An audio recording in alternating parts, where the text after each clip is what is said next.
everything and save me. My wish was granted, even though I didn't realize it at the time. These gamers are my family.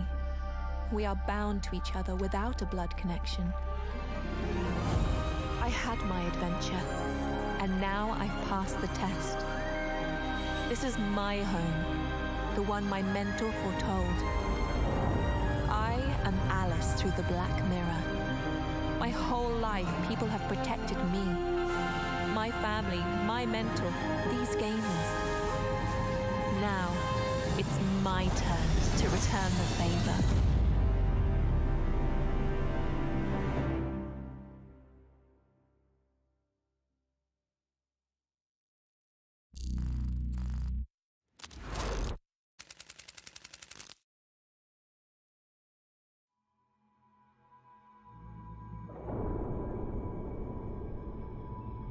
Fate. Word used by humans to summarize the unfathomable complexity of karma. This is the story of a Ronin who defies fate. The man named Akira left behind a prestigious heritage to fight against the gamer witch hunt. In his campaign, he found a like-minded comrade in one called Frank Steinberger. Under a shared oath to defend gamer kind, they became close friends and later on, family. After retiring from the military, Steinberger became increasingly passionate about equal rights for gamers, gradually expanding his political influence. Though well aware of the danger, Akira chose to support his brother's dream by quietly protecting Frank's family. But this dangerous dream came at a cruel price. Frank became the victim of an attack and urged Akira to leave him behind and keep his family safe.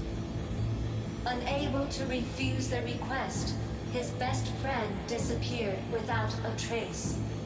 Unable to keep the promise, he arrived only to find his sister and niece set ablaze.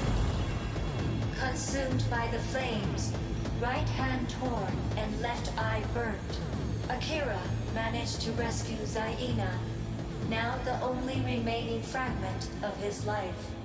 He paid a high price to keep her alive. You want to make her forget everything? One day she will hate you for it. And let her, as long as she gets to live. The Ronin sought his missing friend for years, but Frank, the idealist, was long gone. All that remained was fate, an angel of vengeance, waging war against humanity. As the weight of the world was placed suddenly upon him, the Ronin realized there is no escaping confrontation with fate. I am Luna, the gatekeeper of Lunar Fortress, and the Sphinx to the challenged. On the final eve of the Fate War, I welcome this challenger. For he would give his all in exchange for a chance to enter the fortress. I searched his consciousness, unearthing the painful past buried deep within. This man was forged with pain and constant self-sacrifice. I was forced to rectify my imprint of the human race. They are not as selfish a species as they seemed.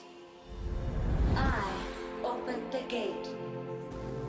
The Ronin defeated fate and saved the world. But his life was already shattered to pieces, broken beyond repair. Satellite orbit bombing incident, also known as the For 7 years, this man thought the world would leave him alone.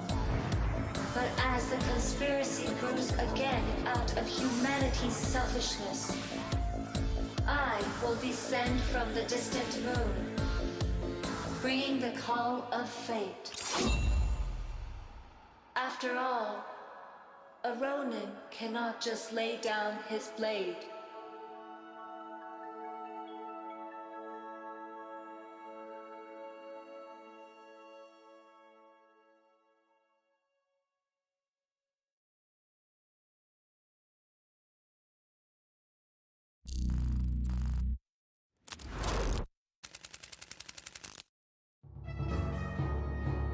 Heroes. They are beacons of strength, courage, and devotion. They are symbols of justice that have been engraved on my heart. I have always admired them.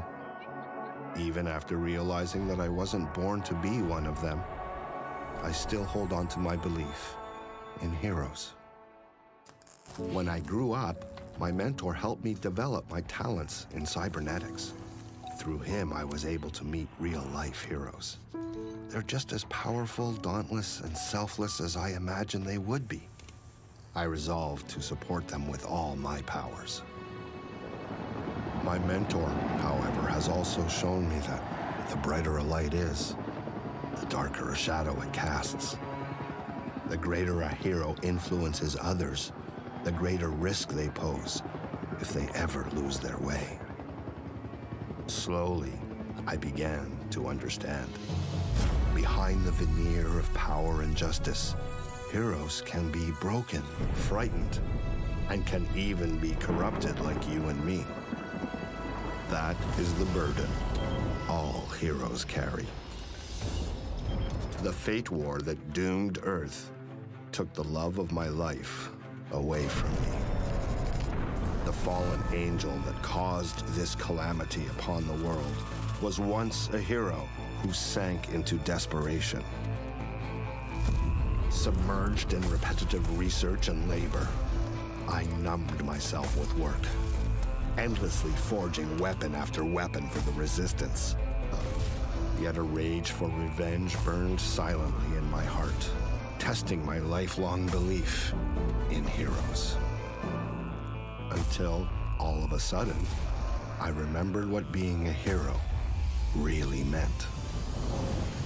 A hero is brave not because they fear nothing, but because they conquered every fear they've ever faced. A hero is not born from overcoming their enemies, but by overcoming themselves. Therefore, I decided to let go of my anger and listen to my calling, setting foot on my own journey. I joined the war as a combat technician, turning into a strong shield to protect the heroes against the legion of fallen angels. In the end, we saved the world together. Yet, even though the fallen angels are long gone, no hero, nor the wound of the world itself, would ever truly heal. After the Fate War, my old comrades regularly paid me visits at my bar. Maybe they came to see me because I could fix anything they brought. A simple, damaged piece of gear, or sometimes, even their broken hearts. I helped remove Horseman's shackles, freeing him from physical and mental agony. With a shot of tequila, I shared his pain of losing his deepest love. I helped repair and maintain Seven's cyborg body, while she happily sipped a margarita. While we chat, I listen to the new chapter of her life while her debut album plays on the stereo. The Ronin, Akira, and I go way back. He always sips from a cup of sake in silence. Without saying a word, he knows I will always have his back. The hacker Act is my new friend. While she is bold and brilliant at what she does, I feel it my duty to support her, as if she was my little sister. When heroes have lost hope on the brink of despair, it should be me who stands at the edge of some crazy cliff to catch them all. As heroes guard the world bravely without hesitation, it should be me who shields them with all my might. This is my trial as a hero.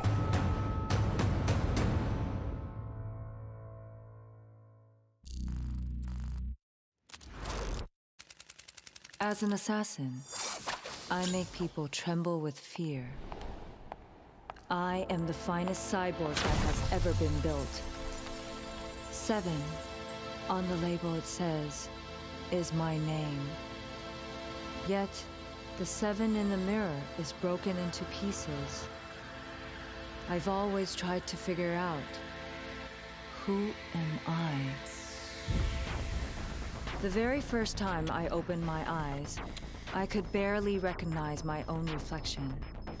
My memory of the past was blank. My savior, who introduced me to my new cyborg body, told me that being born the child of a gamer cost the lives of my parents and my body in an explosion. Following my rebirth, a samurai called Akira took me under his wings, turning me into his finest partner.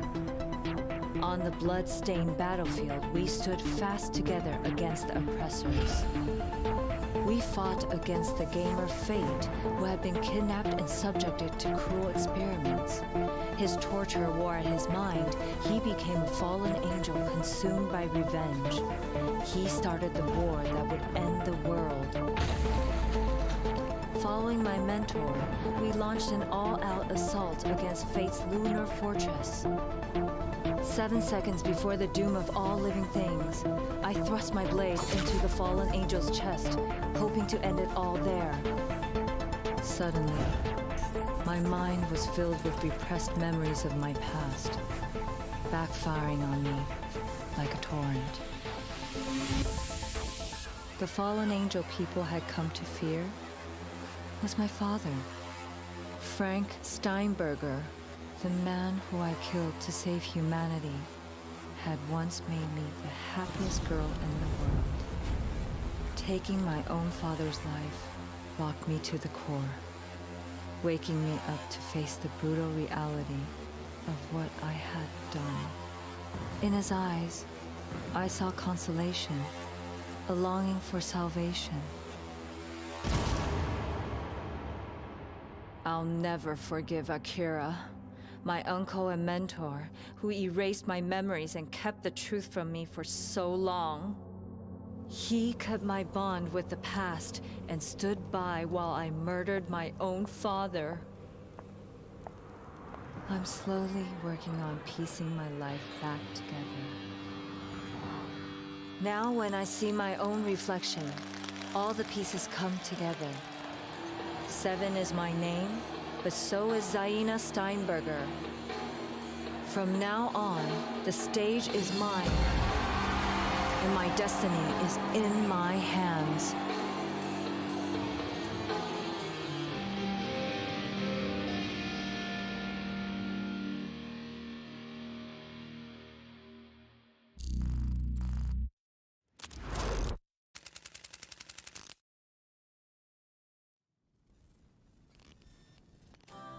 What was in Alice's mind when she first stepped foot in Wonderland?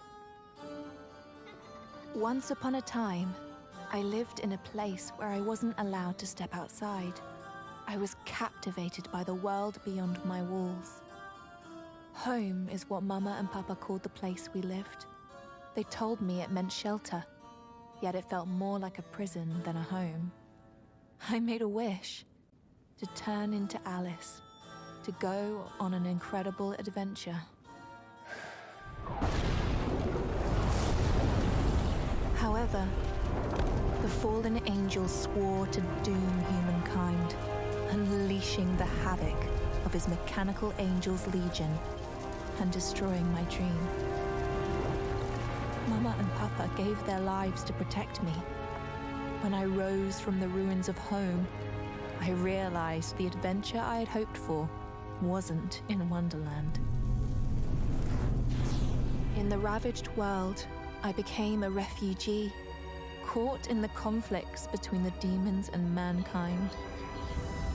The struggle ended when my mentor came to my rescue with his powerful gifts. Just like Mama and Papa, my mentor asked me to make a wish. Home was my only answer. He said to me, "Then I will guide you." His reply filled my heart with warmth and anticipation. With his guidance and training, my gift made it possible to bring my childhood imaginary friends to life. The White Rabbit, the Mad Hatter, and the Cheshire Cat, transforming them into artificial intelligences with my mind. In the cyberspace behind the black mirrors, I can see pixels dancing on the surface of objects. I can hear the resonance of sine wave frequencies. I can smell the fragrance of encrypted bits, riding on the Bezier curved track, and dancing without any restraints attached. Alayanet is the wonderland I have been looking forward to. Delighted by my creations, I wanted to share my joy with my mentor. But once again, I'm left alone in a prison of safety, with no one to depend on but myself. After the war, the GUN government promised us a new world, but we're still waiting. Life remains unjust as ever, but I've discovered a chance to turn the tables with my talents. Alice through the Black Mirror is my avatar. I am a hacker, a modern-day Robin Hood who leaves no trace, leading my digital army. I give magnates and gangsters what they deserve. Without realizing it, I have turned into an icon of the gamer revolution, a symbol to resist tyranny. When my trace was exposed, I learned a hard lesson. The digital dystopia is far from forgiving. I thought a lonely death would be the end for me. But little did I know, someone was watching in the distance, ready to sacrifice everything and save me. My wish was granted, even though I didn't realize it at the time. These gamers are my family. We are bound to each other without a blood connection. I had my adventure, and now I've passed the test. This is my home, the one my mentor foretold. I am Alice through the Black Mirror. My whole life, people have protected me, my family, my mentor, these gamers. Now, it's my turn to return the favor.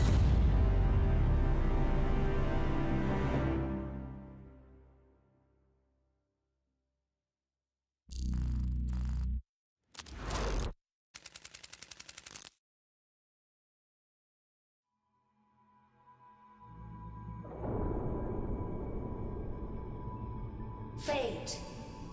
Word used by humans to summarize the unfathomable complexity of karma. This is the story of a Ronin who defies fate.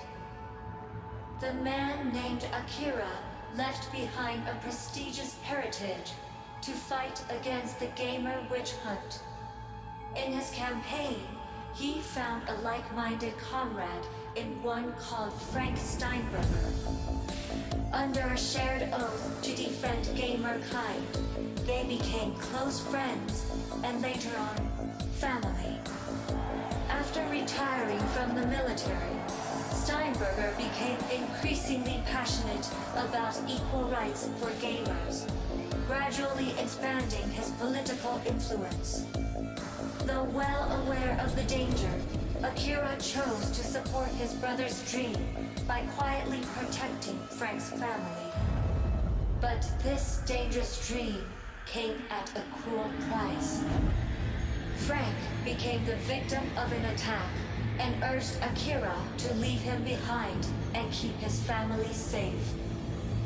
Unable to refuse the request, his best friend disappeared without a trace. Unable to keep the promise, he arrived only to find his sister and niece set ablaze. Consumed by the flames, right hand torn and left eye burnt, Akira managed to rescue Zaina, now the only remaining fragment of his life. He paid a high price to keep her alive. You want to make her forget everything? One day she will hate you for it. Then let her. As long as she gets to live. The Ronin sought his missing friend for years, but Frank, the idealist, was long gone. All that remained was fate, an angel of vengeance, waging war against humanity. As the weight of the world was placed suddenly upon him, the Ronin realized there is no escaping confrontation with fate. I am Luna, the gatekeeper of Lunar Fortress, and the Sphinx to the challenged. On the final eve of the Fate War, I welcome this challenger. For he would give his all in exchange for a chance to enter the fortress.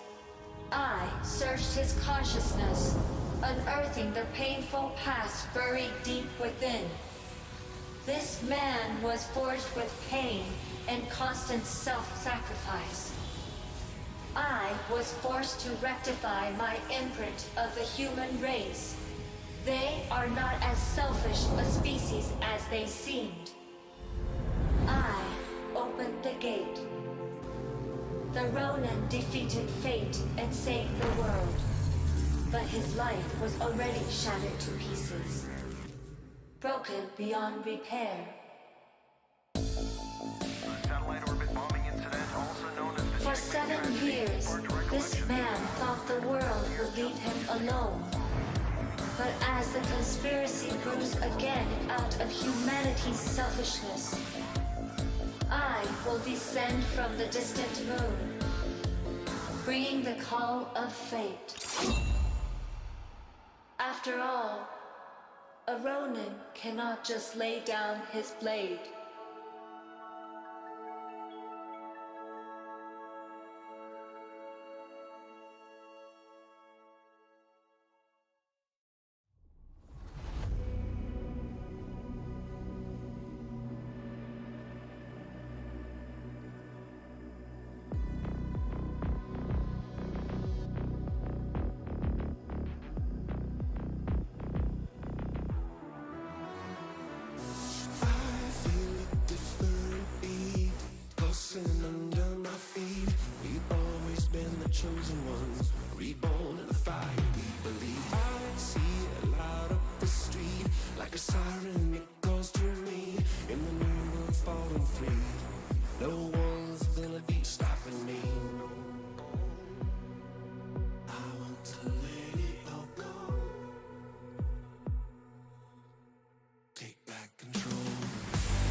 down. That Night Missile should just about do it. Doesn't get through the window though. Missed a punch anyway, finds the kill at the Tulsi with the SMG. Difficult challenge here, but no, the player looks the wrong way, grabs one, traded instantly. The young Prodigy can salvage it, Cairo. He got them on the back of the head.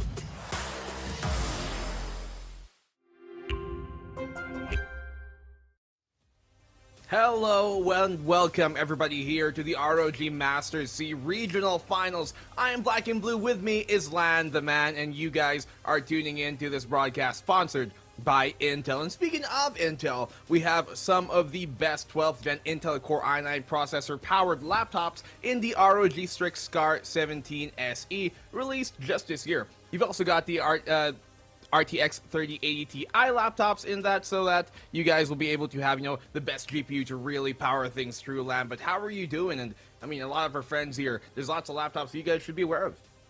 Yeah, absolutely. No, I'm glad to be here. Excited to be on the desk with you again for more Rainbow Six Siege, Nico. Black and Blue, I am looking forward to some of these games today because honestly, we've got an amazing lineup of teams. We've had some pretty interesting teams chime in from around and all these other regions that unfortunately we don't get to cast. But I am looking forward to some of these games. But yes, sorry, I was gonna say something about the ROG Flow Z13, but then I lost it. I'll plug it in next time. Don't worry. I'll help you on that because, as you already mentioned, right, the ROG Flow Z713 also powered by the latest 12th gen Intel Core i9 processors, and this time it's got a 3050 Ti in the darn thing. So you guys know that whatever you guys want to do with it, ray tracing, it can get the job done. But speaking of getting the job done, some of these teams, they've got the job done and they're looking to do even more. We're going to take a look at some of the teams that we're going to be seeing playing throughout this tournament here, the qualified teams we have so far. So we're looking at the 8 teams here up above, and these are the ones who qualified, not invited, but qualified here through their grit and through the open qualifiers especially. We're looking at Exist and Trident to start things off for the Japanese qualifiers. And we look at Beyond Stratus Gaming and Panthera there for the South Korean qualies. Next up, Fury and Astrape, which we're going to be watching on this broadcast here today from Southeast Asia, and Never Diamonds versus Aravath Esports here from South Asia. Lan, I want to talk to you about some of these teams. Which are the teams that we can maybe look out for here, and what can we expect from those? Now, on this particular broadcast, keep your eye out on Fury. They are an amazing roster. They are very storied within the Thailand scene and across Southeast Asia. They have some of the more experienced and veteran players on that roster as well. But overall, across all these different regions, you have to keep an eye out for Trident. Trident took over and defeated Father's Back 8-7 in the Japanese qualifiers. And I'm not too sure about these other teams. I know they've generally performed quite well, but to me, Father's Back is a name that stands out within that Japanese scene. And if Trident can take them to a very close point, I honestly think they are a roster worth keeping an eye out on. I mean, if you want to talk about the Japanese teams, Exist, they beat System 7-0 perfectly, flawless, to be able to qualify into this in the upper finals of their own qualifiers. But we're going to take a look now here at the bracket and going to see how things are going to go and how things are going to progress here throughout the day. So opening match, first one of the day to start things off, Elevate versus Astrape. Very, very big David and Goliath kind of situation. They're one team favored to win this whole thing. The other, it's going to be a very, very long shot. But hey, we want to see how it goes out. Fury versus Gaming Gladiators right on after that. So we've got one qualified team versus one invited team to start off the day. And then our final match here of the day is going to be whoever wins each match versus up against each other to get that final slot and advance into the APAC finals. Now, Lan, I'm pretty sure there's a favored team here, but which series at the very least are you looking most forward to, I guess, from the opening two? Personally, I actually really want to watch match 2. Fury versus Gaming Gladiators is a very interesting matchup. I think Fury have what it takes to take and beat Gaming Gladiators, but they haven't done so well in the past. Gaming Gladiators have generally been quite dominant within the Southeast Asian scene, but in this latest season, we are seeing them struggle just a little bit, and Fury have been looking very strong. So it might be their time here to shine And after, qualifying through a bunch of other teams to make it right here into the Southeast Asian Finals, I definitely think it is no better time than now.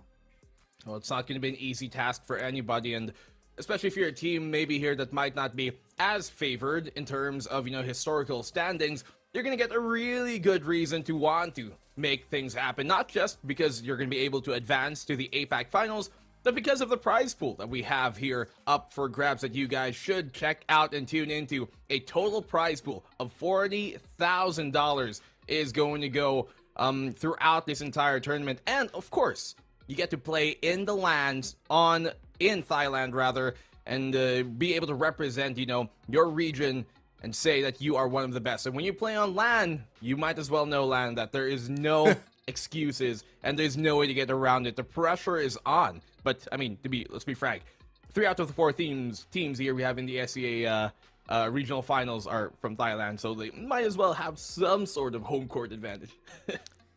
That's true.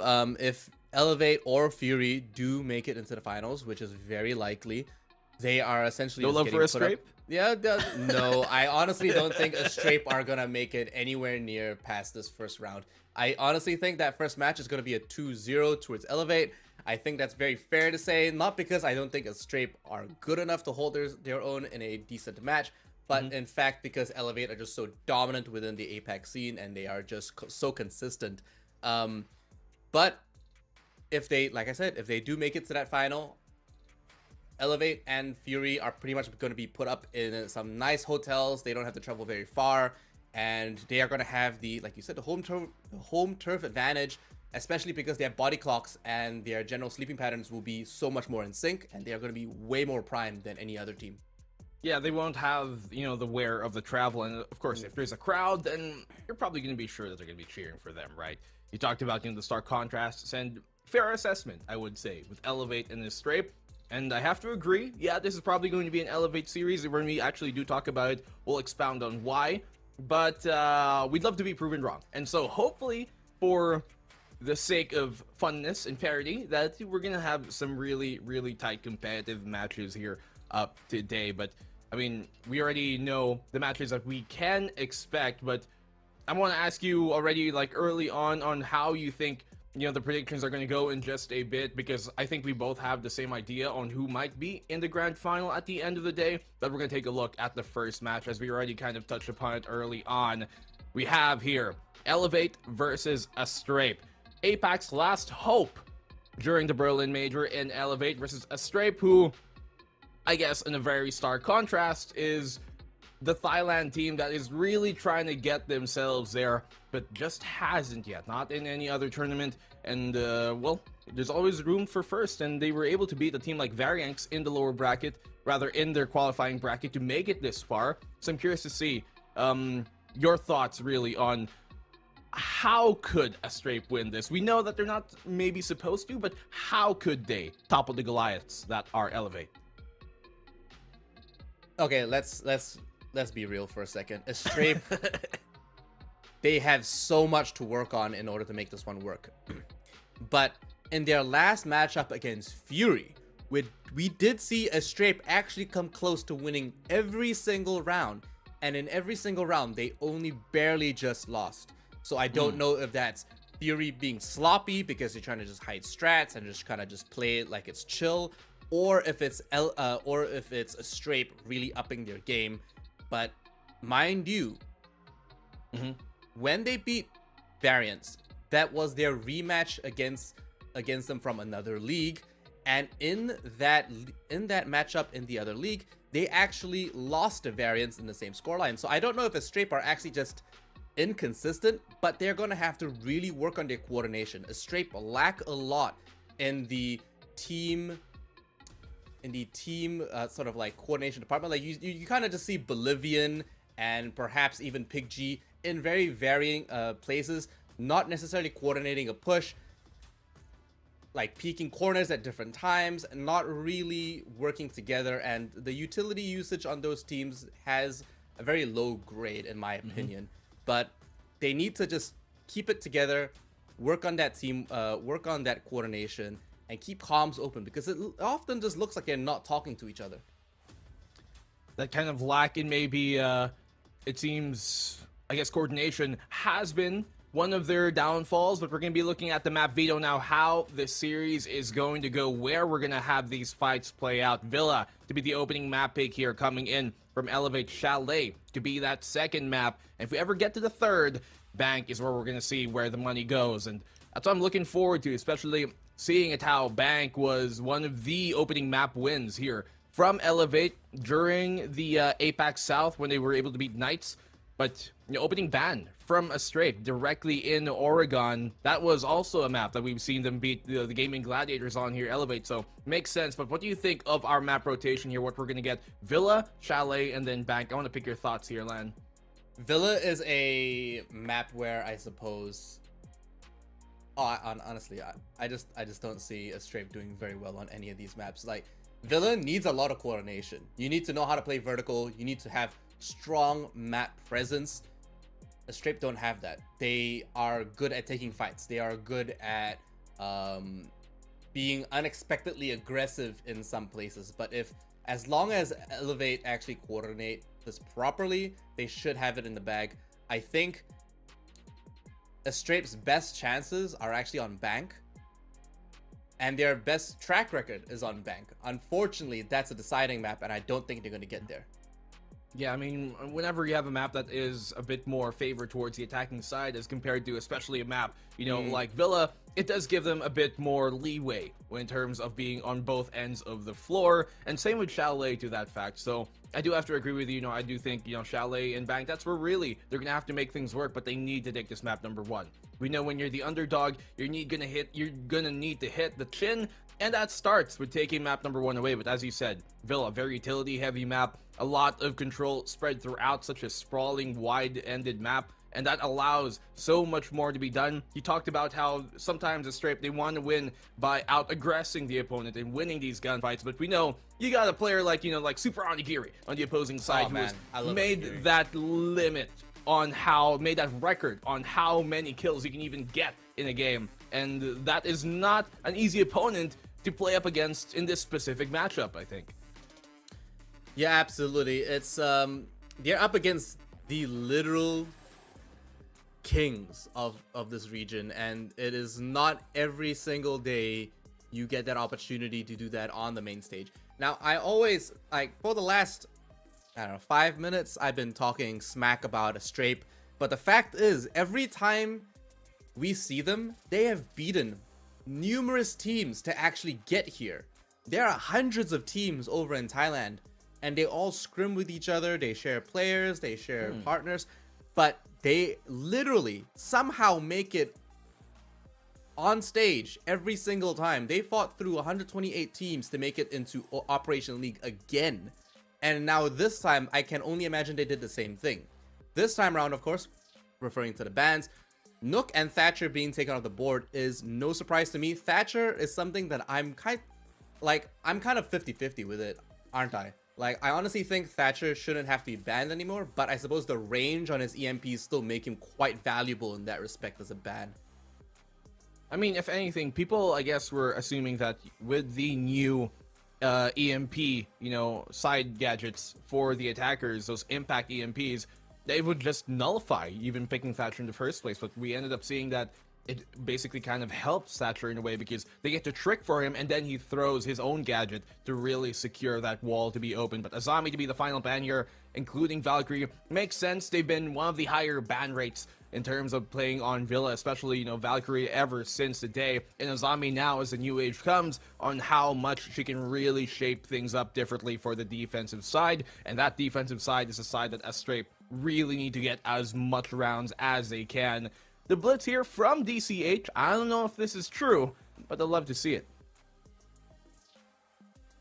Right, and so I think DCH is actually going to swap that off. That's definitely not their opening pick, unless they really have no respect for the Strafe at all, which I'm kind of banking in on as well. There's a lot of utility on that side, a lot of, oh no, okay, so if they bring in Amaru, there really is no, no, okay, yep. Plus a Doki? Yeah, plus the Doki. The Dokubi is going to be the creme de la creme. They could only make this better if they bring in the Lion and maybe a Finka.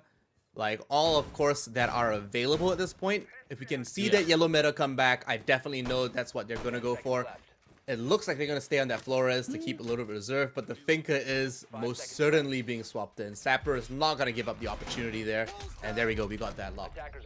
Okay, it's kind of got me confused, because if they were going to go for a more rush-heavy strat, right, then you would have assumed that that Doki or maybe even Lion would have come out, as you talked about, but no, they kind of have a hybrid of both. They have a lot of quick presence within that Amaru, but then again, they also do have a bit of, I guess, utility removal with that Flores, and they could play this vertically. It is very much so true with the Buck. Opening defensive side here from a Strape, though. Nothing too fancy in terms of the composition. The Kaid being online, with the Thatcher being banned out, makes things a lot more difficult here. Still a lot of work being done. Amaru waiting for the right moment. Adrenal Surge getting popped because Mark takes a lot of damage, but takes off phenomenal, and that's huge because now they don't have their smoke, and that's a lot of utility late game you would be normally depending on. A very swift push in onto this 90, and it does look like, wow, DCH already getting a lot of work done on that opposite side over on the south end. Yeah, maybe that's the whole reason why we've actually seen this in the past, right? But look at that perfect nitro cell here coming from Keith, and he just completely shocks him. Mark still holding down here on the front entrance, and Elevate just punishing a Straight at every corner, every turn. 1v4 for Young Alpha to try and get this. Diffuser is down for a couple of extra points. It does look like Young Alpha is all alone. 39 seconds left on the clock versus 3 more members, but on a superior angle, Sapper controls this corner, and he is not going to get past. Yeah, it's perfect. Sapper holding that 90 down to allow the Amaru to just simply waltz on in after they had the information, after they also send, you know, their blitz up, that classical there, and that was just way too difficult for S-Strape to even deal with. It seems like they pretty much got blitzed and completely outclassed as well, would be the right term, I think. Yeah, well, they literally got blitzed. Amaru didn't really have too much impact, but I suppose it was just kind of a flavor pick, right? Just kind of felt like having it going on at that point. But hey, in the end, it worked out. The biggest loss there was that Phenomenal got taken out immediately. Mark finding that early pick made it very easy for them. We do normally see the Smokes these days kind of playing a little bit more forward as a soft anchor to deny entry at all, as opposed to kind of being the last bastion of hope on that site. But it really depends on what your temperament is. If Phenomenal can actually keep himself going for a little bit longer, he might be able to counter Finca, as you know, Smoke does innately. Then, like, you know, work its magic a little bit better with the Adrenal Surge popping at the same time. But usually we do expect Elevate to actually be skilled enough not to actually push when the Smoke is present. We're gonna see if that's actually gonna be true. That goes that way, at least the way we expect.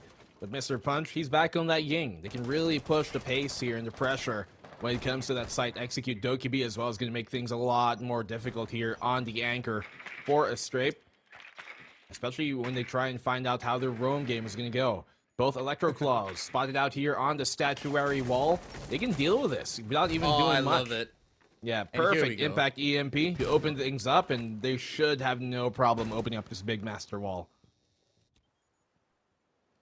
Selma Chargers ready to go on the left and on the right. They might be able to make something work here, but a couple of trades, and Onigiri finds Keith on an unfortunate push that didn't work out. And is this a... What?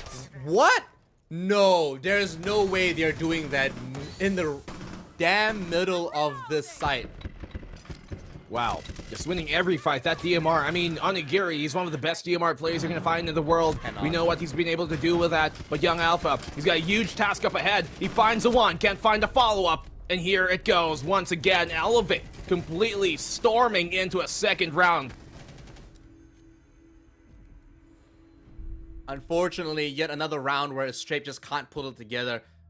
Reacting a little bit too slowly. We do normally see a Strape, you know, you can see that they've got these, they got the aim going, but this opening scene here on this replay, the rappel down the skylight is disrespectful. It is so painful to see this, but a Strape needs to punish him for that. It is so simple. Why was there nobody on statuary? That's my question. I mean, you saw them try and contest it, but a little bit too late in that regard, in that aspect. When they did, just Onigiri winning every single fight in the Strape. They want to out-aim, out-duel the position, but I mean, you can't do that, not against a team like Elevate. So they're going to have to use teamwork and really their utility to try and win this one on out. We switched sites a third time around, not wanting to commit to that statuary and master side, so they go back towards the study side of things here, playing on the games. This time around, though, difference in comp? Nada. My question is, why are there so many deployable shields? They've got 2. Yeah. I honestly think that they're not using the deployable shields to their best anyway. They should be focusing on pushing earlier and being a little bit more aggressive. They're letting DCH and the rest of Elevate actually just walk right over them. They're barely even droning. A couple of flashbangs go through. Just, you know, defending members are lost in the headlights, I think is the right way to say this. Did they even have a rotation drone on that? How did they know? You just saw DCH completely run in and simply win the fight. That's exactly what happened. He didn't have to worry at all, and we're not even seeing any Gemini holograms used at all. Cameras are being, like, you know, they're not coordinating on the vanilla cams. Nothing is being spoken about, and Onigiri, base checking all of this, by the way, is just waiting with one more phone call. He has so much available.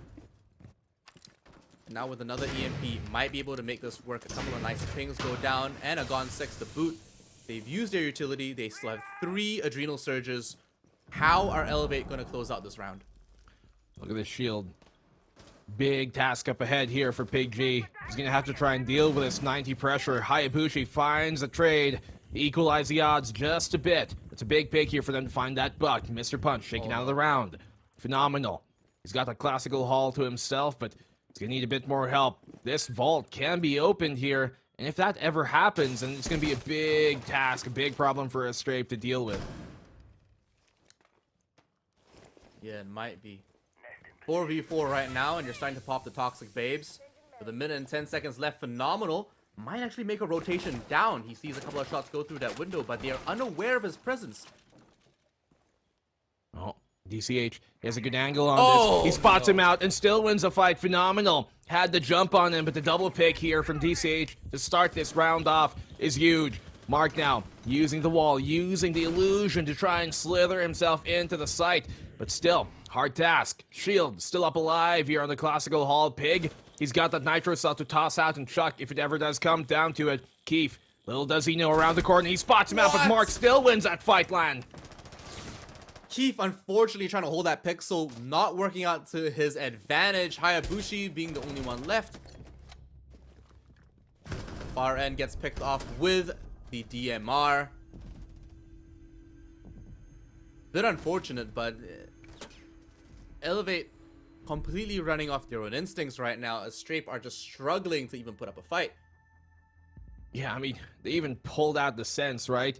And that ROU projector, you wouldn't think it would get that much value, but they were able to make it work, just keeping a Strape guessing. And even though it was Strape, okay, they were able to find the pick, bring it down to a 4v4, they still seemed scrambled. And every fight was just being won here by Elevate. Every gunfight, just you could see they were a step ahead. Every single turn of the tide was their way. And Elevate, they have just completely got a great start to get 3 rounds straight on the attacking side on Villa for the first half. That is already up to par. Yeah, like I said, Villa is a map where you have to really have vertical control, and you need to be able to play that. There were a lot of opportunities where they could have actually controlled Classical from below. Hatch present, and, you know, there was a couple of C4s on. Well, there was only one C4 available, but exactly what I'm talking about. There should be more C4s, and they don't need so many of these deployable shields. Now that we're seeing both Phenomenal and Pig G bring C4s into play, we might see exactly what we're talking about. They may play from site over in kitchen and dining, because this is a site where vertical control is even more crucial. They need to be able to take this verticality and keep it in their court for as long as possible. Phenomenal spots one on the outside, definitely getting droned. Unsure of where those drones might be. Maybe this pulse is going to give him an edge. They're playing down here towards the dining, and with Elevate do eventually go for that vertical control. Phenomenal could at the very least get a pickoff with his nitro cell and direct the rest of his team where to look.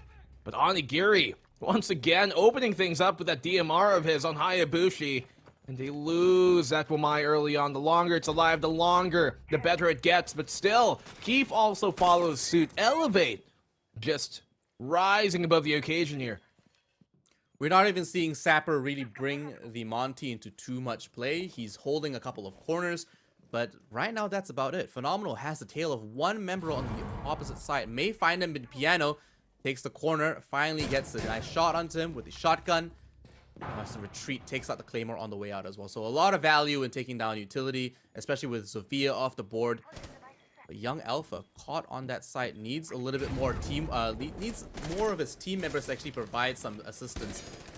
The GIGN member and a lot of other attacking members move in. Phenomenal managed to take out Onigiri.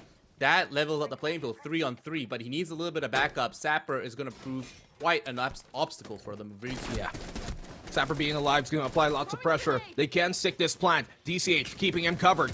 3v3 still effectively. A pig goes down, and that's a lot for them to lose here in that post plant. Here they come though on the retake. Phenomenal being taken on down. All hopes are on Young Alpha, but he can't get the job done, as once again Elevate on the third site this time around take the fourth round.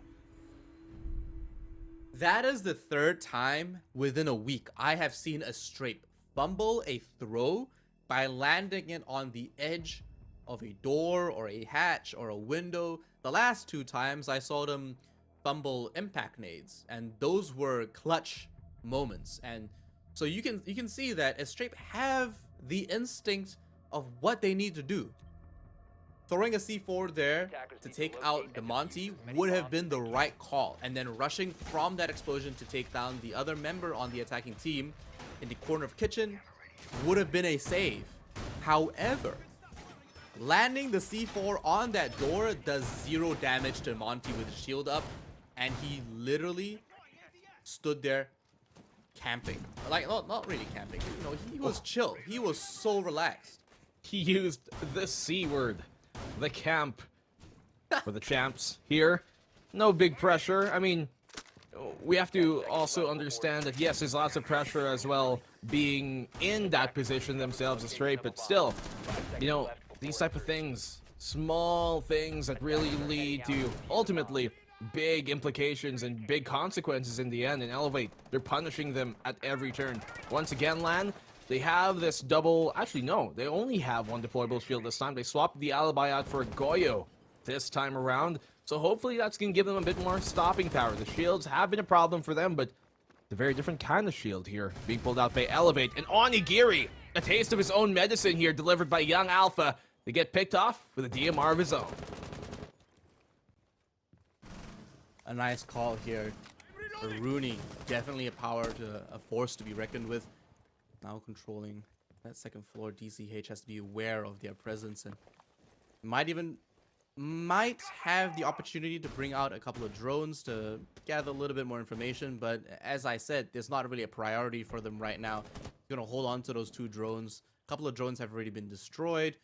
They don't have too many left, but then we see Intel now being the name of the game. Smokes being popped off. The first one from Phenomenal. And Mark, ooh, taking this forward position with the bulletproof shield. Ooh. I mean, I like it. I like them finally kind of pressing a bit more forward, right? Wasting a bit more of Elevate's time and giving them different looks here. But Hayabushi, he follows up on Mark. It's actually Mr. Puncher goes down, rather. So they lose that Nomad as well. Sapper is still alive, and he's a big player that we know can really turn the tide here for Elevate. 90 control, trying to be seized by Elevate so far. It's Pig who's up to the task of trying to stop that. Drone removed. They've got the default cams as well to aid him in that regard. For the first time, Astrape now have a man advantage. Elevate only 1. Sapper still with his Adrenal Surge. Might be able to balance this out for them with that recoil dampening. I just want to mention that Astrape are -4 right now. They're out of utility, but they still have 2 C4s, 2 Nitro cells that you can use. That's big. Yeah, That's it's huge. They still have, of course, they still have the 2, Oh, 2 shoot him in the foot. No, Hayabushi now, he's gonna get flooded. Flash grenade going off. Gets taken out. Mark cleans that one up for himself after swapping over that shield, and we can see Osa and the presence she brings being absolutely destructive and I suppose very distracting. That was a perfect flasher coming from Sapper. That came all the way from 90. Oh no, look Mind at you. this. Look at this. Yeah, he definitely has an angle here to punish them. Phenomenal, getting caught within his own smoke. A triple already for Mark. This is huge there, trying to push that vault area. He's going to win the fight as well. A quad for him. He's on path to get the ace. 1v5. Keith will go down, simply smoked out. Sapper takes him down as well. 5-0, looking to end this half flawlessly. A quadra kill coming out from Mark was very painful, but you can see Hayabushi getting absolutely flooded here. Not only did he get smoked, Osa had the opportunity to actually put the shield away, come out, collect the quad kill, and then we even saw Mark plant the shield directly in front of members of the Astrape. In moments like that, you need to call in a flank. Unfortunately, at that point, everyone on the Astrape was either inside the site without any external presence, and there was no control over Classical, there was no control over Aviator, and it just became very painful for them to actually hold because they just got chopped down one by one. Pretty much like a knife through soft butter here. Astrape can't really put up much of a fight, and as you said, that was one of the only rounds we've seen them have a lead in any regard. This time out, though, switching on to the Mozzie. Maybe a bit of a different look. Change the tide of that for them. The drones have been, as expected, spectacular here for Elevate, so they want to have a bit more drone denial with that Mute and with that Mozzie combined. The question is, how do they use it? Do they place them on site, or do they play a bit off of it? We've been seeing Elevate kind of push from that master side over and over whenever taking this game site, so you maybe expect Astrape to once more try and set up a defensive shop over there. That Mute Jammer perfectly stops the Rotero drone. Finally managing to get that Rotero drone just exploding, popping off. Mr. Punch now might be able to take a forward position and face check this corner here, but Big G on the wait might have other plans for him if he doesn't take that corner properly. Once again, they come into this round with 2 Nitro cells, trying to deny the plant, if ever does come to it, but we haven't really seen that. For any fact, we haven't really seen much great Nitro cell usage here. Monty on Mr. Punch finds that information. They know someone's playing that stairs now. Hayabushi picking as well for sure that nobody walks in through the living room like last time around. Pig finally does get that kill on a DCH. And now he's in 1v1. Hayabushi the one making that contact. If Pig can help him out, this could be good. But, oh my goodness, Hayabushi being able to get things going. Double kill for him. We see his teammate Pig G go down, but no fret, because Astrape, they could be getting around here finally. And with this pickup, that means they have an entire roster available for them to throw bodies at Onigiri and Mark. This is unprecedented. I did not expect this to happen. The fact that they're going to be able to take a round, or they might be able to take a round off Elevate, is crazy. But Mark did get a quadra kill last round, so let's not put him... There we go, he's already got a double, so he only needs to take 3 more, and I make that sound so easy, but it's Mark here. We saw him before with that quadra. He has 10 frags and only 2 kills, 2 deaths to his name, so he's doing very well right now. Diffuser is in the possession of Young Alpha, and he's gonna have to take it from him unless he wants to solely focus on picking up frags. Well, definitely gonna be sweet to pad those stats a bit, but Mark will even get that chance. He wins the fight here versus Young Alpha 1v2, and now he's got a chance to maybe make some magic happen, Lan. Yeah, there's an angle right above him. Unfortunately, he doesn't go through. Phenomenal doesn't get to see him pass on, and instead he will go up red instead. He passes through the barbed wire that gives away his position. But surely Keith and Phenomenal hear now the gunshots. He walks through it, hit by the lasers, and Phenomenal finally secures a round here. Finally, they get one, Lan. Who would have thought? A straight bring it 5-1 at the very least to switch over to that second half with some hope, some cushion. Not a big one, but hey, at least they're not directly at match point coming into the second. This is already like very difficult for a Strafe to make it back and pick a win. But this is exactly what I'm talking about. They somehow always come close, and they never really make it over the line. If you know what I mean. Because these guys are just threading the needle at this point, and sometimes it's brilliant. Like when Hayabushi got that double over the Monty, and I'm not sure who else was attacking that got taken out. I believe it might have been Sapper. But the fact that he can get those solo shows that they have the skill, but they're just not there with their coordination and their finer motor functions. Because if they can work on getting some of these throws, some of these nitro cells, some of these impacts, I guarantee you they're going to be a better roster and a roster to keep your eye out on. But for now, they are so far away from what needs to be done. Attacker's objective is to Well, locate a bomb and defuse it. As you said, difficult task up ahead here for Elevate, rather for a Strafe to bring it back against Elevate, because yeah, they get around, still huge lead. Hopefully they can bring some of that momentum in from the final round into this starting round of this half, and so that's what they got going for them. But we know attacking side notoriously difficult here on a map like Villa. And Elevate, they're the ones to make things a lot more problematic, especially after losing a big gun in your Zophie early on. Hayabushi goes down, and he has been the best performer so far here of a Strafe this entire match, so this is difficult already. Keith taking early damage and none returned here from a Strafe. And the EE1D gets popped in addition.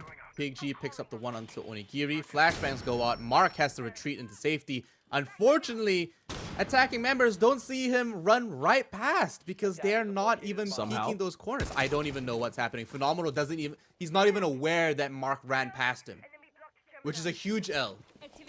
Oh, you can see him marking the position, so they have to know there was some presence there. Yeah, Mark getting away scot-free relatively. It's pretty good for them. The Lion here gonna try and slow him down for the meantime, but Strafe, they have to be wary of their flanks now that Mark has found himself deep and down under. He'd come up late in the round and cause havoc for Strafe later on.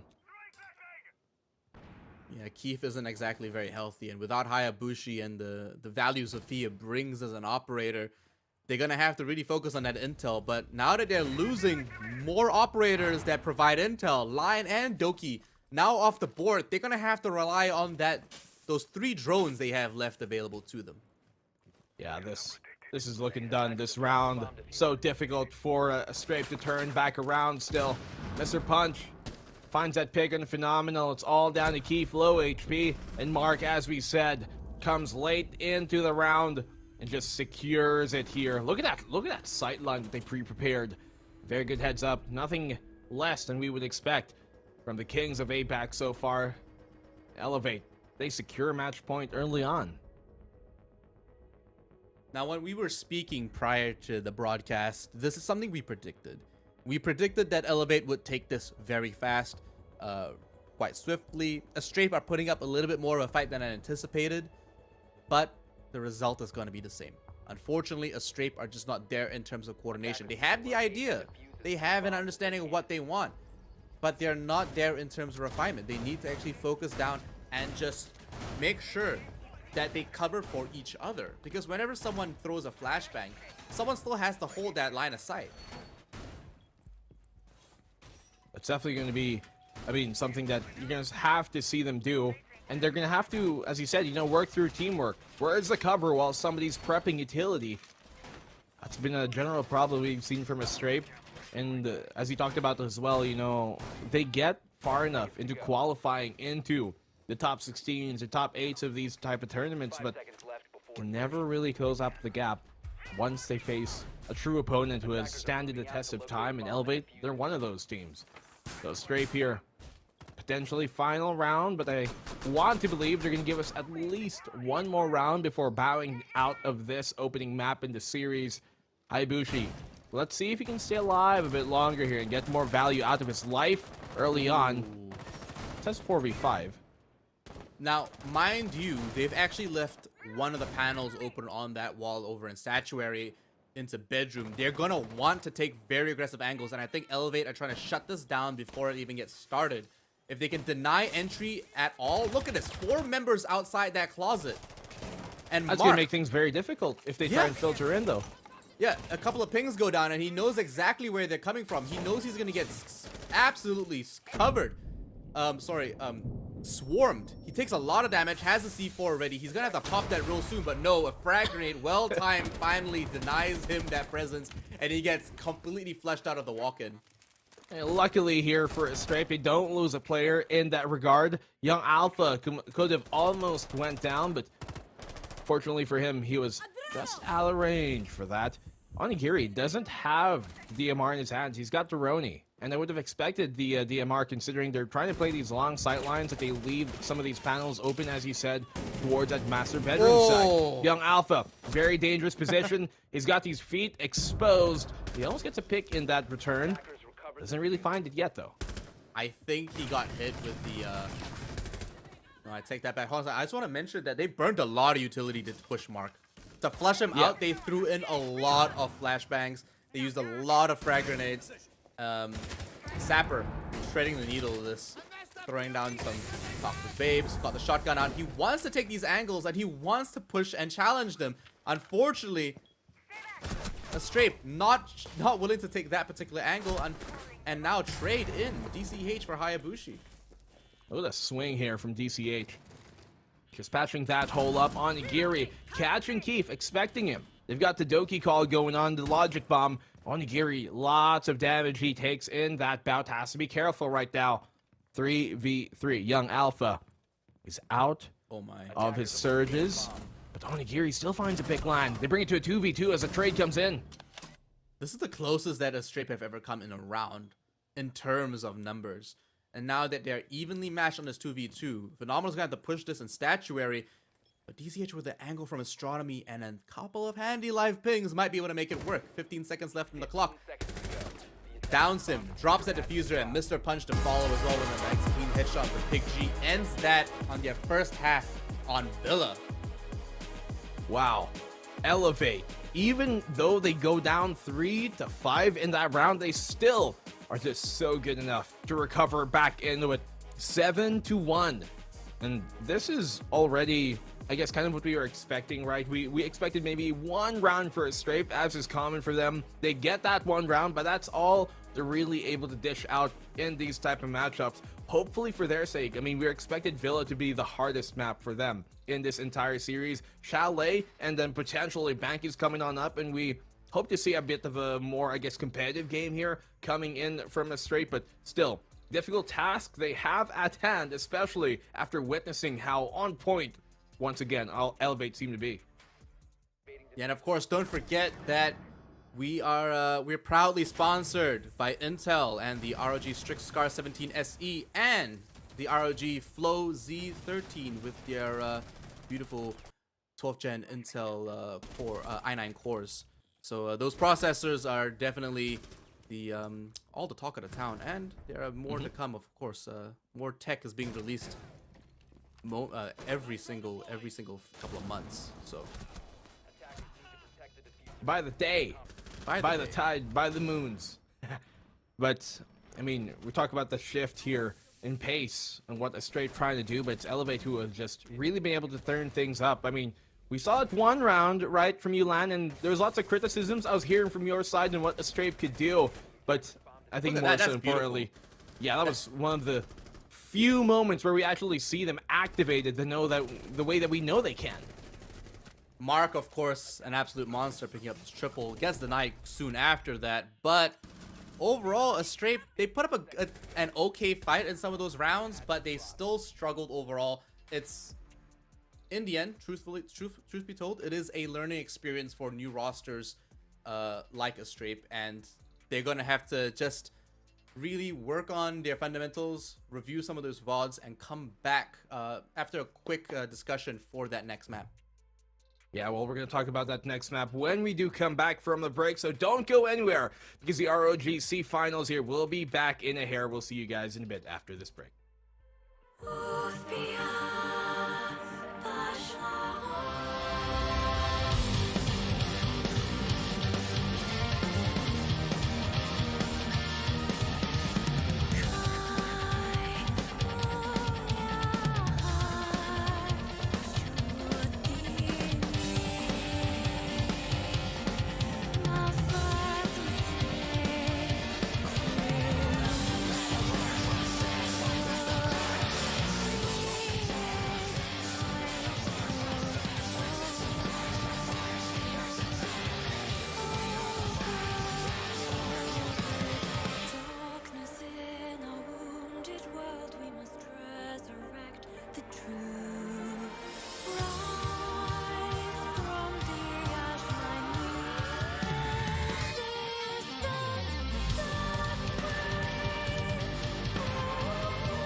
Difficult challenge here, but no, the player looks the wrong way, grabs one, traded instantly. The young prodigy can salvage it, Cairo. He got them on the back of the head.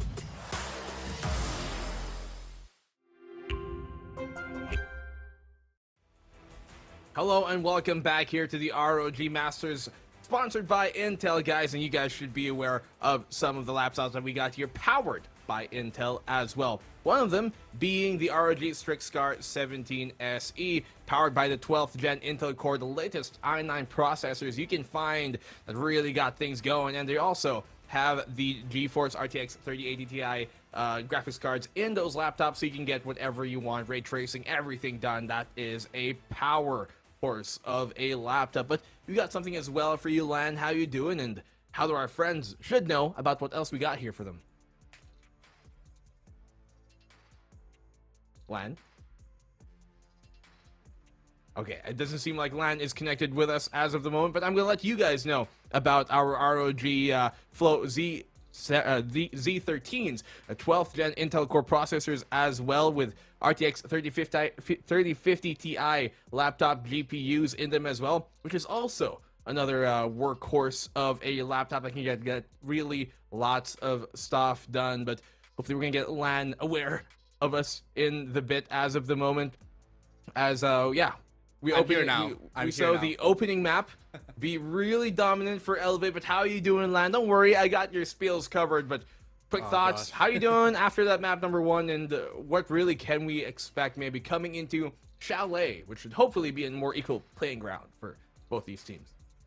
It's not going to be an equal playing ground. Chalet is way more complicated. There are so many more nuances to that map that need a lot of attention. I have not seen a Strape actually perform very well on Chalet. Apologies for before. Unfortunately, there was something wrong with my call, but we're here now, and get back to the match. I honestly think a Strape are just going to struggle on this map even more. Like I said, their best chances are on bank. It is unlikely they're going to go all the way to a third.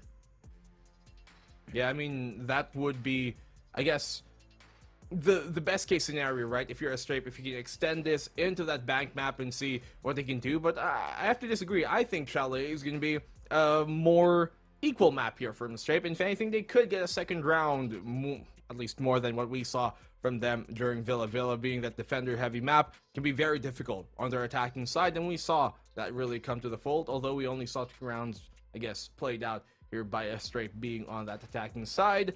But Chalet a bit more equal in that regard, so maybe, just maybe, they can get something done. Still, a far cry from what we're really going to expect here, and I think both of us, to speak for you, we're kind of expecting a 2-0, unfortunately.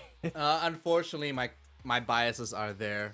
It is just too far a gap, but on a holiday site like this, I only imagine that Elevate might take it easy on them.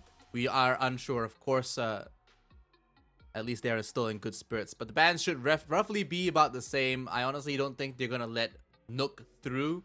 Nook is an operator that just provides too much now.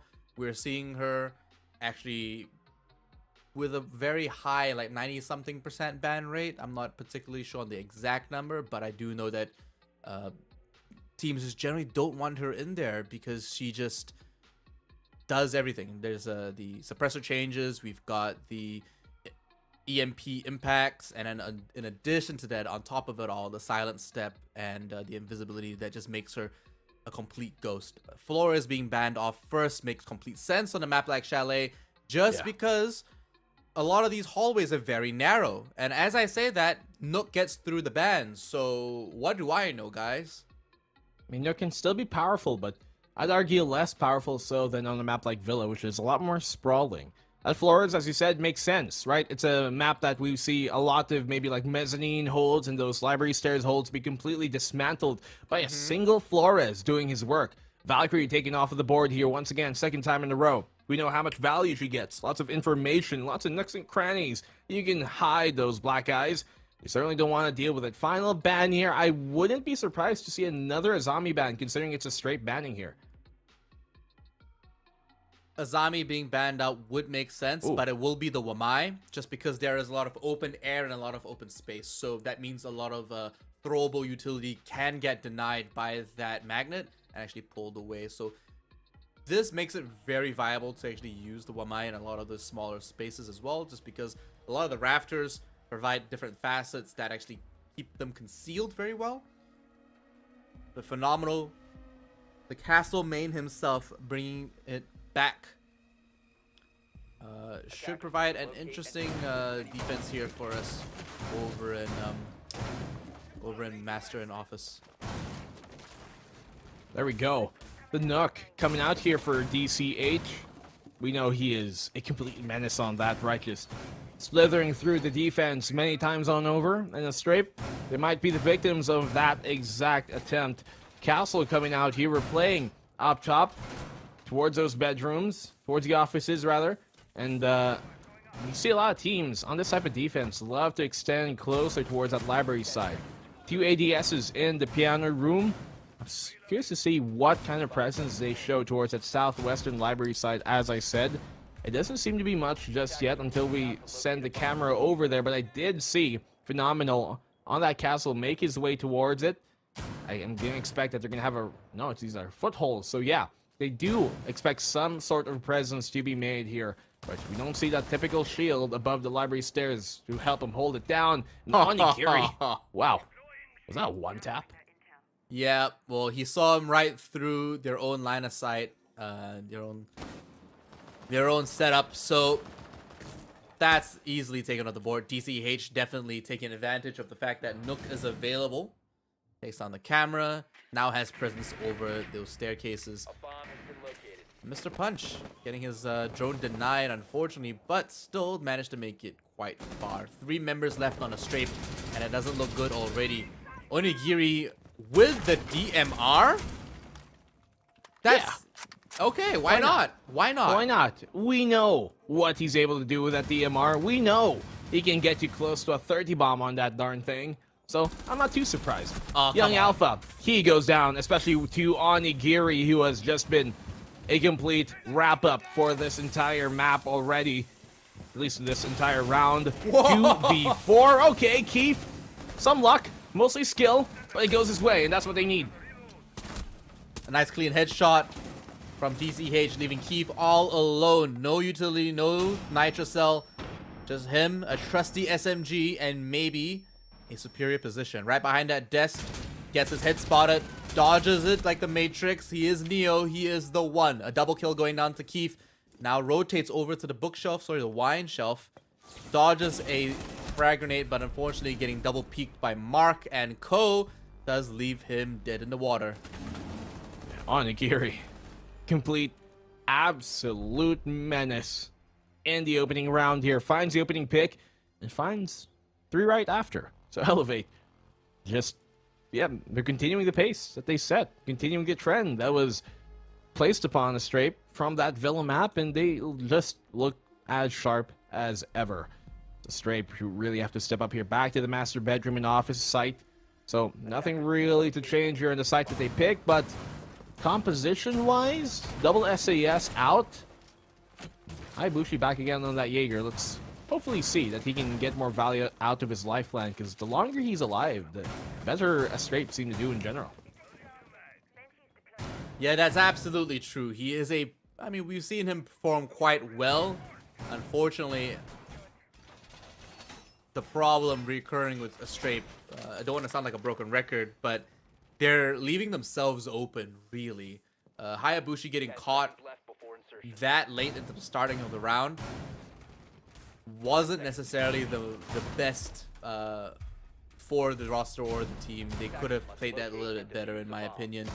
But, you know, they're going to try again. Round 2 now.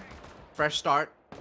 It's not too late for them to actually pick up a round here. And considering that they had a good moment, I think they can pick this up. But it really does hinge on these players not getting picked off that early. But yeah, sure. Young Alpha goes down in the first 30 seconds. Gets eliminated downstairs.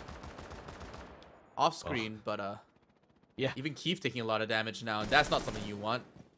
It seems to be just a sickness they can't shake at this point. Keep on giving up these opening early picks to Elevate in this Strape. They're playing basically, I guess, not to the fullest potential that he could early on. They're playing with a hand behind their back, considering they're almost always starting these rounds 4v5 early on, with still less than, 30 seconds burned. That is huge that they're finding, but Pig G catches out DCH, so less of a roam that they have to worry about.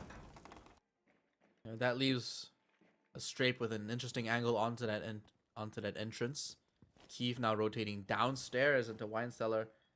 Might get caught, unsure, but he's not very healthy. He's going to have to use that C4 as best as he can, bring as much value as possible within the next 1 minute and 30. Sapper still has 3 adrenal surges, and a Strape are losing health. Milligram by milligram, and oh my gosh, Keith just somehow makes it out of there. He doesn't get caught and weaves all the way through into bar. They haven't seen him yet. Mark finds one into Hayabushi. Phenomenal goes down. And that leaves us 2 wounded members of the Strape all alone in the last minute. 2v4. Elevate. This is looking really dangerous for a Strape if this trend continues. Once again, Doesn't seem like a Strape are putting up much of a fight here. Keith, he has a good angle. He takes down the one, secures it as well. But they're just way too ready for Mr. Punch. R4C bringing back the turns of time. And Elevate once again. They rise to an opening 2-0 start. So I understand what Keith was trying to do by rotating through basement, but the intel and the control that Elevate have over a lot of these high traffic points has provided them so much information. They hunted him down from the outside of the building for a good 1 minute. And he had no peace of mind the entire time. He got 1 kill out of that, but he brought no presence and no backup for the rest of his team. And with that little health, he could have honestly brought in more value by throwing the C4 out, or at least in the general direction of the enemy team, or even leaving it planted on the wall as a audio deterrent, or, you know, some kind of scare factor that there's a C4 planted here. We need to take this down before we push on, kind of thing. You know, like, there was just no presence from him. His entire detour through the basement brought nothing to the rest of the team, leaving them really all alone. I mean, when you're low HP, there are two real choices, right? One, you go for a Hail Mary and see what you could hopefully find and just go straight up all to the wall, chuck that Nitro Cell out, see what you can find. But the other aspect of it is maybe he just wanted to stay alive as long as he can and maybe have a chance to bleed out the time. But as he said, he was out of the fight for too long. Could have maybe come up earlier and found a good flank, but it never really came here, not for a Strape. And Elevate once again early on. It's Keith this time who finds that opening pick. That's a better start than these past 2 rounds have been. And that's a very strong opening pick as well. DCH has been providing a lot of presence, not necessarily in the form of frags or kills, but in fact by taking a lot of utility, a lot of these cameras down, and if anything, being a thorn inside of a Strape wherever they might find comfort. Onigiri now just floating in midair with the rappel. I love that so much. But physics. Hey man, if it works, it works. Toxic Babes come out now to deny entry for Mark. He has the diffuser. Young Alpha gets taken out by Sapper, and you know what? That's already very early in for them. They run in, take down the Frost Mat, pull out just in time, but that's gonna leave a Strape with a little bit more of a window to make this one work. But they're pushing this and unfortunately overswing, losing the trade to Onigiri. Well, they had the information, but didn't expect it. Onigiri! He's wrapping this round once more. Pig is last left alive. To try and find some way to squeeze through this tight opening that he's got. Onigiri taking the fight. He knows where he is on the connector. Big G winning that one on out. Sten found some value here. Big G on that Frost. Man, it's going to be very difficult for him, Lan. Yeah. He gets surrounded, gets dropped on from above, unaware of their presence at all. More often than not, we see a Strafe in these situations over and over again where they're just caught off guard and outnumbered because they're making silly mistakes. They're putting themselves in very awkward positions, and often or not, they're just making calls or taking routes that are just unnecessary. A lot of them didn't have to be in the locations they had to be at that point, or they didn't have to take these fights at all. They know that the Buck is bringing a DMR. They know they're playing very long range. Don't take the fight. Wait for the right opportunity. There are 4 other players on that team you can challenge, but don't take on the guy with the DMR. Y'all have disappointed Lan. Too many times, man. Too many times. Strafe. Go next. They better shape up, because this series is not going to last long to continue to do, as we've been criticizing for the past, well, map and a half right now. DCH back up on that Nook. Lots of firepower on this team. Look at what they're bringing to the table. Onigiri and that Buck with his DMR. The flank here coming from DCH. R4C on Mr. Punch. We know Sapper. Oh, he's got a spear. Okay. Expecting the LMG, but he's got a spear. So that changes things up.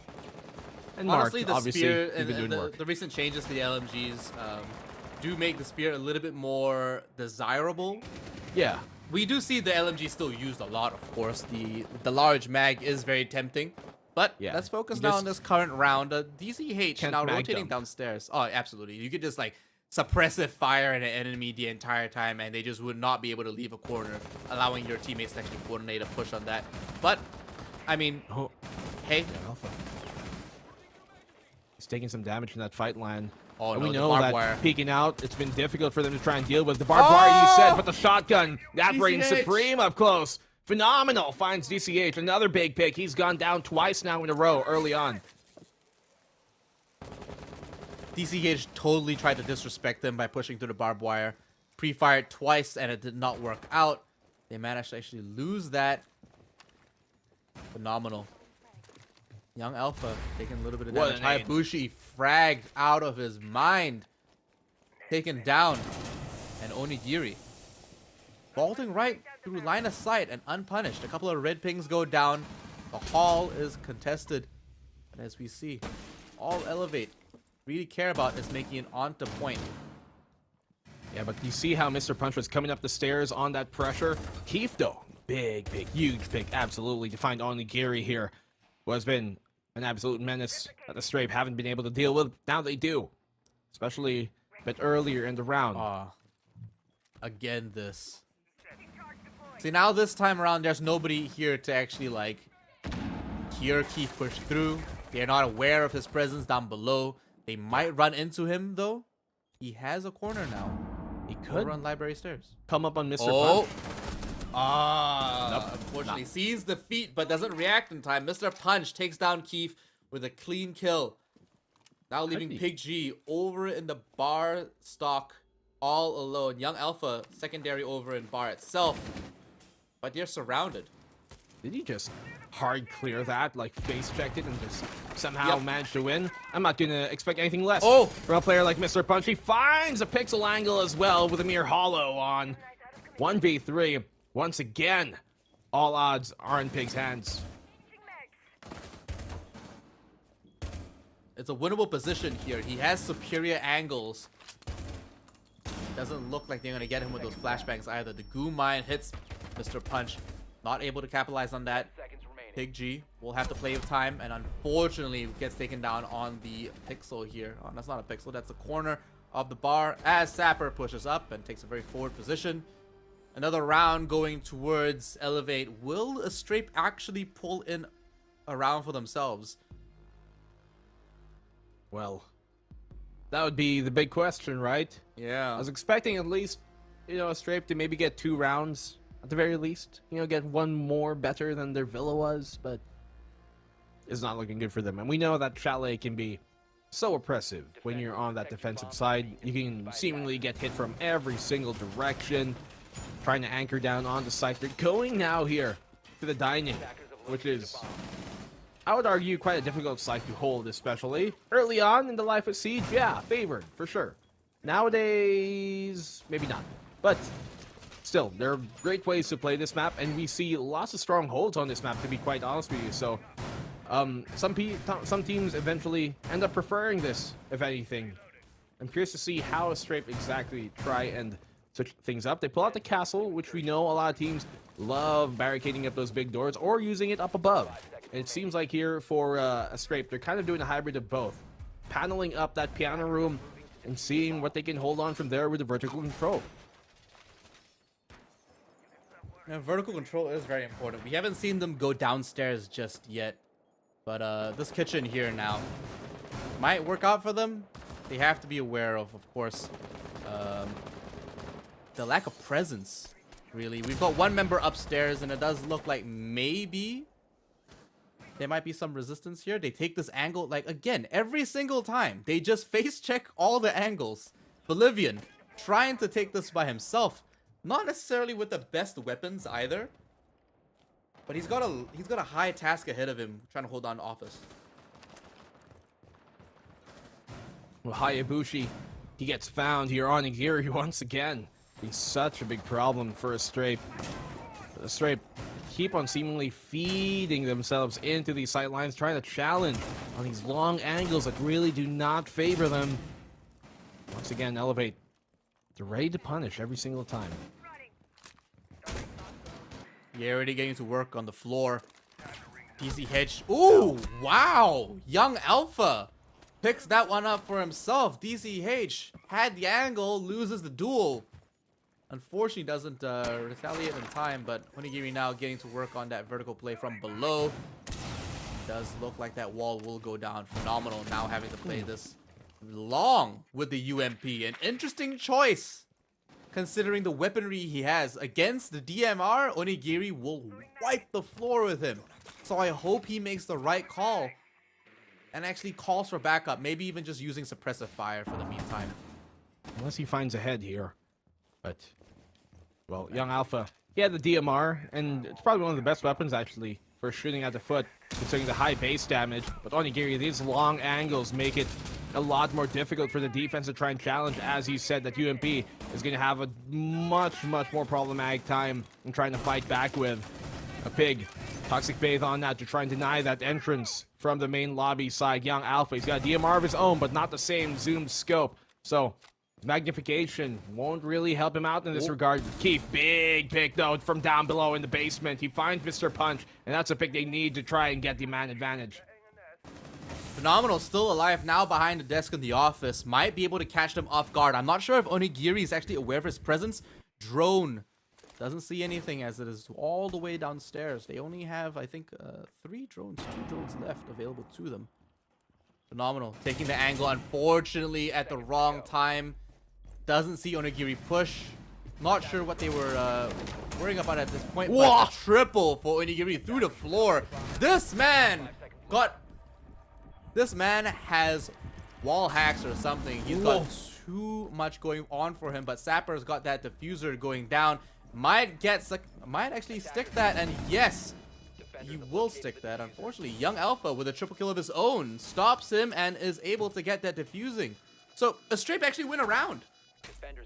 One of the better rounds that look for them. I mean, you could tell from like a mid on forward, a lot less control here that Elevate were being able to take on that top floor. Their vertical hold, absolutely crucial for winning that round. That Nitro Cell forcing Sapper off of the stick gave them just enough time to secure it after the plant went down. And Onigiri is still huge. I mean, look at what he does here with a skeleton key as well. Yeah, the guy's got hacks, man. The guy can see through walls. I'm telling you.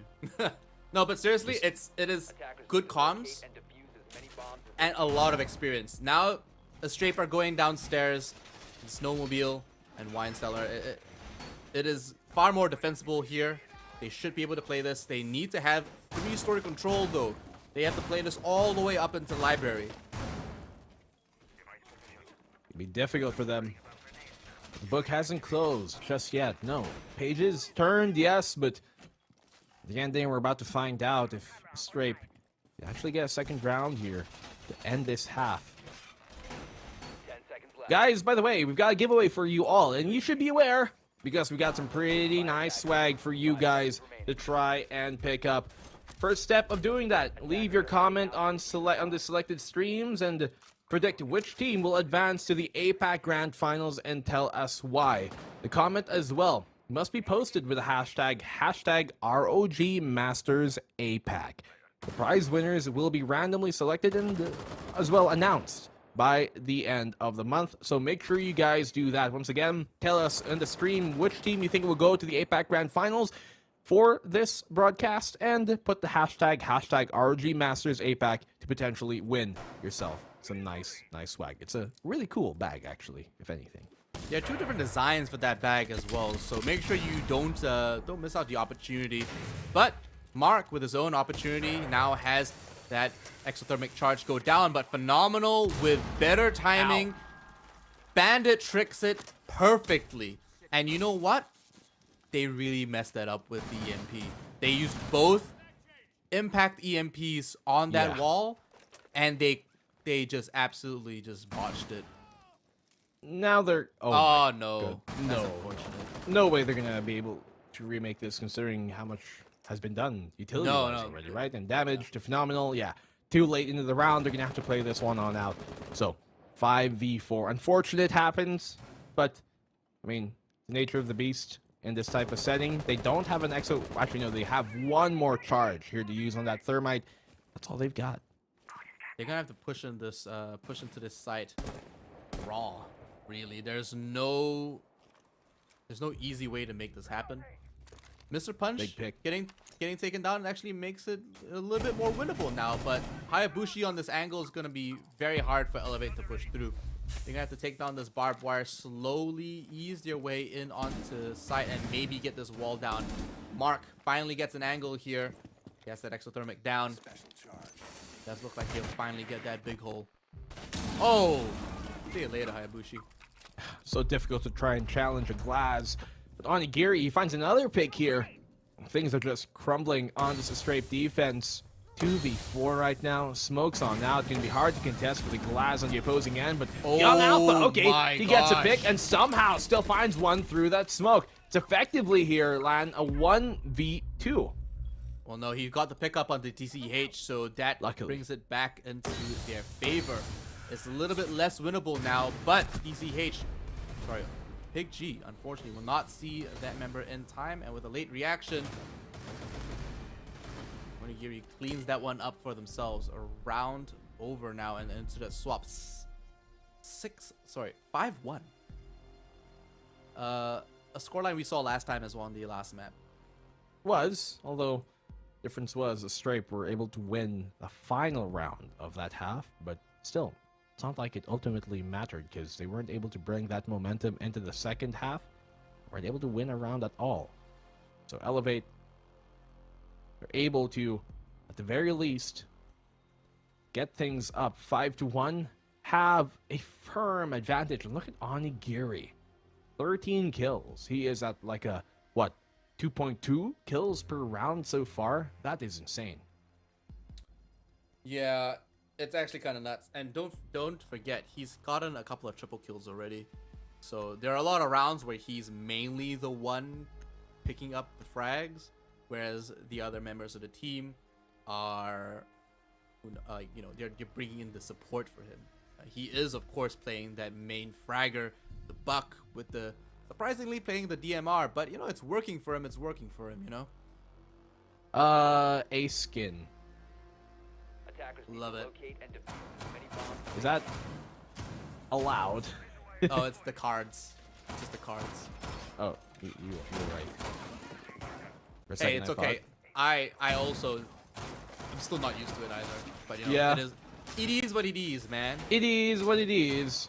Doesn't seem to be a problem. I'm just excited to see Thunderbird, by the way, because Thunderbird is an operator we have not seen this entire season. And for quite a few games now, an operator that I suppose Elevate are happy to bring out in support. This time, of course, bringing the spear onto that defense instead of what Young Alpha might be bringing. We're not sure what his particular loadout is. We'll see in a couple of seconds. But surely, some interesting times ahead with the Coda Station now being put down on certain high traffic junctions for Elevate on this defense. They seem to have it here towards the master side of things, but those Konas should give Elevate here on this defensive side a bit more staying power and fall back, get themselves patched up, and back ready for another fight. We've seen it be very influential, but the Stripe take that for themselves, and who knows how things might go. The Oryx, of all things, coming out here for Onigiri. Logic Bomb going off, revealing all the positions of defending members. Through sound only does mean they have to be quite aware of their positioning here, and they have to just play a little bit safe. Mr. Punch trying to take this angle quite aggressively. Doesn't have to. 2 kills. Okay. Phenomenal now going down as well. Okay. Yep. Essentially, it's a wipe. They're not even in the building. One member got into the building. A second member now on the bottom stairs of West Main is in the building. But even Keith has to be like, okay. You know what? That was good. That. Respect to you, man. Yeah, but respect. I mean, you guys are the kings of APAC, especially with Thailand for a reason. They're gonna need to use this 1 minute 30 just to regroup, find out what they're doing wrong, because they only have maybe one chance after this to lock in another round. If I was maybe. Pig right now, or an IGL on the strip, I'd be like, Pig, sit in a corner, give us about at least a minute, and then you play it and try and cut stuff out. But nope, they've already found him. They know he's here towards West Main. That's difficult. Vertical walls up, vertical holes up above. Those angles gonna be making it much more difficult to push from West Main. So he could go around from the garage, from the basement, see another angle he could push, but there's no way he even expects this. Onigiri on the flank, on the side. This secures it, as he said. Rainbow Six Siege, they failed in even the sieging part of getting into the map. Well, that's half the game, isn't it? Some people don't realize this, but making it in the building is very important. Who would have thought? My ranked games in a nutshell, dude. Well, 2 years ago, you would have thought otherwise. You could run out for, what was it, 10 seconds, 5, and then came to 2, and then now it's only a second. Ah, boom. Boo. Boo. In saying that, we are on match point. Elevate might just take this one away. They may finish this off early. Astrape have so much to work for, and you're most likely gonna get it. So, I mean, we've been talking smack about them all day, but I want to say Astrape have worked very hard to actually make it into the semifinals for this. It is not easy. Other teams that had to try to qualify struggled and did not make it. Only Fury and Astrape made it through the qualifying rounds for Southeast Asia, and that is big. So congratulations to them. Astrape honestly had the short end of the stick coming up against Elevate in their first match here in the semifinals. But in hindsight, I mean, like, it was gonna happen eventually. Yeah, you're gonna have to, pull some straws every now and then, and as you said, eventually, maybe not here, but in the grand final, if they somehow were able to beat, like, who knows, on the opposing side, Gaming Gladiators, and it's still going to be, I think, the same case. With Elevate, yeah, they're definitely the team to beat here in Astrape. They are finding that out firsthand. Look at Mr. Punch. Trapped between so many angles, but he's still persisting on. Mr. Punch trying to take a very cheeky angle here. Very aggressive with his positioning. Logic bomb coming out in a matter of seconds now. Quite confident with those glasses that he might be able to stand up against anything that might come his way. But it doesn't look like Astrape are willing to take and capitalize on this push. The logic bomb goes off, but we don't see any pushing coming in from Astrape at all. Mark gets taken down by Young Alpha. A lot of damage traded, of course, but still alive and standing. Mr. Punch takes a little bit of damage, but only now make it into the building. Finally, they get themselves a foot inside. Gives them a bit more control. That's not saying much. But Elevate, yeah, 4v5. They have the opening pick for Astrape. Young Alpha, he's quite low, but those Geminis, if it does ever come back and comes off the cooldown, then you're going to be able to use that information to keep things going on. Damage done early on here by Astrape, looking pretty good. They could get a second round before the end of match point. Sapper with a nice quick kill on Young Alpha. And phenomenal going down to Onigiri leaves 3 members of the attacking team. They still have the Zofia, and they still have 1 logic bomb left available. Nook might be able to make something happen if she can get some good positioning. Keith needs to find himself. Taking point. Oh, there we go. Yeah, well, he gets found. No real chance. At this point, it might be quite time to call it GG, because Onigiri secures around the map and the series as Victory sees at the helm once again. Elevate only lose 2 rounds this entire series. 7-1 once more, and Elevate move on to the grand final 2-0. Another victory for Elevate. We're not surprised at all, but in the end, what else did we expect? They will be moving on to the grand finals that will happen after this next following match between Fury and Gaming Gladiators. But, I mean, we had a quick 2-0 series here in this best of 3, and it's just us getting warmed up. The real match, I think, should be Fury versus Gaming Gladiators. I think that's the closest match that we're going to see. Elevate and whoever wins this is definitely going to be a good match as well. But I'm still unsure of exactly who might go through, because this is honestly a massive decider. So whoever actually takes on and wins this position goes on to either winning 1,500 as second place or $2,000 in a trip to Thailand in first. Third and fourth get $1,000 USD each respectively. But that's a massive gap if you think about it, especially when you're translating over to Thai baht. Well, that's what we can expect maybe for the second follow-up map, but let's kind of touch upon this map first. I mean, this the series first, right?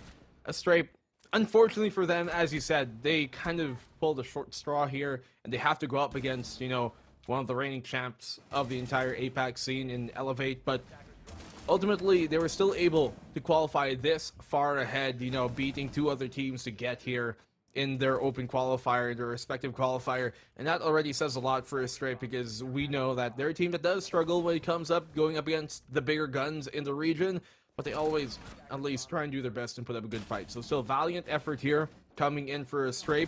Unfortunately, they have to go down at some point, and for them, it's the first map of the day, the first game of the day, first series of the day against, of course, one of the champs of the region, as we said. But Elevate, always looking so on point, continuing really the trend that we expected for them to be able to do here against a team like Astray.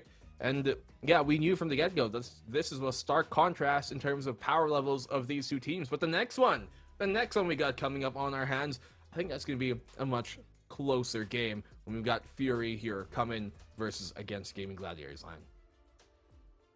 Yeah, it's going to be a pretty good game. I honestly expect a pretty tight matchup. Like I said, it's going to be a massive decider. This is a make or break situation for both teams between Gaming and Fury. But the Gladiators stand the best chance. They were Operation League champions last season.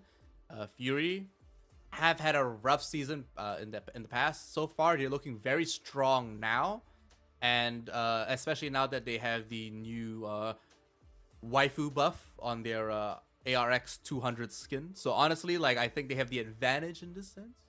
But but that's my biases coming through. Of course, don't forget that Elevate also have now their new R6 share skin. So you all got to get that as well and support this local Southeast Asian talent. Definitely so. But guys, before we continue on, we're going to have to go on a short break. When we come back from this short break, we're going to be finally continuing the series here, rather the next series up in hand, Gaming Gladiators versus Fury. We'll be back after this. Selma Chargers ready to go on the left and on the right. They might be able to make something work here, but a couple of trades, and Onigiri finds Keith on an unfortunate push that didn't work out. And is this a... What? No, there's no way they're doing that. DCH has a good angle on this. He spots him out and still wins the fight. Phenomenal. Little does he know, around the corner, he spots him out, but Mark still wins that fight line. Takes the corner, finally gets a nice shot onto him with the shotgun. Hayabushi, now he's going to get flooded. Flash grenade going off. Gets taken out. Mark cleans that one up for himself. Look at this. Yeah, he definitely has an angle here to punish them. Phenomenal, getting caught within his own smoke. A triple already for Mark. This is huge there, trying to push that vault area. He's going to win the fight as well. A quad for him. He's on path to get the ace. Hayabushi, the one making that contact. If they can help him out, this could be good. But, oh my goodness, Hayabushi being able to get things going. Double kill for him. But Mark did get a quadra kill last round, so let's not put him... There we go. He's already got a double. To pad those stats a bit, but Mark will even get that chance. He wins the fight here versus Young Alpha 1v2, and now to make this one work. But they're pushing this and unfortunately overswing, losing the trade to Onigiri. Well, they had the information, but didn't expect it. Onigiri! Phenomenal. Taking the angle, unfortunately, at the wrong time. Doesn't see Onigiri push. Not sure what they were worrying about at this point. But a triple for Onigiri through the floor.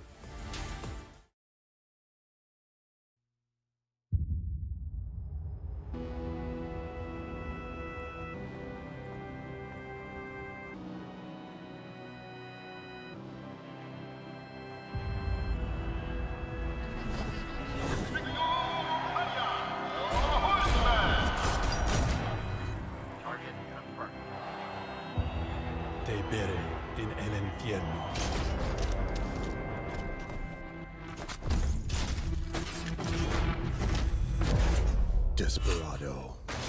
Why don't you come to your senses?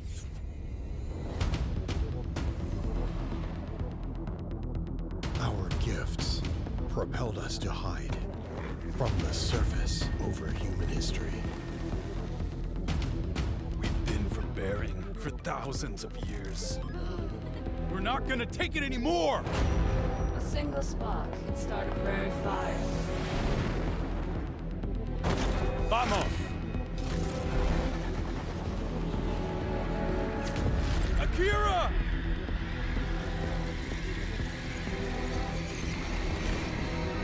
We chose dishonor, and we'll still have war. Only if it leads us to victory. Akira believes in you, Vic. Feel your fate in what you cannot feel. To sacrifice for those who dare. Defy the force of hate and all its plans. The course of fate lies in our hands. Showtime. As you wish.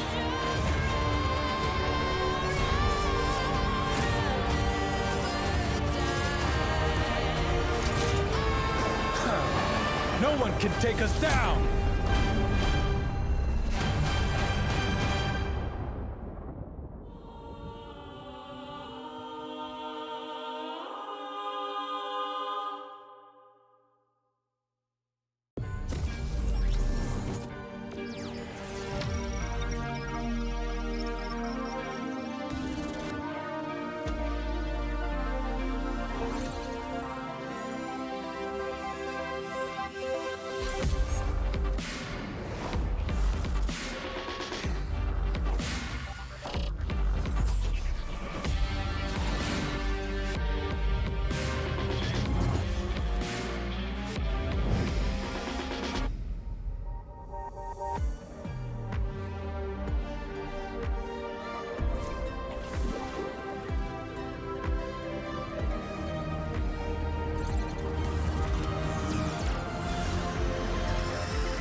Difficult challenge here, but no, the player looks the wrong way, grabs one, traded instantly. The young prodigy can salvage it, Cairo. He got them on the back of the head.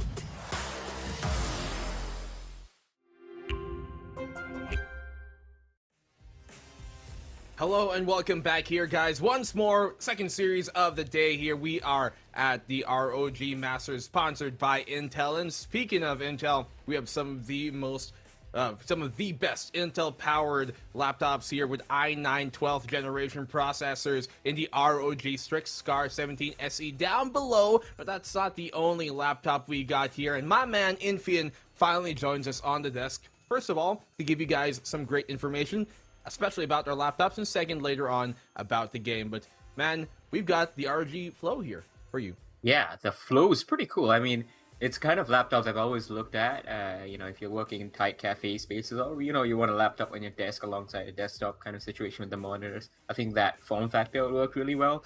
But I think the laptops might just be more interesting than what we just saw in the previous game. Oh my goodness, that's a burn. 7-1, 7-1. It's like it was a cakewalk. I mean, let's be real. You guys probably talked about it. Strape haven't won a map in 16 attempts in the Operation League so far this year. They were not going to win one against Elevate in the previous game.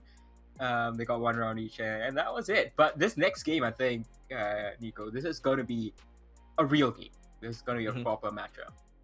I think the closest that they've even been able to get to a Strape here and winning an Operation League game was like 7-5 at the very most. I think. I'm not even sure if they've ever even gone overtime.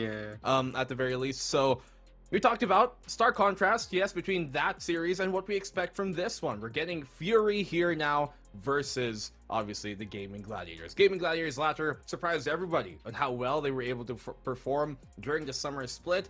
And then we look at Fury, a team that we know as well is as storied as they can be. They were able to beat Obsession and Ghost Brigade to qualify in this. But I want to pick your brain, my man. How do you think this series is going to go? Well, it's a tough one to call. Fury have been making steady improvements in all of 2022. That 2021 was absolutely abysmal. It's a miracle, they didn't kind of get relegated with the form that they were in, but they maintained the Apex South spot. And after that, they brought in BG, man. They brought in I9, Intel. They are Intel powered, apparently, so they are really good, and they've been really improving. Most recently, just yesterday in Apex South, they took the Knights down 7-4, and this is a very strong Knights who just upgraded themselves with Apex South's probably best player, Speakeasy, and they beat Knights very comfortably 7-4. Gaming Gladiators, on the other hand, of course, they went to Berlin. They actually did really well in Berlin. They've also really made a massive upgrade with Joe earlier in Stage 2. So it's going to be a very, very tight call for both of these teams. Fury are very good. They are improving. Gaming Gladiators have already shown us how good they are. This clash is going to be electric, in my opinion. Well, you talked about those new additions, and we're going to take a look now at the map Vito. But those new additions you talked about, Infian, they've only been here for maybe over 3 months, right? BG Man and I9. But we know that they definitely have experience otherwise in other teams. And as you said, I9, Intel, the joke somewhere is there between the lines. You guys can make it for us. But looking at the opening Vito here, Villa, Oregon, and Bank. Similar to how what we saw the opening map Vito for the previous series was. But with Chalet being that second map, it's Oregon here, picked by the Gaming Gladiators. So start on Villa by Fury for them to pick that. Going up against Gaming Glads, what do you think of how the Vito has shaped up really to be? So the Villa pick, I'm going to talk about it later. I'm very much interested in the Oregon pick. Now, it is Gaming Gladiators pick, but I think that Fury are going to be very happy with that map as well. If you just look at yesterday, GG won 7-3 against Wildcard on Oregon, but so did Fury. That 7-4 victory against Knight that I was talking about, that was on Oregon itself. So this is a map that both of these teams literally just played.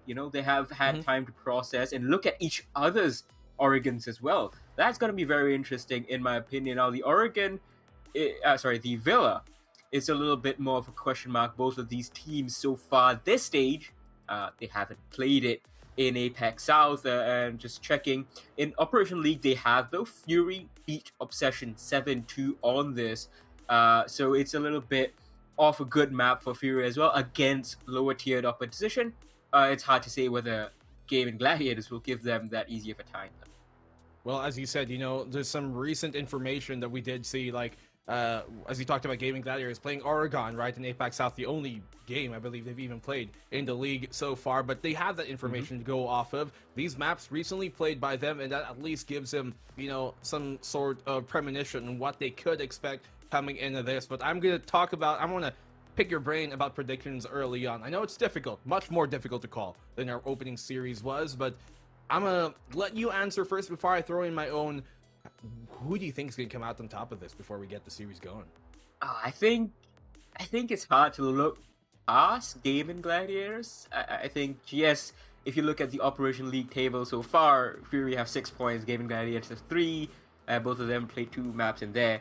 But just the fact that Gaming Gladiators went to Berlin, came away with so much experience. They started off well yesterday in APAC South. And not only that, just before the APAC South game started, they also revealed that they had signed former Team Secret analyst and head coach Titan. Now, he's going to be an analyst and strategic coach for Gaming Gladiators, bolstering Sunan, who is the head coach, of course. So I think that combination of Gaming Gladiators back end and just their experience that they've collected, the Joe factor as well, continuing to propel them towards greater heights. Fury are going to give them a solid run for their money, but Gaming Gladiators probably take this 2-1. You know, if you asked me like maybe 3-4 months ago, you know, before the summer split started, I would have probably said Fury. But Gaming Gladiators, as you said, have consistently taken every step forward. Signing new coaching staff, signing new back-end help for them has been, I think, or rather will be a big addition to what they can already do, because you've seen these guys play for quite a while now, right, in the local regional scenes, in the Operation Leagues, and this team, they were guys that really just grinded from the bottom all the way to the top, and are now here really looking like one of the teams to beat. As he said, they have that LAN experience back in Berlin, and they're looking to bring that momentum here forward. They're continuing that trend so far in the OPL, but we're in a very different tournament right now. We are at the ROG Masters C regional finals. In this case, Fury, as you said, a tough opponent to beat. For those reasons, though, I have to agree. I think this is going to go full 3 maps, and in the end, it's going to go in the Gaming Gladiators side. They're the team that has so far shaped up to be one of the more impeccable teams when shaping up against. But Fury, they're the ones I'm curious to see on how exactly they could maybe turn this around, because I'm sure we'd love to be proven wrong, especially from a team that has had as much history as, you know, Fury. Yeah, Fury, I'm very excited to see what they absolutely show up with, because, you know, although last stage they improved in APAC South, it wasn't like, you know, a performance that would light the stage over here in APAC South, in Operation League, in this ROG Masters. I think this stage, however, the way that they've started, 8-6 loss against Direwolves, who have themselves, Direwolves have gotten like a little bit of a break in APAC South because they didn't go to Berlin. So they've been working on their stuff as well, working on the experience they get from Charlotte. 8-6, that's a very good result. 7-3 yesterday, I think, though, that is the far more impressive result. 7-4, against the Knights that they achieved, Fury. I think momentum might play a factor, though. You know, Gaming Gladiators, as you said, yesterday was the first match in Stage 3, against, like, an Apex South level opposition, which Fury is. I think against Gaming Gladiators, against Fury, Gaming Gladiators might find it a little bit tougher. If they don't switch on, Fury might be able to take the first map away from them.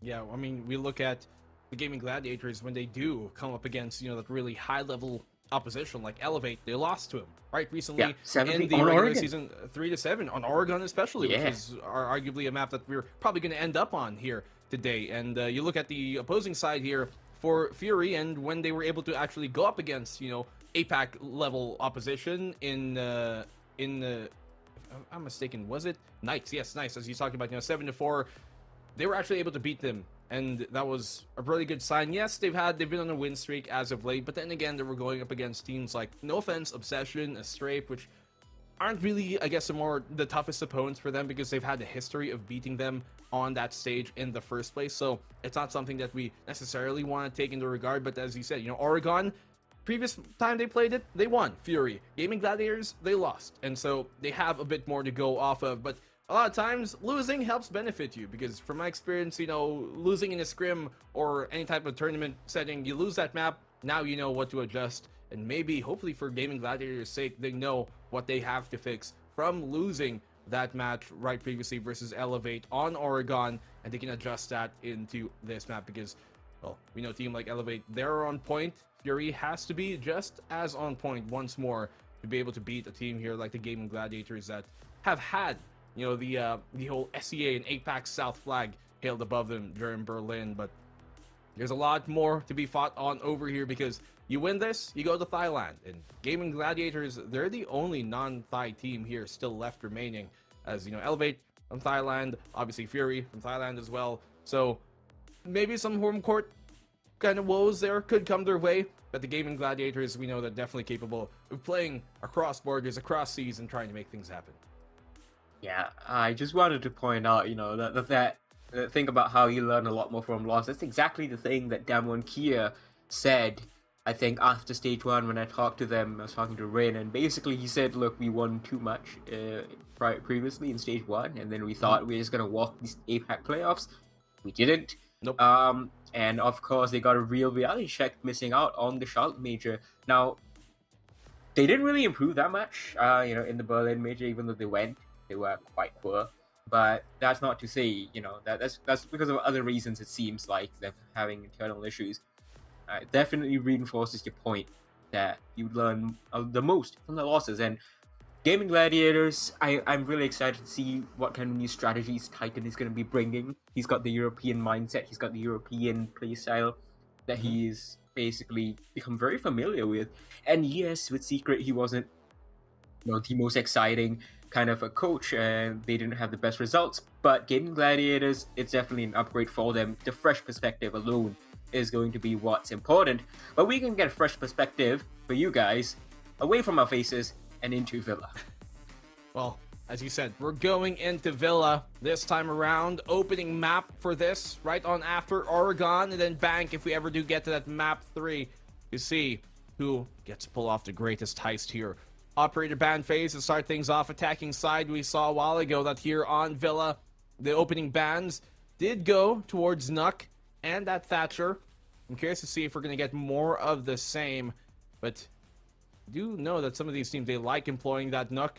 Not sure if it's going to be banned out here. It's a Doki that they take off first and foremost, knowing at how that Gon 6 plus EMP combo nowadays can be absolutely detrimental. Exactly, and that's exactly the reason why Nook has been getting banned so much as well. She's just got such a fantastic kit now. She's got a good gun, she's got a good utility, and she's got, the frag grenades, I believe, still, or is it the impact EMPs? Yeah, there we go. She's got frags, yes. I think she's one of 4 operators left now with frags on the attack. So getting her banned off the board means that you really have 2 frags less to deal with. At most, you're going to get 6, and if you're going to be bringing 6 frags, you're going to be sacrificing so much more in other parts. So, the days of, seeing 8 frags on the team are very much over, and Nook bans are basically the new Thatcher bans. It's Doki who has now, the Gon 6 plus the EMPs, and that is, the real problem. We saw it a while ago that, it was a big defensive problem when having these shields, even protected by ADS, is completely dismantled by a sole Dokibi, right? And especially on the sprawling type of this map, how much of those roams can be taken offline because of those logic bombs. And Valkyrie and Pulse, final bans here on the defensive side. Valkyrie expected a map like this, but Pulse, the intel gathering is really what these teams want to deny. We saw a couple of Pulse plays from Astrape in the earlier game, didn't we, Nico? Yeah, and they actually were not too bad. They got the info. Really, Astrape's punishment was just they were not as experienced as Elevate. I think that's really where the difference lay. But you can see Astrape were making good use of the Pulse. So seeing that Pulse getting banned out over here, I don't think that is really much of a surprise. Neither are the attacking bans, really. Doki and Nook, as Nico said, got the Gon 6, got the EMPs for Doki, and then you got frag grenades and good sneaky little hit, plus a good gun for the Nook. Very simple stuff. So we're going to head right into this round, and obviously AVG going to be the first bomb site here. Standard defensive and attacking lineups. No attacker repicks just yet. What isn't so standard is just Thorn pick. Now, not entirely out of the question, but we don't see too many teams try and employ that, even on a map like Villa. I'm curious to pick your brain on what you think could be the reasoning here. So yesterday when I was watching the Oregon game, I think it was Knights. I believe it was Knights against Fury. We saw a fair bit of Knights' use of Thorn against Fury, and they caught out Fury actually in quite compromising positions. They just couldn't capitalize upon it, the Knights. So I think that's what Gaming Gladiators have looked at. They've looked at how Fury play their attacks, and they overextend sometimes and get themselves into tough positions. Now, if Fury win that gunfight, it's fine. They get away scot-free. But if they don't get the kill immediately, then they get caught in crossfires or they get caught in the Thorn gadget. So I think that's maybe what Gaming Gladiators are looking for. I mean, their name is Fury, and if what you surmise, I guess, could be true as well, if it really did work against that Fury team on a map like Oregon, where Fury, they love to press themselves up on the pace, those Thorns, they can really be a big problem once they push into one of her gadgets without them really realizing, yeah, they can back off, but at that point, they're probably in a gunfight, and that's when Gaming Gladiators can punish them, and that's what we know Gaming Gladiators could be really good at, that punishment style of theirs, but they can also initiate if they have to, but let's see. Fury attacking side, trying to take 90 control. They have like Hollis on that window, which is what you need to do before you actually take control of this. So everything by the book, stock standard so far. Gaming Gladiators, a minute and a half left for them to waste.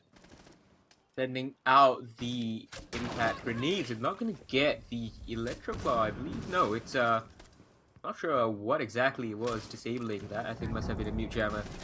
Eventually they get it, and Dark is going to get the shield as well, alongside I9, who's on the Ash, 6 picked off to attacker repicked.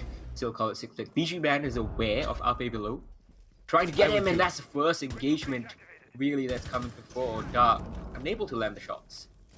Yeah, don't worry, I still call it 6 picked in my own ranked games. It's stuck. Yeah. Memory. Fury, though. Of it. Yep, on the peak. Oh, Joe still wins that out. Okay. Greatness. Really nicely done on the swing. He finds a second. BG Man follows up though. 3v4. They brought to a 3v3. Man, disadvantage equalizer. The 90 control firmly in the hands of Fury. And they completely roll on over Gaming Gladiators to start off this round. We're gonna go back to our faces because unfortunately you're gonna have to look at my ugly mug. But fortunately, Infian's beautiful smile. Oh, thanks, man. Wow, that exploded really quickly. We are having a technical rehost, I believe. I'm not too sure of the reason why, but we'll get you the information when we have it. Let's talk about the end of that round. Look, it was looking quite good for Gaming Gladiators. They got the first pick. They rebuffed that push in from the vault entrance. But apparently we're hearing the round doesn't count. Yeah. And I'm not too sure why that is, because I was going to give a lot of my praise to how Fury just pulled off an absolute blinder in those final few seconds, just rolling in. I think that was a good feint. Even if even if the round doesn't count, we can talk about how well they played it, I think. The way that they feinted, that they were pushing in from the vault door, I think they had like 2 people or 3 people putting pressure, and that just allowed Dark and 99 to just walk in through the door into Map's room, I believe, and just basically mop up from the other side. Hammer and Anvil approach. Yeah, well, unfortunate for Fury that we have to replay the entire map, so we're going to start off. We're back 0-0. That round doesn't count, but so far, it looked pretty good from that Fury side, as you said, right? Playing things as he should. They had, like, Hollis on that 90 control before actually taking it, and speaking of 90, they had, like, triple presence on that, so when you saw them actually try and peek, it was a triple peek that they were trying to fight against. And then on the swing there as well, coming in from the mezzanine side of things, very difficult for them to try and adjust to, but unfortunately we're gonna have to try and re-host this entire game so we can actually get things fair. I'm not sure. I'm gonna give you guys more information on why exactly that is later on if I can get it myself, but for the meantime, all you guys have to be concerned about is that we're remaking this map. So we're back 0-0, things on equal playing ground. So both teams, we're gonna see them really, I guess, or we're gonna expect if we're gonna be able to see them try new things out, or if the same comps are gonna stick.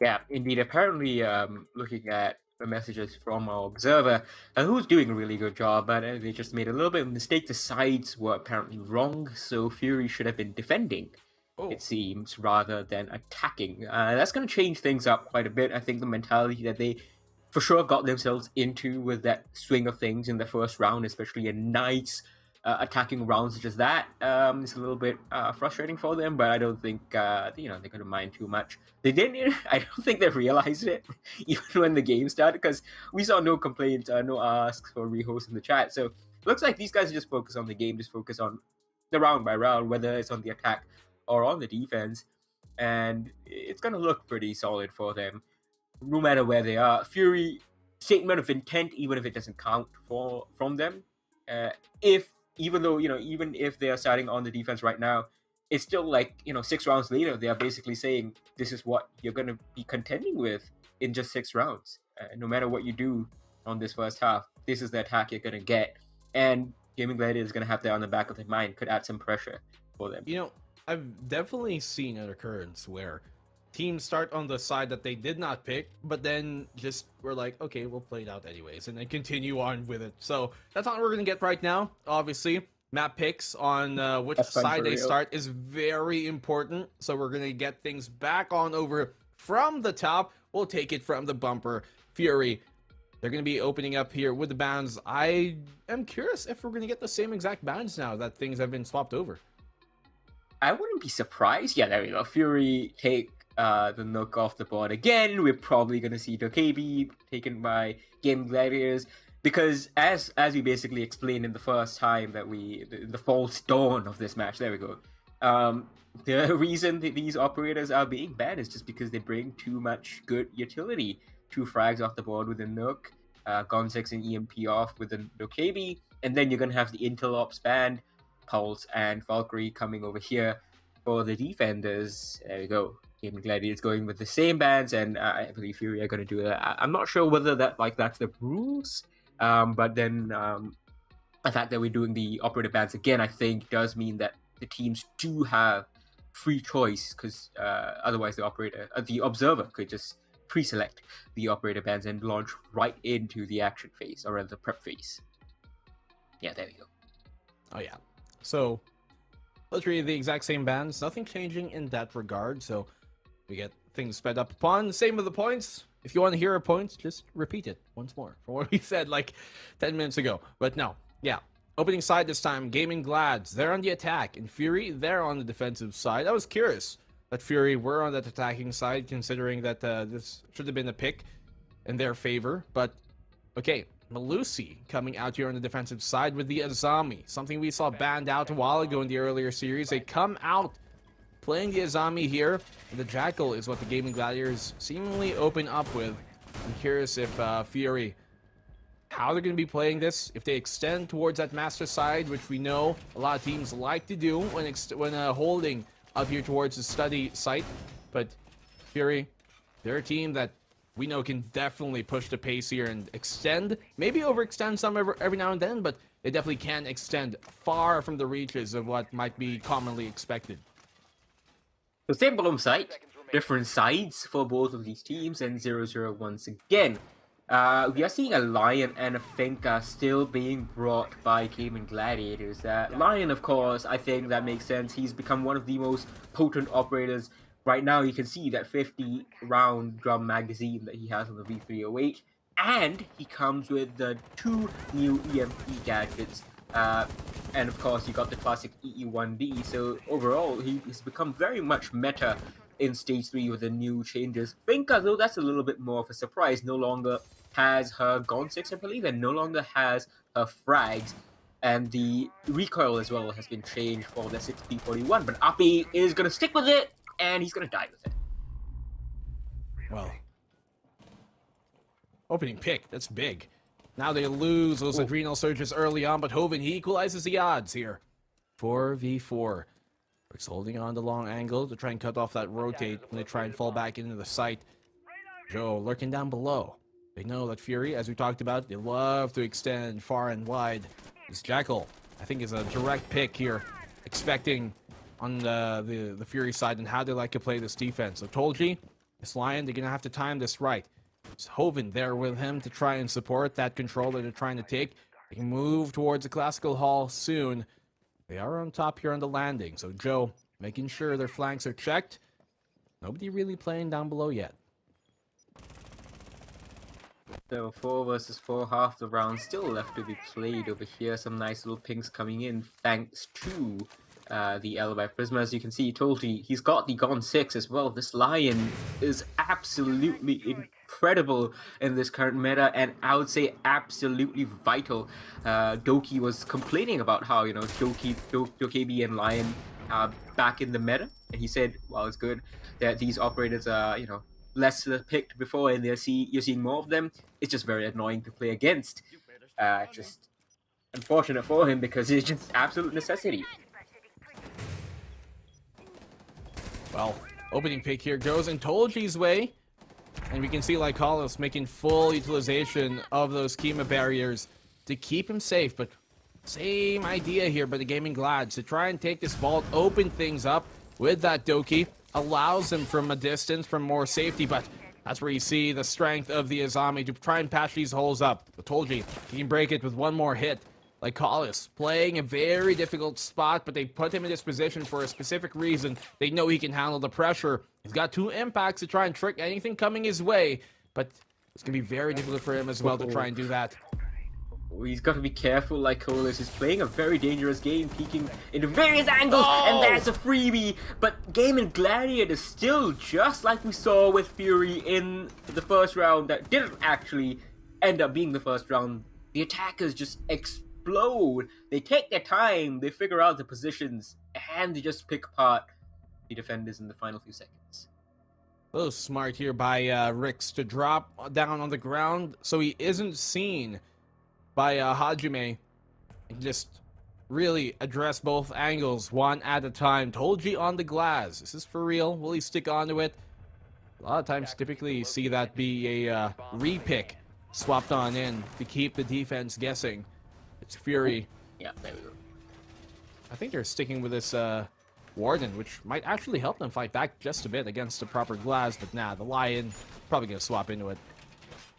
Yep, so obviously you don't have the reveal phase anymore, but these two teams are intimately familiar with each other through the Operation League, through APAC South, and now through this ROG Masters. You can see 2 6 picks coming in, or rather attacker repicks. Glass to Lion and Jackal to Nomad. Both of these are very strong operators. Now, just wanted to go back a little bit on the Nook situation. So in the first week, in the NAL and in the EUL, the Nook was banned 90% of the time, so 9 out of 10 games played. And then she was banned 50% in the first week in APAC North. APAC South, so far, Nook has been banned 67% of the time in the 2 play days that we have had. So you can see that every single region basically has woken up to the power of the Nook. So no surprise to see her banned, and Dokebi as well. You know, she's not going to be picked that much because she's going to be banned, I believe, more often than not. We'll see how things shape up as Fury using that Warden in a roaming role. That's not what I expected. Yeah, typically you'd see the Warden, you know, kind of anchor things down. Be that reliable source of constant pressure to fight back against all the flashes and smokes that might be thrown their way. The Jaeger here on Dark. He has to win this fight. Ape is giving himself away. They know he's here. They know Dark is also towards that dining side, so droned out. Joe knows where he is. That information being fed to him constantly. This is such a difficult spot for Dark to play in. He's got a shield to support him from that walk-in, but BG Man, huge pick here. Ape on the swing. Tolji finds Dark finally. And the man advantage in the Gladiator's side. Oh, he has an angle. Little does he know, he gets so much damage on Lycolis, almost taking him down, Infian. Oh, that was getting away free with Lycolis. No. Ape gets Hajime as well on that swing. How on earth did he expect that position? This must be some excellent droning here. You saw how they hunted down Dark and I9, even though they didn't really expect I9 to be there. I9 could have stopped Dark from dying, but in fact it was the other way around. Oh, Ape almost nice at the wrong time, but gets the kill first. Finishes off what was left of Lycolis. Finishes off what he started, and we are finishing off this round, it seems, even though we still have 1 minute on the time. He's giving himself away. Now he's flanking on the retreat, and there's no way for him to get out of this. Ape, huge kill, quad for him in the round, Infian. And just completely outclassing them on every single peak. I'm still surprised how he got I9 there up in the memorial, just playing an off angle. Still wins it out. Yeah, just walking up the stairs and he gets that lucky kill. You can see. I don't think he really expected that. His crosshair just walked over him for a second. And I think Lycolis, he brought the M870 in that round. Didn't get to use it. Nice little double C4 from BG Man, of course. Former Elevate Man. So was I9. But both of them have, you know, combined not been able to switch on as expected for Fury. Fury are trailing 0-2 despite being on the defense, and I think that is just Gaming Gladiators showing their superiority right now. Yeah, but how long will this trend really continue? I'm gonna expect Fury here to try and turn things back sometime soon and give us a few rounds in this half, but attacking side, get the 2 opening rounds is a pretty good sign. If you can get 2 rounds sometimes on this map, that's all you really need to secure things and come back in that second half and close it on the stronger side of this map, but if you can get a third, then that's going to be really good from Fury here. They're the ones who really need to get a stop. 9-9 on that Maestro to try and give him a different look information, but also denying lots of utility that could come their way, as well as make that plant more difficult. They're going to keep the walls closed this time around. That's the question. If you're playing a site like this, you want that vertical control especially. And we do see that coming from Hajime playing up above, but he's going to need a bit more support, and I'd wager that the Evil Eyes, they could be utilized for that exact attempt. Quietly taking their time so far. 4 people from Gaming Gladiators spawning here on the east side. Cho is on the Ashe. Now Ashe also has seen significant resurgence in the pick rate this time around. The R4C, a lot of players have been reporting that it feels like a laser again, and she only had a good G36 as RP gets the first kill onto Dark, who continues his troubles, 0 and 3 so far. But yeah, the Ashe is coming in, the R4C coming in again. She's got breach charges as well. She's got those burrowing launcher gadgets. What do you call those again? It's been so long since I've had to talk about Ashe tactically. But yeah, she's really come into her own once more, and you can see that Hajime knows exactly where the player is. Cannot wait for him to peek his head around. Yeah, I mean, with a change to the compensator for that fact, the muzzles.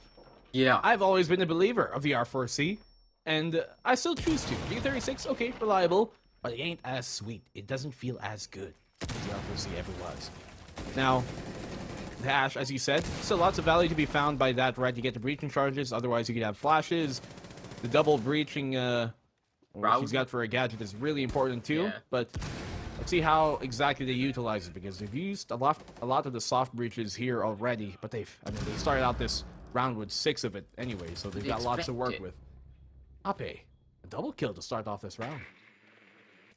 Well, Joe looking for the vertical. He needs to be careful he doesn't expose himself in his zeal to BG Man below. BG Man knows that the opportunity is going to present itself, but his teammates are falling all around him. That's I9, the latest one, even as Lycolis gets 1 kill for himself, and Ape is swarming into sight with the M762. Gets shut down by Lycolis, who dodges the vertical angle just in time. BG Man has to give up his position to come and reinforce Lycolis. As we expected, there was a drone in front of him. He's not going to shoot it just quite yet. Ashe gives away her position right now. Joe trying to make another entry, as it's all up to BG Man now in a 1v3.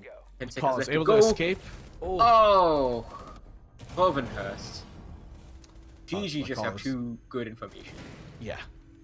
Lycolis able to escape for just a hair, but not long enough, really, to stand the test of time. And Gaming Gladiators, Infian, this is a triple round start here on the map that you would wager Fury to be starting off strong with, but it's a Gaming Gladiators showing that they are definitely one of the teams to beat in the entirety of APAC South. Fury, they call a timeout, slow the pace down.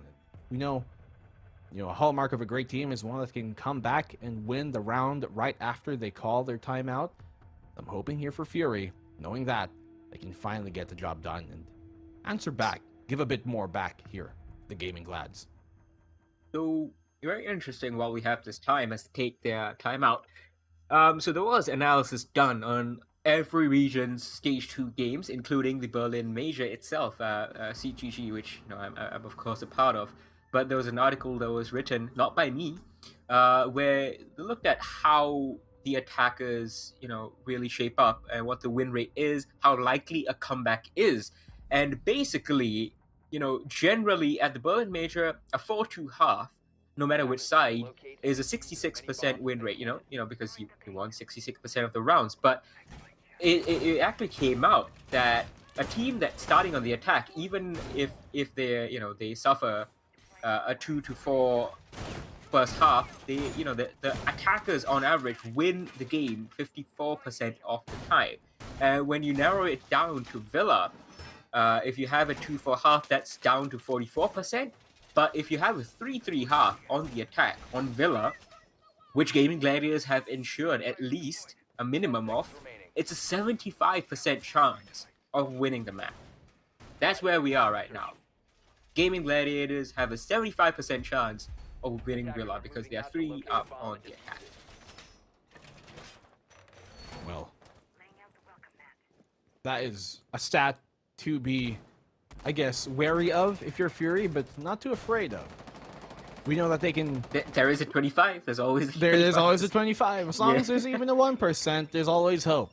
As little as it may be, Fury, they want to set this fate by their own hands and fall to the demise if it comes to them. But they're going to have to fight it out to really find out. Flores used. Flores, yeah, those Rotero drones are completely making work here of the stairs. Still an ADS standing. Another one to be dropped. A mute jammer here to try and keep that alive for as long as they can. Let's see what we can get in the rest of this round. So the early round, the first minute really, has gone really well for Gaming Gladiators. They haven't lost any members. Oh, they messed up that grenade though. I was going to say they haven't lost any members, but they've been just systematically clearing out the utility. They've gotten shields, they've gotten barbed wire, they've gotten frost mats as well. And they've found out all the information that they needed in the first minute and taken care of it as well. So this is going to make that final push a lot easier. They're burning ADSs as well. They'll have to contend with BG Man's shotgun, but they chase him away, and Hovenhurst is immediately pushing up. Not too far, not overextending, but flashes, frag grenades, baiting out the C4, and Tolji gets the first kill onto I9. Ape gets a second onto Dark, almost a third onto the Frost! Oh! Ape does trade out like Colas though, and it's a 3v2 as Hajime is forced to swing up the fight. Look at the shot here by Hajime. He drops down the hatch as well for a safe escape. Hoven on this contest. You know, BG Man got a lot to do here to try and hold things down while his teammate is back up on the rotate. He goes for the swing. BG Man almost losing his life in his head. But if he can time this right, if he can pull that attention and aggro, Hajime can swing just in the nick of time to maybe get a pick off here. Rick's taking lots of damage. Nade on out. Doesn't connect. He's still got time to burn here. And Hajime, if he can find the right timing, then this could be absolutely deadly. The plant trying to be stuck, but the shield being used against him. And Hoven gets a kill. It's down to a 1v1. BG Man, no more Nitro Cell. He's only down to a sliver of health. So a single piece of damage could do him on in here. 30 seconds left. He can get the revive on his teammate to bring this back 2v1. They're trying to bring him back up. BG Man, he has the timing. Will he swing with it? He's got this really close, playing the off angle here. Infian. He goes for the collapse, but it doesn't come. Hoven coming absolutely huge in the round. And Gaming Gladiators still decide to not concede one. Oh, that was really unfortunate from BG Man. I'm sure he was getting information. He was getting sound calls as well.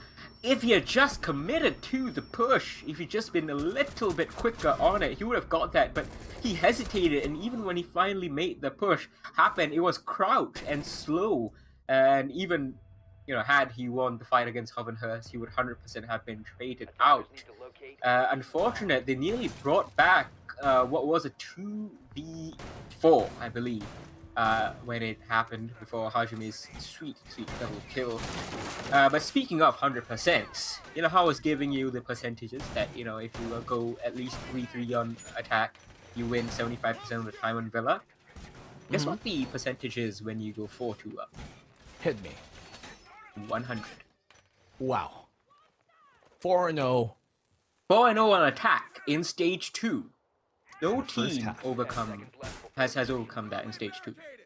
That is in the world.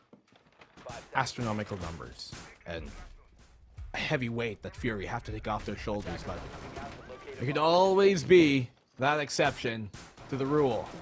Fury. It is a new stage. It is a new stage. We're at stage 3. Let's not forget. But we know that odds are always something to be addressed here. Odds are always something that they want to try and turn to their favor. If that pendulum swings their way, then hopefully they can get things done. But this is not looking good so far for Fury. They got that bandit out. and the Warden as well. But it's Gaming Gladiators. On the attacking side, they look so pristine, Infian. Just absolutely insane how clean they're playing right now. This is the info game. We have highlighted this a couple of times already, Nico. Both you and I, we've just been talking about this.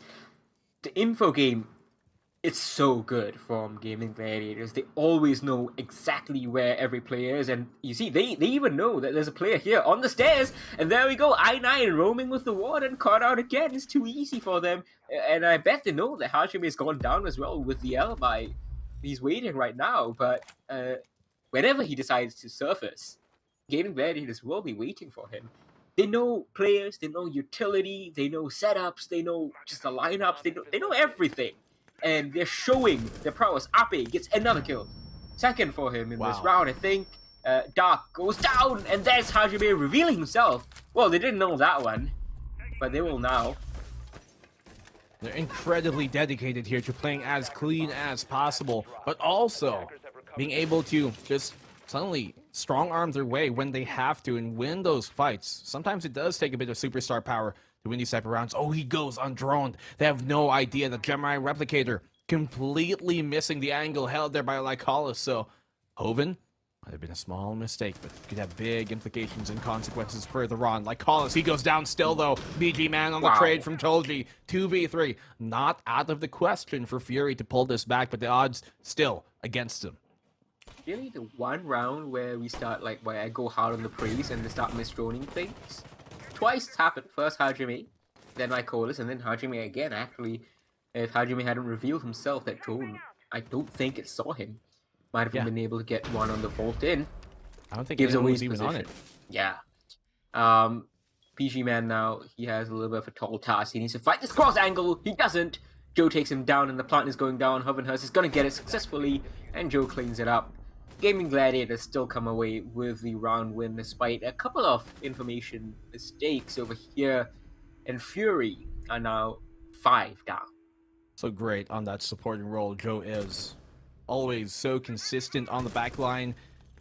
If 4-0 was a 100% loss, this must be a 150% loss at this point. Like, there's, if that was a thing, obviously, there's, I'm making up numbers here, but this is ever more so astronomically unwinnable. It's not Fury, happening. statistically. It's just not happening.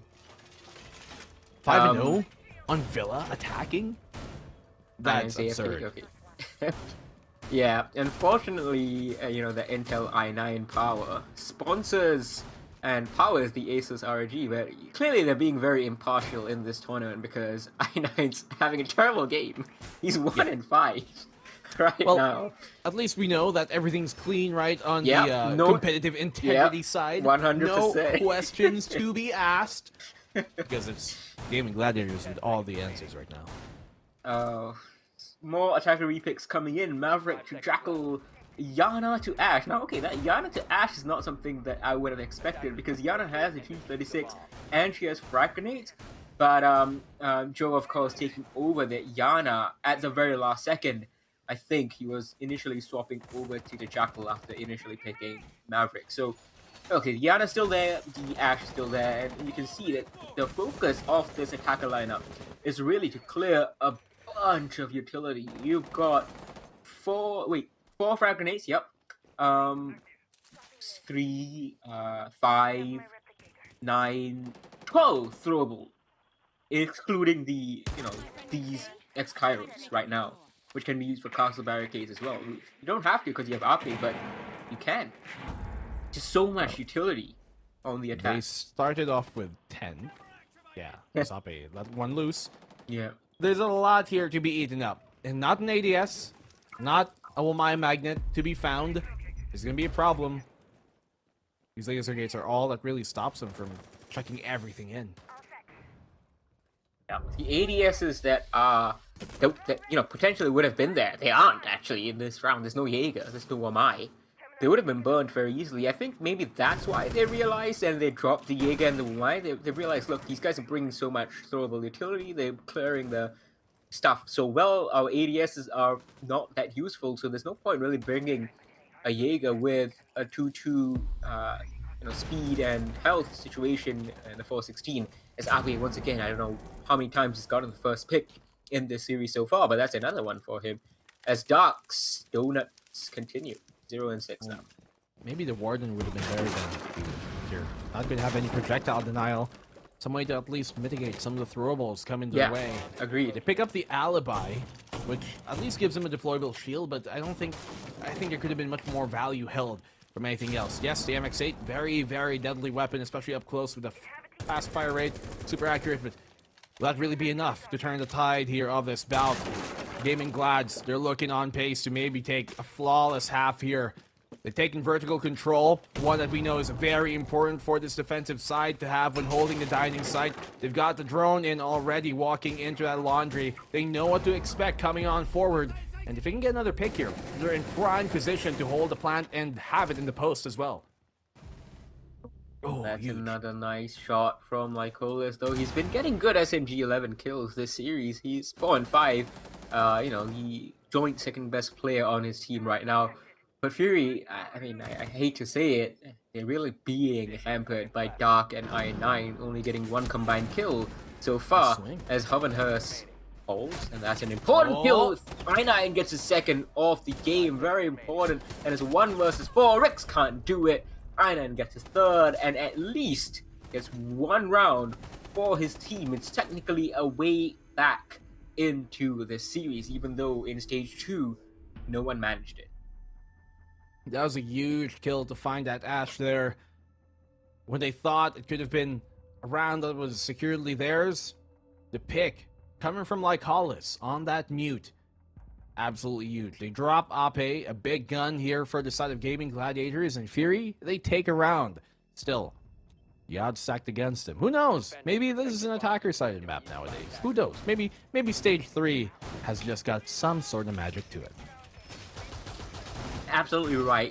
Stage 3's analyses need to be done with a fair pinch of salt, because the meta has shifted so greatly on both the attack and the defense Nico, with all of these changes that we have seen to various operators. For example, we haven't seen Rook, but I'm just gonna say Rook can now help other operators withstand when they wear his armor plates. So that kind of situation, we haven't really seen so far, because Rook's still not like the operator you want to be bringing at this level. But the attacker changes, the gun changes, the recoil changes, the optics changes, the ability of that shooting ground mode, the shooting gallery, to just get yourself practice on a weapon. It's just a lot better, and it's improved so much. The meta is in such a nice place right now, even with the Lion into KB surfacing. But yeah, don't forget. You know what you guys can improve on, though, is your swag, because we've got a giveaway for you all. Take a look at the top left. We've got the ROG Archer backpacks to be given away, 15.6 and the 17 one. All you have to do is comment down below in the chat which team you think will go to the APAC Grand Finals, which is going to win this entire day, basically, and add the hashtag in your comment, hashtag ROG Masters APAC. But before that, trade on either side comes. Big kill, I think, from GG more so than Fury, because Rix, he's not been having the best game. He's 1-4, but he is, I believe, sorry, it was Hovenhurst? I think, it was Hovenhurst who took down Lycolis, who is Fury's only hard breacher right now, and no one on that roster even has the hard breach 2 right now left. So Vaults are going to stay close. That Vault push that we saw them in that first round, the fake first round that we had earlier on, that's not possible anymore. It's possible here for Fury. Even with the chances quite low, the numbers not favoring them, to try and bring this one back, 1 round at a time. 9-9. He's holding off the angle here on the veranda. Study is theirs for the most part, but Lasergate's going to keep him at bay. Can't just idly walk in. Catch one of the defenders off guard. With a thorn here by Joe. Could be big late in the round, especially when they're pressed on time, forced to push in, and suddenly there's an explosive right around the corner. So that could be big later on. Timing of that 90 player to back away, I think it was going to be a clash, as we're going to see one here. Dark and Api. Api's getting pinched. He's gonna get one. He flicks around for a second. Whoa! And gets him two. Dope piles on to I9. And it's a 1v4 for BG Man.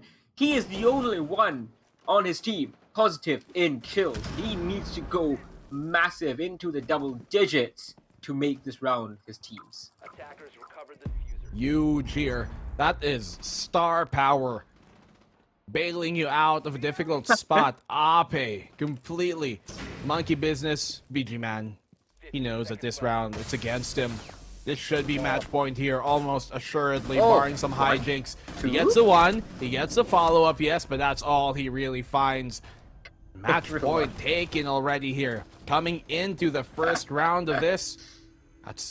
That is undeniably great here from the Gaming Gladiators. Oh, so much for the electric matchup that I predicted. So much for the close contest that I predicted. None of that we are seeing so far. It's just Gaming Gladiators looking head and shoulders above Fury over here. You'd think Fury would be giving it a little bit more than what they've shown, given that, as you know, you pointed out, this is the LAN finals. They're going to be held in their home country.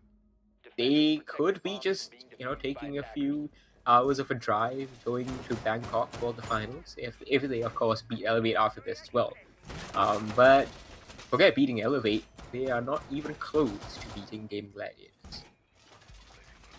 Yeah, it's gonna be a tall task here for Fury to get to that grand final if they're playing like this, especially when they're playing against the Gaming Gladiators, who are just so on point. Azami coming out, Oryx here for Ape, Rix and that Rooney. See if there's any repicks here coming from Fury. It doesn't seem to be the case, so they're sticking to this. Ibana, Ash, Twitch, Yana, and Lion. Hopefully, it's going to be enough here to try and mitigate the very stalwart defense of the Gaming Gladiators. We expect them to maybe spread things out here a bit. They've got that alibi and the Oryx to really be able to push the boundaries of where they can really hold. Now, Azami is going to help them even more so in playing these angles that you might not expect and holding these positions that weren't previously nearly as playable. So you can see already here, Gaming Gladiators extending themselves towards that game side. See if they can make some pressure applied on that end of the map. Ape's 13-6 right now. He is absolutely tearing through Fury. If there's one man to give credit to on Gaming Gladiators specifically, incredible stuff from him, and he's going aggressive again, doesn't find anything. Fury very wisely keeping themselves away from that line of sight, but they need to be a little bit smarter to try and get this round back and try and, weasel their way back into this series. He's going to spot out Banshee over there, trying to disable it, waiting for the opportune moment whenever the push is coming up. Joe's already got two keeper barriers set up over here, almost like an obstacle course with a Banshee in the middle. So anyone walking through it is going to have to contend with that and three different angles to watch. A lot for them to deal with for sure. The opening pick doesn't really go their way. Fury here, they lose BG Man. Those calls would have been absolutely huge for the scan. But that's removed off the table. X-Kairos here to try and open things up on that Master. Once they do that, the rotation is going to be a bit more difficult, but they've got the perfect tool to plug that up in these Kima barriers. Those holes just removed from being utilized on that attacking side. Master is theirs. What really will they find off of it? Oh, that's a nice idea! Whoa!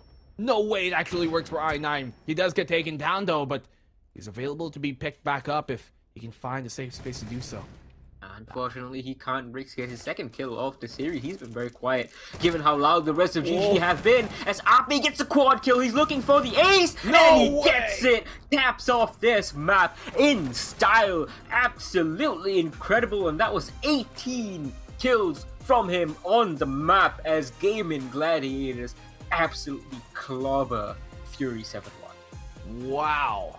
What a final round. All cards on the table. The ace of spades, and if you're a man of wages, then that's a good wager here for you to take. Ape, absolutely huge performance in that map. The Gaming Gladiators to get that 5-0 start was really the end there for Fury. 7-1, Fury at least get a single round off of the Gaming Gladiators, but we see very so truly why the Gaming Gladiators were one of those representatives for APAC, especially going into Berlin. They prove it right here so that they are one of the teams that are really a cut above the rest so far here at map number 1. I'm curious to see if Fury can they even answer back, can even regroup and recuperate into map number 2 after such a demanding loss. It's really surprising to me that they've lost this in 1-7 fashion. Definitely caught me off guard. I thought that, since Fury picked this map, and this was Fury's map pick, Villa, they would perform a little bit better on it and, maybe be confident of a potential upset 2-0 because Oregon follows next after this. And as I said, they looked really good in Oregon yesterday, but they just looked completely out of shape over here. And yes, Oregon might be close, but it doesn't fill me with confidence. If this is what they thought was arguably their best map, the map that they wanted to pick, Gaming Gladiators' confidence is what I trust right now, and they are the ones who picked Oregon for the second one. This could be a very quick 2-0, and I'm just realizing this. We've just seen 3 7-1 maps in a row. That is insane here. Coming from the Gaming Gladiators, as he said, off of that win streak that Fury have found, it's the Gaming Gladiators who put a stop to that after all of this time. Fury, they've been enjoying really the benefits of having a really good run so far in the previous matches, but now's where they finally meet and to that quick streak that they were shortly having. Really great performance here on that attacking side from Gaming Gladiators, and to do that, as we said, on the attacking side, especially on a map like Villa, really goes to show that these guys, they came here prepared and they knew how to get things done. But we're going over to Oregon, and this is a map that we did say the Gaming Gladiators struggled when they were playing in the APAC South, and Fury were able to win the last time they played on Oregon. So this could very well be a 3-map series, as we predicted. We could very well end this on bank, but we're gonna have to see if Fury can even extend us there, because that was just a one-way show. And we're going to continue the show after we come back from this break, so don't go anywhere, guys, because the ROG Masters C Regional Finals will be back here with a second map between Fury and the Gaming Gladiators when we come back from this break.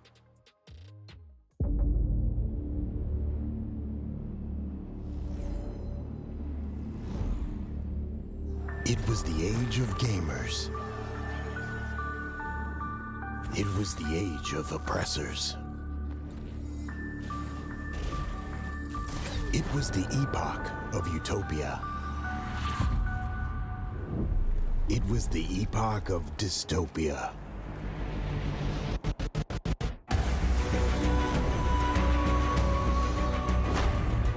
It was the winter of silence.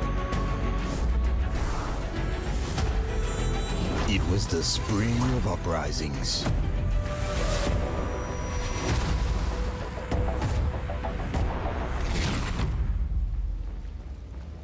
We are unstoppable. We are all going directly to the Republic of Gamers.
Difficult challenge here, but no, the player looks the wrong way, grabs one, traded instantly. The young prodigy can salvage it, Cairo. He got them on the back of the head.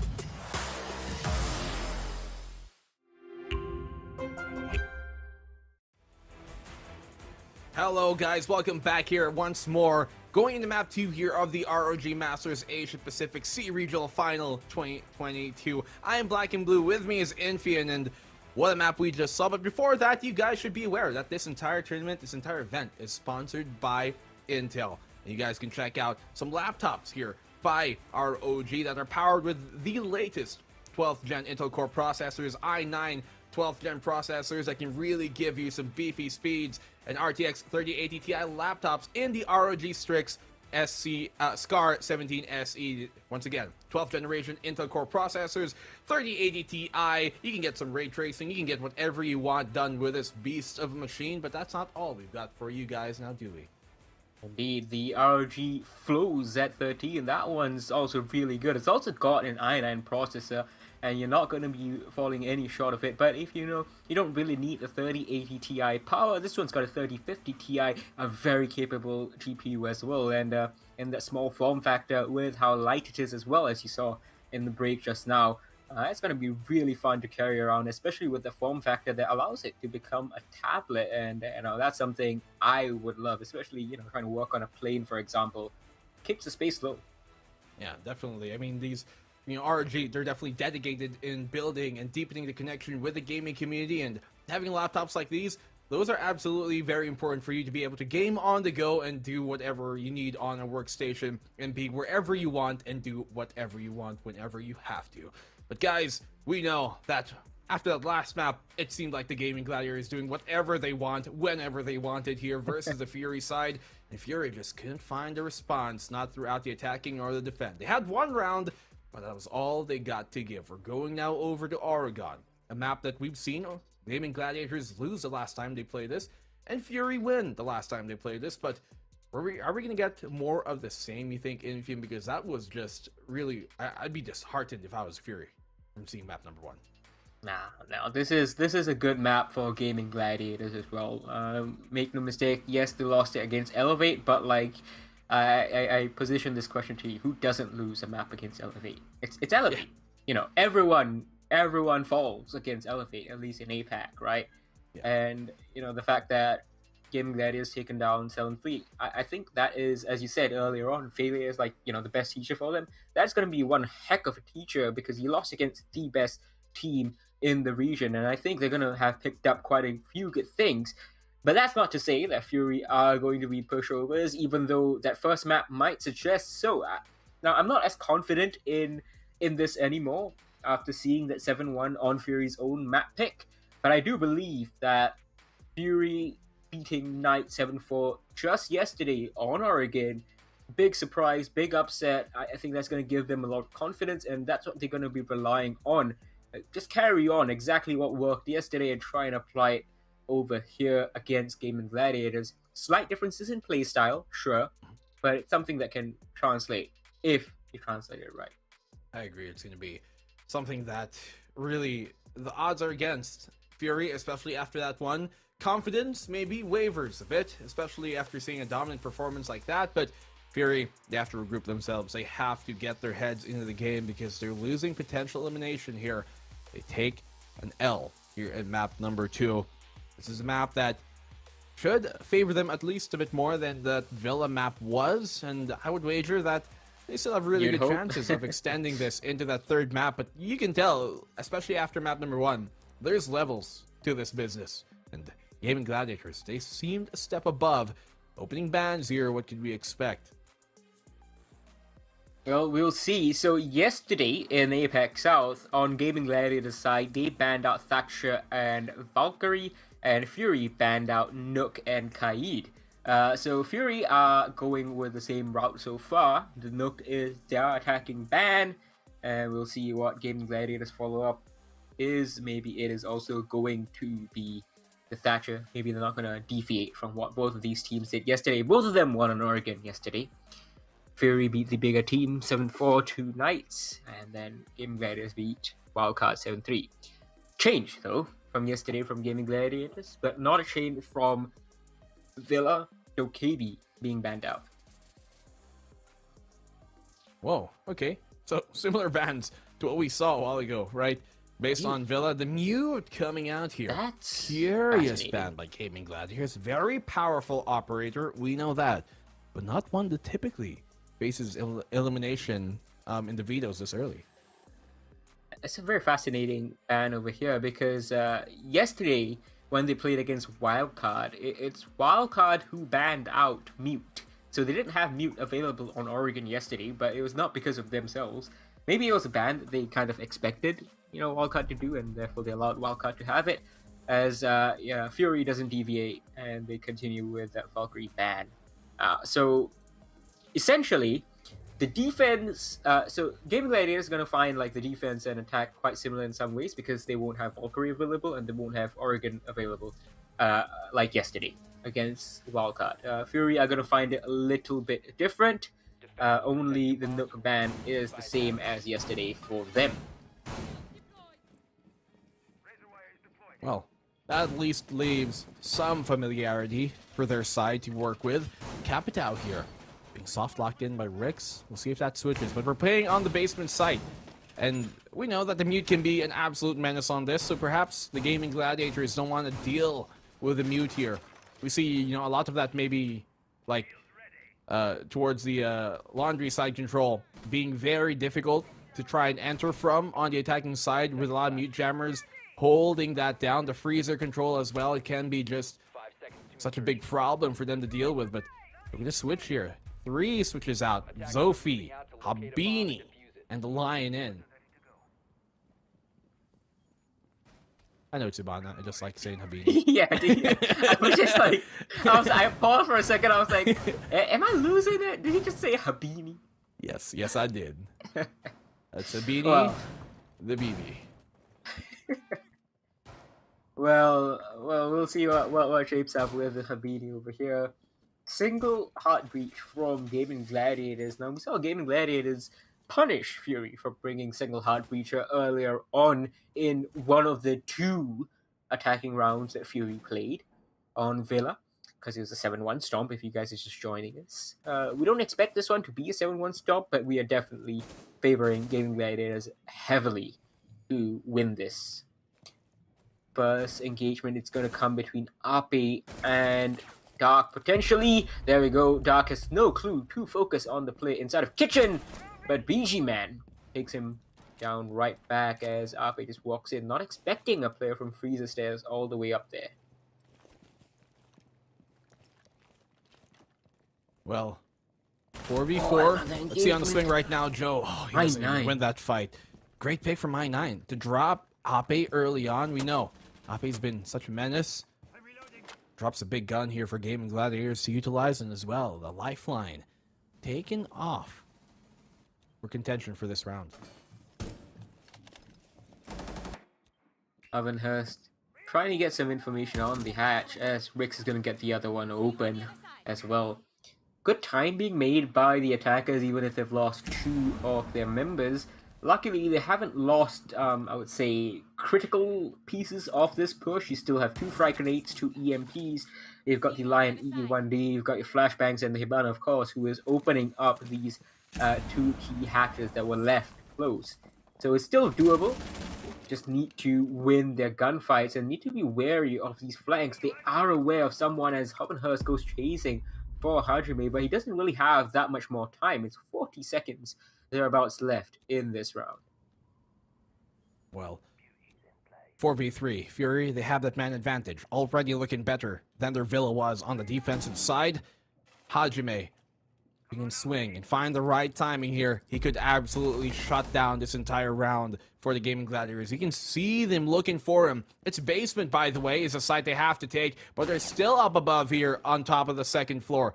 Hajime, he's heard Tolji Cross. He knows that he can find a great position here to get timing in their regard. Flashes on out. It doesn't go the way they want. He still gets that kill. BG Man goes down. 3v3 on the flank. Hajime comes in big. No time left remaining. And like Collis and I9, they secure the round here after all is said and done. What a response from Fury and a great opening round for them to win.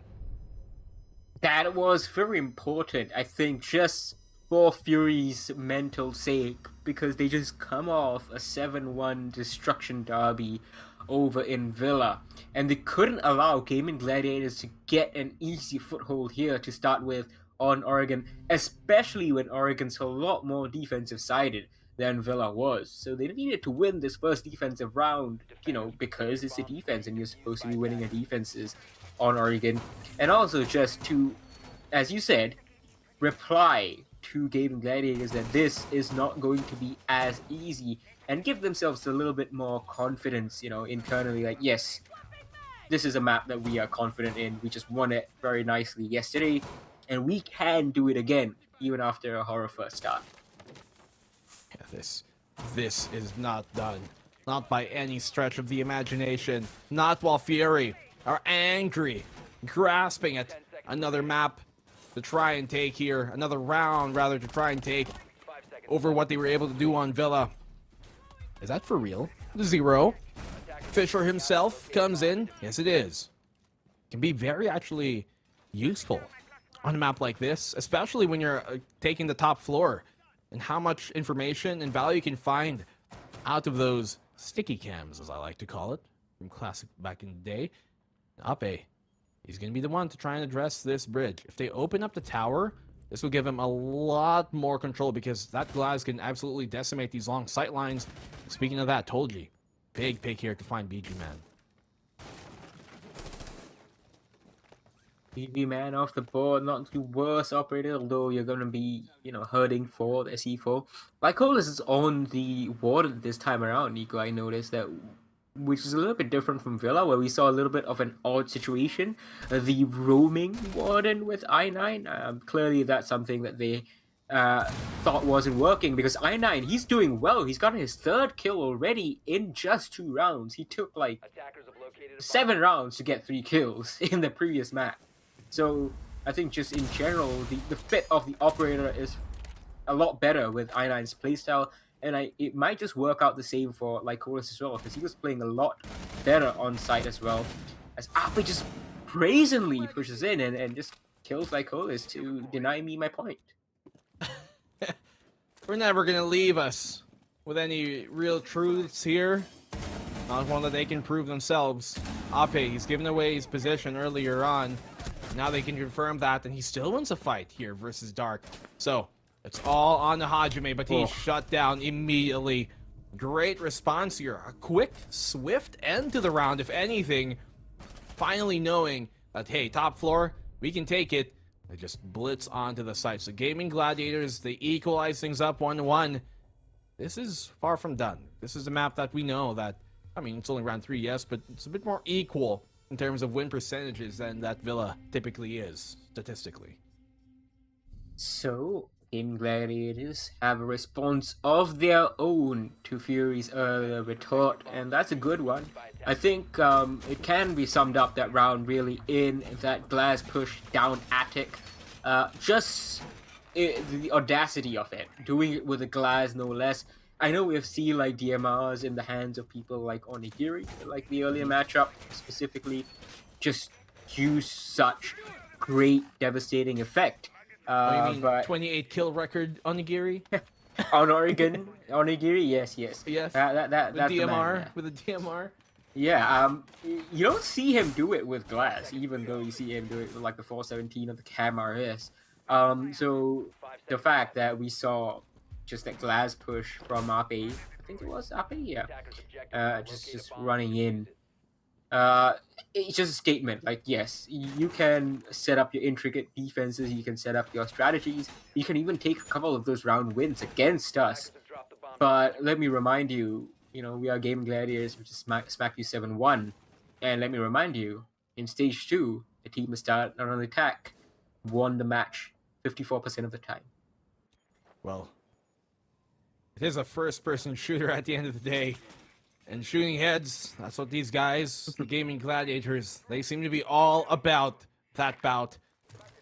Tolji, the rest of Gaming Gladiators supporting him as well to try and open up this bridge side. They get the big tower wall opened, allows them to gain further control, but they are playing meeting. They take control vertically up above. It's going to be a big task for them to have. But oh, they lose the thermite early on. Exothermics taken off of contention here. A great pick here coming from Fury. Well, that's a good start. A lot better than the previous round with the lost BG Man off the rip. BG Man's on the Wamai now and bringing some of the anti-throwable utility. It's not going to disable it completely, but the utility lost, as you know, I mentioned in the first round, where Rix was the sole hard breacher. He is still the sole hard breacher, but he's now dead, and that's going to create a lot of trouble. It's going to give Fury a lot more breathing room to play with, fewer angles to deal with, even though the frag grenades are going to fly in almost pitch perfect. Oh, what is he doing? Why did he go prone over there? Ape gets traded out though, but it's a 2 versus 3 as Fury keep the man count in their favor. What happened? He punishes them for keeping in place. It's being dropped on down Joe. Okay, clean entry there to find Lycolis, knowing he was waiting by the server rack. Now it's a 2v2. Disadvantage equalized. I9, he's got the big thing with those yokais though. To be able to find a lot of information with it, but Joe's found his only remaining partner. Now he's all left alone. Tolji and Joe, they're kind of isolated. They have to try and retrieve this diffuser, but Joe, he gets the job done. He still goes at it alone and just settles for the 1v1. Flushes him out with the air jab. Just impressive from start to finish right there. Even though they lose that first pick, and you know, we've talked about this across various leagues, we being like all the casters and analysts across the world, we talk about how important it is to get the first pick, and if you don't get it, how important it is to then trade it. You know, because if you don't trade it, your percentage of winning the round drops dramatically, like something from like 70% down to like 55%. But you know, Gaming Gladiators, I don't think they really care. They've conceded the first pick in the previous round and they still come away with it. They lead 2-1 on the attack right now, and again, Fury, the pressure is going to shoot right back up. Everything that they alleviated with the first win down in the basement, where they're going back right now, that pressure is ratcheted back up, because now they know, like, okay, we tried 2 of the bomb sites, we failed on both of them. We are relying on a single bomb site operation over here. That's not good enough. Those questions are probably bouncing around in subconscious. Well, many thoughts, I bet, are ringing through those noggins here from Fury. Especially knowing that they could face an early exit after fighting through those open qualifiers. Look at this angle. Actually, no, he's on cams, so he's got information outside otherwise. He's holding now in case somebody comes to cheekily buy the blue basement, the blue bunker, rather. Making sure that stays closed and defended for the meantime. Gaming Gladiators taking a top-down clear approach, especially with Ape. He's opening up this angle to try and see all the way down the stairs into the laundry room. Taking this methodically, not wanting to leave many stones unturned, many corners unchecked. They know that Fury love to hide up above and come down below when the round gets late. Very, very sketch off that position that I9 was playing. He gets away with it. He's still alive for now, but he's still aggressive on that blue bunker door, I believe. As we are going to see Hovenhurst, I think. Yep, there we go. He's going to go over to blue bunker, send out his Gemini replicator first. Most likely. Oh, no, he doesn't. But he still wins the fight, and this is exactly why I was saying I9 shouldn't be in that position. It is so exposed if you don't land the kill shot first off the rip. People like Hovenhurst are going to punish you because you're stuck in that prone position. You don't have the mobility. You can't quick peek. They know where you are, and it's over for you. Yeah, it's an off angle, yes, but if you don't get that kill immediately, you see exactly why it could be a problem, right? Fury, they give up the opening pick. That Warden, they need that late in the round to be able to tank a lot of the flashes and smokes that will be thrown out here when the Gladiators eventually do go for the execute. So that's a big piece of utility to lose, Could have used it later on. Ape, drones out into the stock. They know no one's waiting by that entrance. They can drop down from the hatch and be safe for the most part. Pillar, I think it's being played. I think it's being held, yes, by BG Man. So, still have at least some line to work with. They've got, as well, the Banshee to keep him at bay. But Joe, big pick he finds here. They bring it to a 5v3. Toxic Bait will keep them at bay for the meantime, but it's only going to delay the inevitable. Well, it is looking inevitable that Gaming Gladiators are going to win this map because they have marched on into this bomb site. First time out, they couldn't quite make it happen here, but the response on their second attacking attempt just rolling. You know, they get the first pick, then they get a second and third before Fury can finally get a response, and is looking absolutely exactly like how Villa played out. Sure, you know, Gaming Gladiators didn't drop a round until round 6 in Villa, but I don't think the position of that one round is going to matter because it is looking like it's going to be just that one round. And percentages wise, Fury are still in this.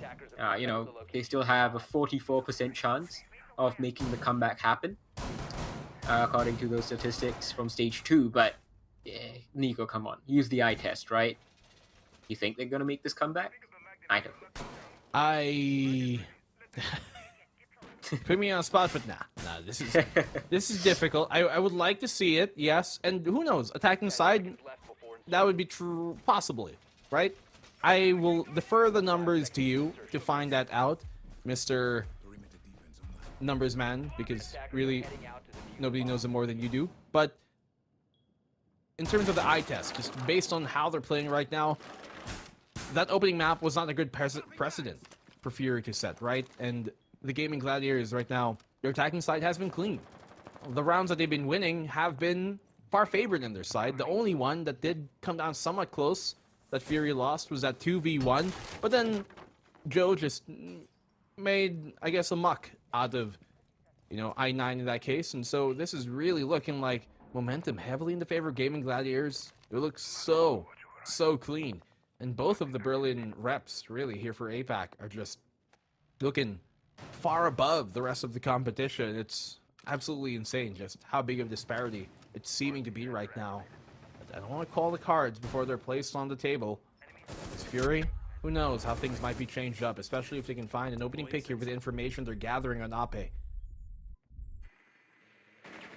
Yes, getting the information, and that's something that we praised GG for on the attack on Villa earlier on, just having such disciplined droning, such, you know, what's the word that I'm looking for? They basically cover every inch of the map, wherever they're going to be walking into, bar a couple of mistakes here and there, and that might have been a mistake as Hajime takes down Ape over here, but Rix, and I believe the player on the stairs, the Yana, just peeking out slowly. They know exactly where the players are, they know exactly what angles to expect, and that is not just because of game sense, although it is a lot of game sense. It is just the drone work that they've been doing from the start of this round. That information gathering is key. We know that, especially in a game like this, but hey, it's working out for Fury. I9 finds that pick. Drop in Rix. Now they've lost their Thermite. On the swing, oh my goodness, Tolji still wins that fight out, almost meeting his fate, but I9 dipping a bit too much. They didn't need to go for that pick, knowing it's a 3v5. They maybe played the cross closer up on in. Tolji wants to make this a bit cleaner so he can walk on through a bit safer. Gaming Gladiators are slowly running out of time. This meeting defense looking pretty good, but Joe, he equalizes the odds. Now this is suddenly a winnable round for the Gaming Gladiators. They're able to really recuperate and recover from a round like this where they had a stark advantage in Fury's favor. That is going to be huge. Nade on out, making sure the kitchen hall is being watched. If Hajime, he's giving himself away now. Now they know to try and address this. And they win the pick off Hoven. Huge kill. And now they have a flank to play off of. They can go now for the kitchen. They can absolutely ignore this meeting side. And they can get the plant off. Oh, they've locked BG Man and Doc completely out of this bomb site. They've got a diffuser. They have the angle. No way. Prediction is perfect. Dark can't get finished off by Tolji. He wins that fight, but Hovenhurst is right there in response. Look at how quickly, the moment they have information, they snap to the source of the sound, like those creatures in like the Quiet Place, right? Oh man, bang! That's right. We know where you are, and you are dead. Yeah. Hajime, as soon as he gives himself away, you saw that infant right on the kitchen. They Bang, knew, yeah. okay, we can address this. Hoven takes it upon himself, and importantly, he wins the fight. And that's what a lot of these are about. You have to win those rounds by winning the pick, the duel that is proposed upon you. And Hoven, because of that, they knew, okay, kitchen player down. We can rush this now. We know one is inside meeting, the other one probably supporting him as well. And that just gave him the avenue that they needed. As you said, they locked him out of that retake. 2v3, just way too good. Huge, absolutely insane pick from Hoven. And Tolji, he as well kind of started that avalanche, right? It was a 5v3. Yeah. He wanted to try and go, maybe get the free pick off of Hoven there. But no, he gets caught out. And that makes things, what, 3v4? Let's Joe find the follow-up. From then on, it was just a one-way train for Pain for Fury. But we got a giveaway for you guys. Of course, you know that you guys can swag it up here and get yourselves some really nice merch. These bags on the top left of your screen, the ROG Archer backpacks. We got 2 of those per piece to be given away, the 15.6 and the 17 version.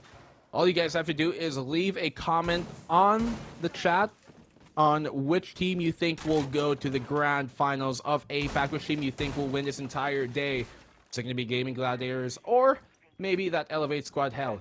Who knows? Maybe Fury can make a comeback, but leave which team you think will win, and importantly, place the hashtag there, hashtag ROG Masters APAC. That's one word, ROG Masters APAC. Place that hashtag down with the team you think will win, and you guys could be one of the winners of our big giveaway for these very swagtastic merch, these bags that will really spice up your day.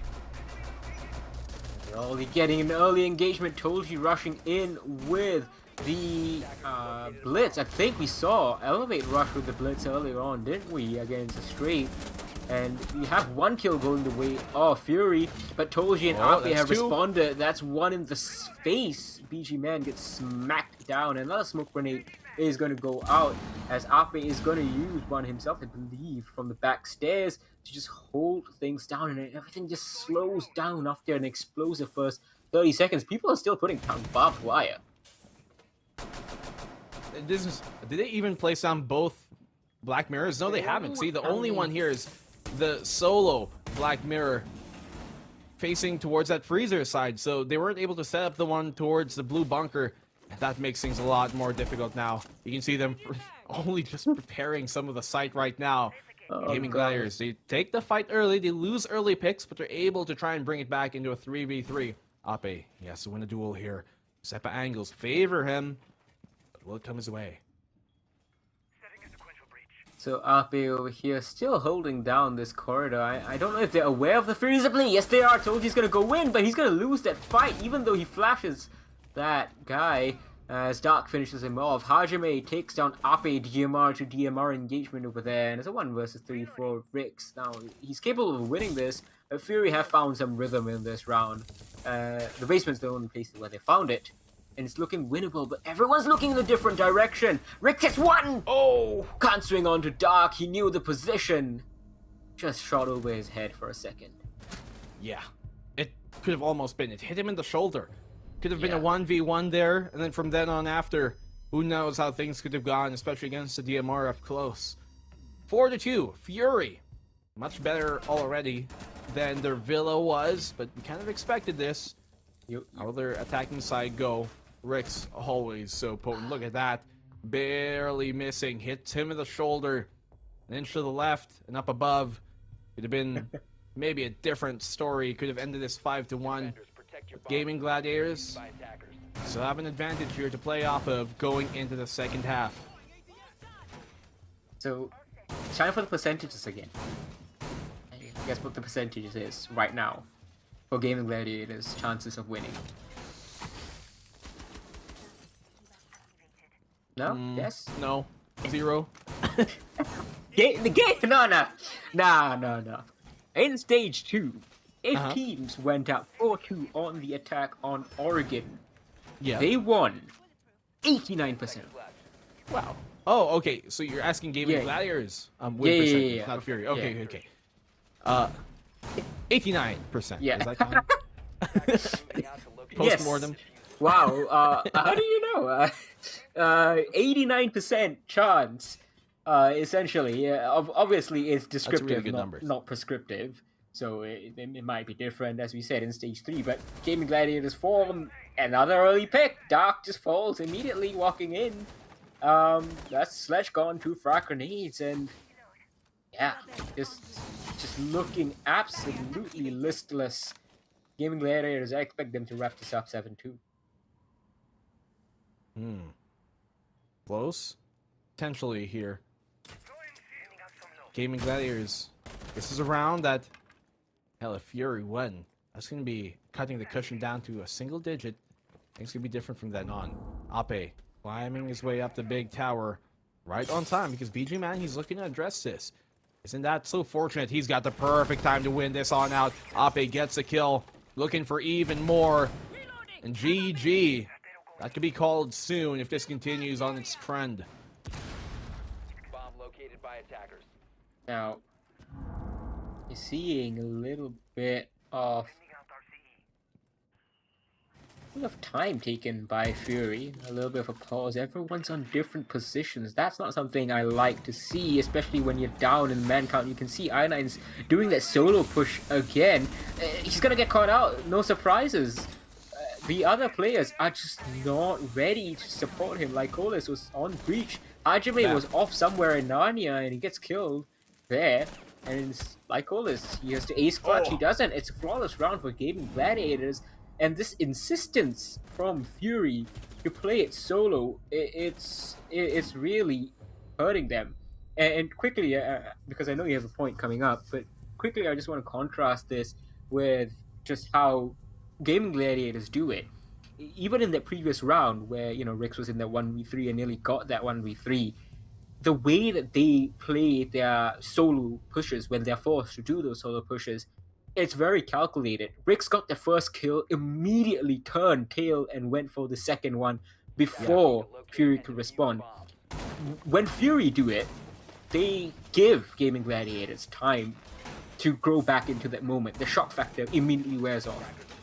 Yeah, and you knew that he had to want to take down that freezer hold because specifically knowing that he can't just walk in the laundry, knowing that there's sight lines behind him. So you can see there's really good target prioritization here from Gaming Gladiators, even if they are sometimes isolated because they have this checklist of what to address first because they've also gotten the information beforehand and play around that. So yes, a bit of star power here coming in for their side, but sometimes that's what you need.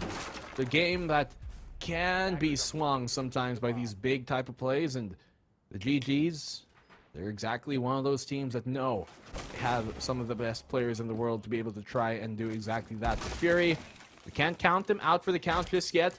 This time around, able to actually place their black mirrors and all their utility in the basement as the Gaming Gladiators, well, rather, Fury, they're not going to opt for a rush the same way we saw GG try and end their final round on the attacking side was. Looking through the camps as Ape takes the first engagement of this round against Dark. He actually falls. No, it's Hajime who takes him down. Dark has taken a lot of damage elsewhere as well. Probably by, let's say, man. So Guts got Suppressor on, and I think I'm a little bit surprised that we haven't seen more Suppressors. Because, Nico, as you know, a big change this stage, this in-game operation. There's no damage penalty anymore with the Suppressors. So now you can hide the traces, pre-fire pretty much everything, and then the opposition will have no idea where your shots are coming from. The trade-off there, though, obviously, is that you don't get any recoil mitigation. Yeah. It's 2 claimers just to be sure, right? Just in case. And both get shot. Get destroyed by the impact. Yeah. 2 for 1. 2 birds, a single stone. Great value. But yeah, depending on some weapons, right, you don't even need that damage, recoil mitigation, but Hoven, big kill. AUG actually one of the harder hitting weapons they have on this side of their composition right now, so have to fully utilize that. Hatch on meeting, remaining closed for the meantime. They can have many tools to try and open this. So you've got the Rotero drones, but what can you really do with that when it comes to a darn hatch? Opening up here on the pillar, told you, big task. Lots of fire coming his way, but no real utility being thrown out just yet. Nade comes out here. No ADS, but it doesn't even connect. That's huge. It signals for him to fall back. He knows he's playing with fire, but he's wasted so much time here on the pillar, and they've got these toxic bays to continue that trend. Pushing in once more. Fury trying a furious push, similar to how GG did it. Send in the replicator first, though, making sure that they're not walking into a trap. Duck gets a reward upstairs. Toji off the board. Hajime gets one more, and that's a nice grenade. Saves Hajime's hide right there as Joe gets taken down. Rix answers back, but the plant is getting stuck. And I think that's the first time Fury have gotten the plant all game, really. And they win the round, and finally there is some life shown by Fury. But do you see how that nade was already committed there in the first place to allow them to be able to push around and wrap around, knowing that that angle is not going to be pushed by anybody, considering the nade was already in that spot. Yes, they were able to take the Ash down on Hajime, but look what happens. It immediately trades itself out, no problem at all.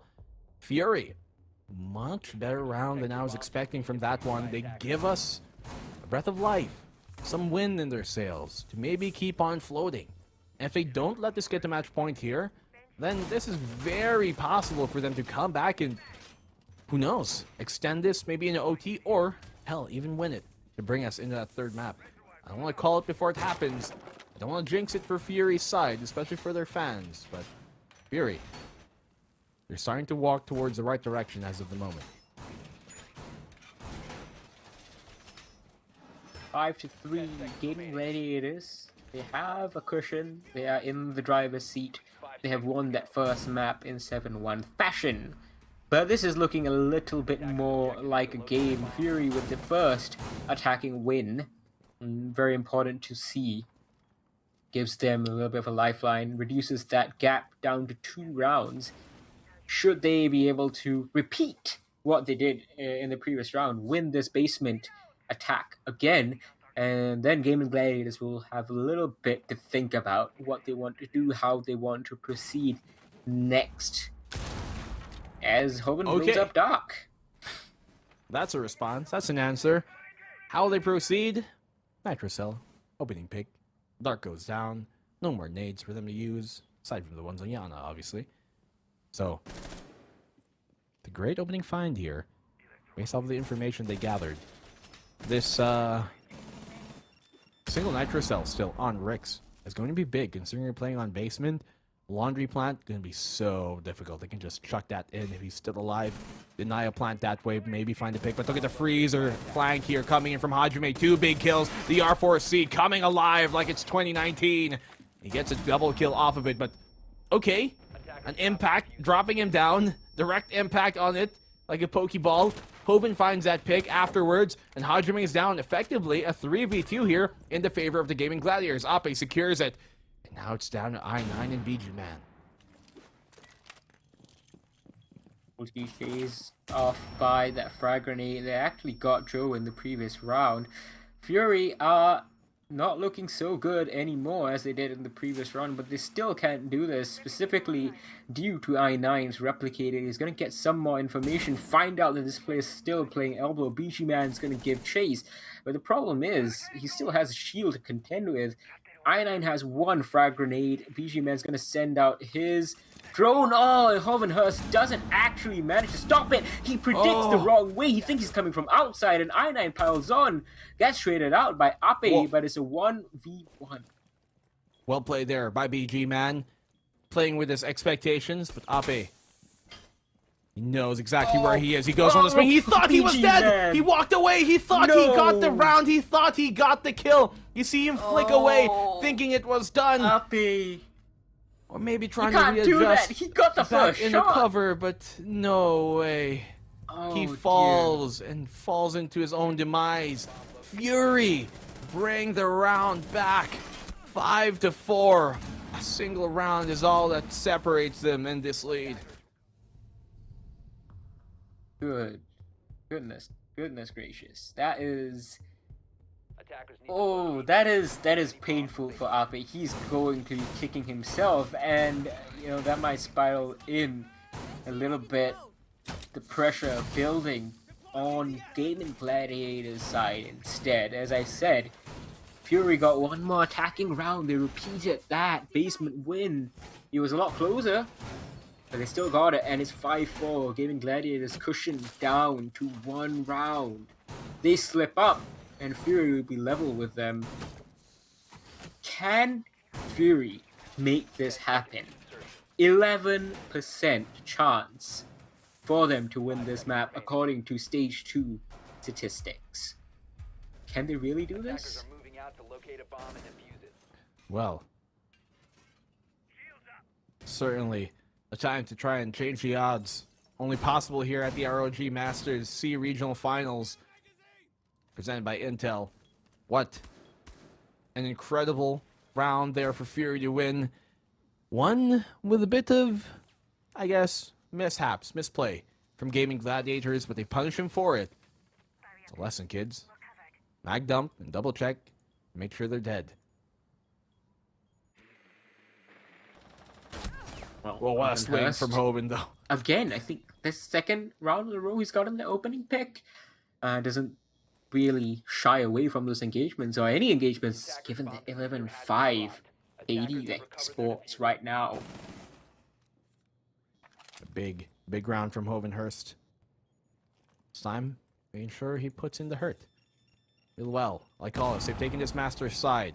Rotero denies that laser gate from being activated for the meantime. They go on through it, denying more utility from being utilized. ADS is taken off. That's actually, I think, 2 ADSs they've just removed with a single fell swoop. Does that pop the way they were expecting? It does. Yeah, maybe, potentially. Regardless, it's still going to help them block off a couple of angles. At least it's going to help them burn away the Rotero drones that are coming in, waste that utility. Hovenhurst gets chased out. Oh, nearly walks into a line of sight. But this is the hammer and anvil that they're trying, Fury, but they're not quite proficient as Ape takes down Dark. It's looking a lot tougher from them. Was that a default cam that was being used? Force him off of the angle so he couldn't continue to impact trick it anymore. But Fury, they've lost 2 picks already trying to open up this wall. The game is going to be so difficult for them to try and get with. There's another Toxic Bait thrown out here by Rix, and he has one more in the pocket to utilize. That's going to be so deadly as this round progresses. Ape from down below, making sure no cheeky flanks come. He has the information, but still wins out the fight. Ape, huge kill, like Hollis on the trade, but the damage has been done. 2v4, Fury. The odds are incrementally so oppressive right now. 30 seconds left on the clock. They're going to have to pull out the hat trick and a half just to have a chance of winning this round. That Banshee's going to catch him off guard as well. He's going to give away the information, and Hoven secures it off of the information gathered. BG Man, last one left alive here, Infield. And this round, it should be done. He goes for the swing. They know where he is. They know he's in the trophy. He finds a 1, goes for the swing, but Tolji says this round is done. And they've secured match point here right now. Gaming Gladiators bring their lead back up to 2, 6-4. Well, that is a response that Gaming Gladiators desperately needed, and they've got it, actually, without even calling a tactical timeout. Unlike Fury, we have seen them call out tactical timeouts twice already in the series, once on Villa, once here. 6-4 match point, series point for Gaming Gladiators. I think they've realized, look, our weakness is not that we can't defend. It's just that we can't defend the basement. And that's fine. We're going to dump the basement. We're not going to go back to it. It's too risky. And we're going to go to where our other strengths lie. Fury back against the walls now. They really need to make the 11% chance come to fruition. Osa being swapped over to Flores, I think that's a good change, but that's pretty much all that they need to make. Basement hasn't been favoring them so far. Changes to be made here. It's being very, very difficult for Fury to try and come back to, but still, can get 2 rounds, this one included. It's going to overtime. At that point, it's anybody's game. Ash, Zophie, Thatcher, Thermite, Yana locked in for Fury. Match point already here. They've got the Azami once more, which we saw was a big problem for Fury to deal with on their attacking side. It's back up. Actually, no. Are they playing meeting? Yes, they are. So, Fury, top floor control. You know they're going to want to fight for it, but there's lots of presence here. 3 players up above for Gaming Gladiators to deny that vertical control that you know Fury are going to want to take. They start with a big tower. They'll work their way down and forward. Now, we are seeing a little bit of a brazen play from that Mozi over there. Ape, he's had a good game so far. He was 18 and something, 18 and 7 on Villa. He's 10 and 7 right now. Hovenhurst takes way too much damage for him to be safe. He is the smoke as well. He needs to stay alive for a lot longer to keep this attack at bay. But I9 picks him off, and that is the kind of instantaneous response and the aggressive factor that Fury have been lacking for so long in this match. They have brought it. It might be a little bit too late, but it is exactly what they need. Rounds here. Let's see how it goes. 4-4. Joe, big task up ahead of him. These Kima barriers being big, but Hajime, that's a huge pick that he finds on Ape. To drop Ape, that's Mozzie. Not going to have those active drones to be taken anymore.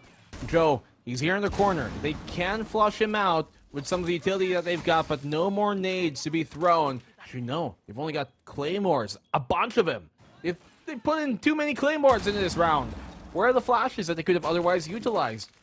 It's going to be so difficult right now. They do have the lifeline, but that's all they've really got to contest this as their nades have been chucked on now. Here comes the EMP. But it doesn't matter. Joe's going to still be alive. They throw one out. He finds a second before going down. Absolutely huge anchor. He's been keeping them in place. 2-2 right now. BG Man secures this kill to bring it to a 2-2.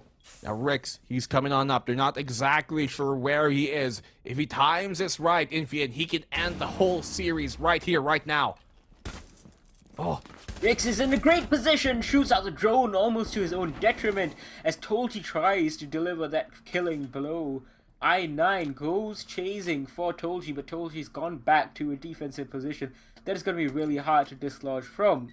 So I9 falls back instead and goes for the plant. Is he going to stick it? Yes, he is. Pros don't fake, and now it's a retake scenario. But it's just one bullet. 2 of them swing together. Rix takes down Tolti for good measure. And that is it. It's a 7-4 victory for Gladiators on the second map and 2-0 in the series. Wow. This was closer, but it wasn't close enough. You know, Infian, that is by far the closest map we've had all day. In all the 4 maps we've seen played out. Now, Strafe and Elevate, I get that, but Fury, unfortunately, could not seemingly heat up enough to take down the Gaming Gladiators and, well, the Chalice, the Gauntlet that these Gladiators are so used to playing. This is their Coliseum, this is their bout, and this is their series to take, and that they do. Incredible performance once again from the other Berlin APAC representative here. We have playing today. They're invited for a reason, and we're going to get a matchup of the Titans, the 2 teams we expected to win this and expected to extend this into, to extend their run here into the grand final. So congrats to the Gaming Gladiators, just as we expect, but not in the fashion we were thinking. So we're expecting this to be a closer game than the first series was. It was, yes, but we all thought that it was going to go to bank. But it never came to that. Oregon is where they buried the Fury squad here today. Now just apologies for a little bit of error. I am Singaporean, and so was the operator, but that's not me. As we look at the replays over here, yeah, just in general, Cable Gladiators looking better. Fury tried to step it up here, and they definitely got some results for their troubles. A 4-2 first half gave them just an 11% chance of winning the map, and yeah, it's not prescriptive, it's only descriptive, the stats, but there's a reason why those stats exist, why they are the way that they are. Just the nature of Oregon and trying to attack and trying to get that advantage against a team who's already gotten the advantage on that less favor side just makes it really difficult for you. Didn't really switch on, and they paid the price for it. They're out of the ROG Masters. They won't be in Bangkok. Not going to be able to book that ticket. Actually, no, they're not going to be flying anywhere, even if they want. Yeah, they're already yeah, they'll just take a bus over or something. Maybe a bus ticket, if anything, an Uber, right? That's the most they can really get. But for the moment, that's all we're going to see from Fury here in this tournament. Gaming Gladiators securing the series 2-0, the second 2-0 series we've had today. As I said, invited teams really showing that there's levels to this, and they're cut above their competition here so far. So we're going to be seeing, after this break, in just a short amount of time, Gaming Gladiators versus Elevate. Two of the top teams in the APAC South battling it out to get that final ticket to the grand final. And you guys, well, some of your predictions might just be true, but for today, that is it for me. Infian will be joining you guys with Lan after this quick break, so don't go anywhere, because the grand finals, the big match that we were all waiting for, will come after this break between Elevate and Gaming Gladiators. We'll see you guys in a bit. That walk in, but BG Man, huge pick here. Ape on the swing, told away free with Ape gets Hajime as well on that swing up from dying, but in fact it was the other way around. On the retreat, and there's no way for him to get out of this. Ape, huge kill, quad for him in the round. And the player here on the stairs, and there we go. And they're showing their prowess. Ape gets another kill. Dark and I9 only getting one combined kill so far as Hovenhurst falls, and that's an important kill. I9 gets a second off the game, very important, and it's 1 versus 4. Rix can't do it. Dark and Ape. Ape's getting pinched. He's gonna get one. He flicks around for the second and gets him 2. Piles on to I9 and almost assuredly barring some hijinks. He gets a 1. He gets a follow-up, yes, but that's all he really finds. Second kill off the series. He's been very quiet, given how loud the rest of GG have been. As Ape gets a quad kill, he's looking for the ace, and he gets it. If Hajime, he's giving himself away now. Now they know to try and address this, and they win the pick off. Hoven, huge kill. And it's looking winnable, but everyone's looking in a different direction. Rick gets 1! Can't swing on to Dark. Isn't that so fortunate? He's got the perfect time to win this on out. Ape gets a kill. Knows exactly where he is. He goes on the swing. He thought he was dead. He walked away. He thought he got the round. He thought he got the kill. You see him flick away, thinking it was done.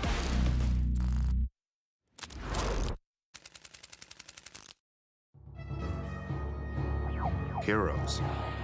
They are beacons of strength, courage, and devotion. They are symbols of justice that have been engraved on my heart. I have always admired them.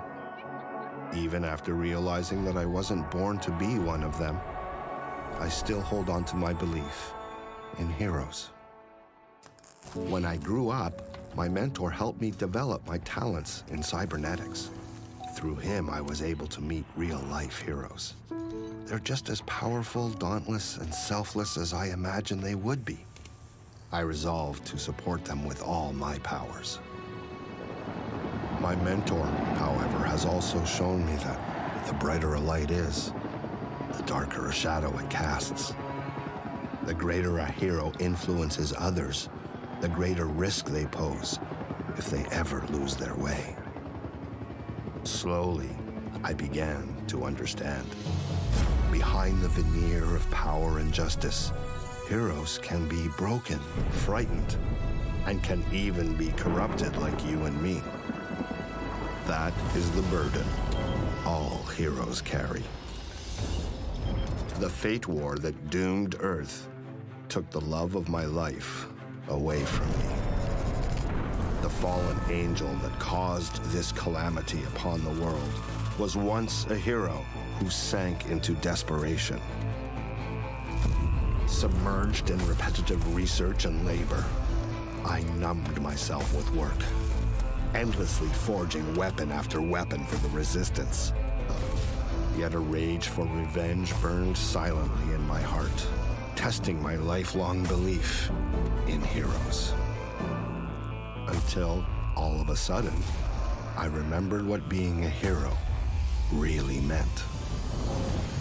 A hero is brave not because they fear nothing, but because they conquered every fear they've ever faced. A hero is not born from overcoming their enemies, but by overcoming themselves. Therefore, I decided to let go of my anger and listen to my calling, setting foot on my own journey. I joined the war as a combat technician, turning into a strong shield to protect the heroes against the legion of fallen angels. In the end, we saved the world together. Yet, even though the fallen angels are long gone, no hero, nor the wound of the world itself, would ever truly heal. After the Fate War, my old comrades regularly paid me visits at my bar.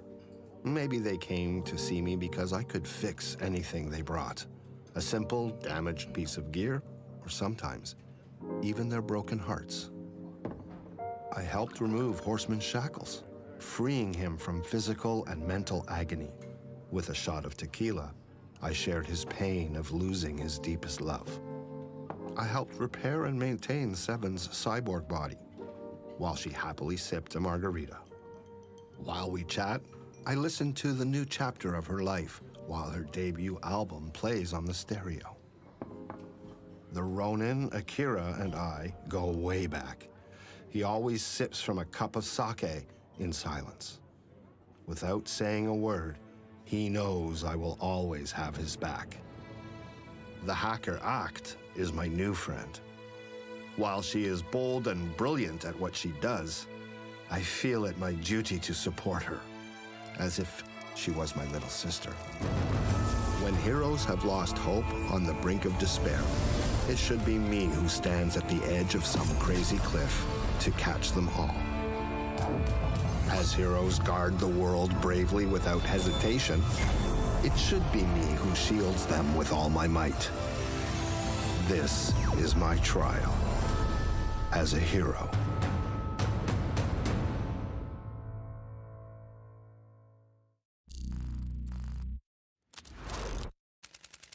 As an assassin, I make people tremble with fear.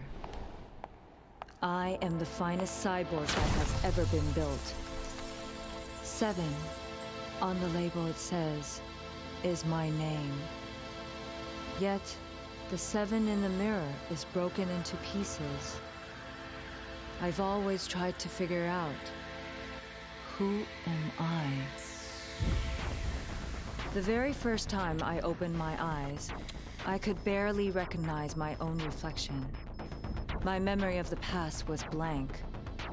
My savior, who introduced me to my new cyborg body, told me that being born the child of a gamer cost the lives of my parents and my body in an explosion. Following my rebirth, a samurai called Akira took me under his wings, turning me into his finest partner. On the blood-stained battlefield, we stood fast together against the oppressors. We fought against the gamer Fate, who had been kidnapped and subjected to cruel experiments. His torture wore at his mind. He became a fallen angel consumed by revenge. He started the war that would end the world. Following my mentor, we launched an all-out assault against Fate's lunar fortress. 7 seconds before the doom of all living things, I thrust my blade into the fallen angel's chest, hoping to end it all there. Suddenly, my mind was filled with repressed memories of my past, backfiring on me like a torrent. the fallen angel people had come to fear was my father, Frank Steinberger, the man who I killed to save humanity, had once made me the happiest girl in the world. Taking my own father's life rocked me to the core, waking me up to face the brutal reality of what I had done. In his eyes, I saw consolation, a longing for salvation. I'll never forgive Akira, my uncle and mentor, who erased my memories and kept the truth from me for so long. He cut my bond with the past and stood by while I murdered my own father. I'm slowly working on piecing my life back together. Now when I see my own reflection, all the pieces come together. 7 is my name, but so is Zaina Steinberger. From now on, the stage is mine, and my destiny is in my hands.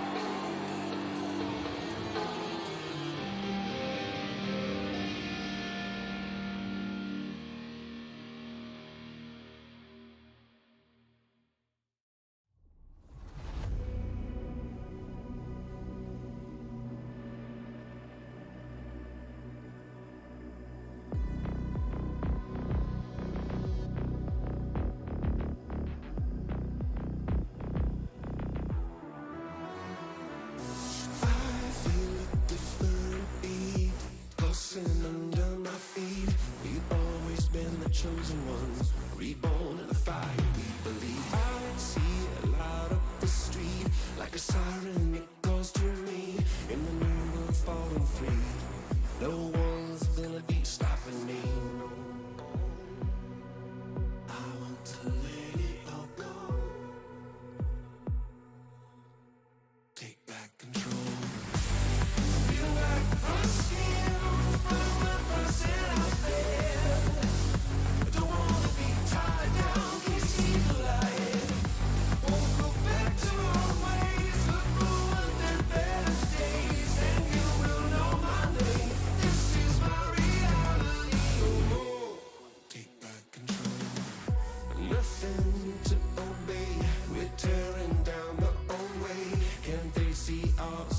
One path to the sun has begun. Don't ever be afraid. Forever our fates are made. Everywhere there's after days, we have future here to stay.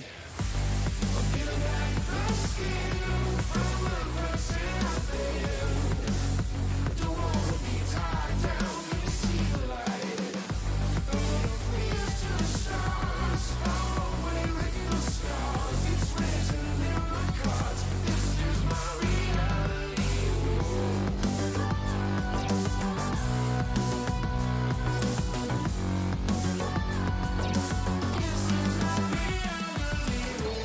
Difficult challenge here, but no, the player looks the wrong way, grabs one, traded instantly. The young prodigy can salvage it, Cairo. He got them on the back of the head.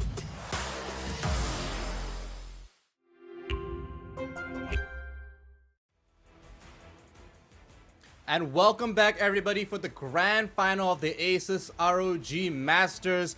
My name is Lan. I'm joined back by Infian after an amazing game. Of course, shout out to our sponsors, Intel, powering us with the 12th gen i9 processors that are in the amazing Flow Z13 and the Strix Scar 17 SE.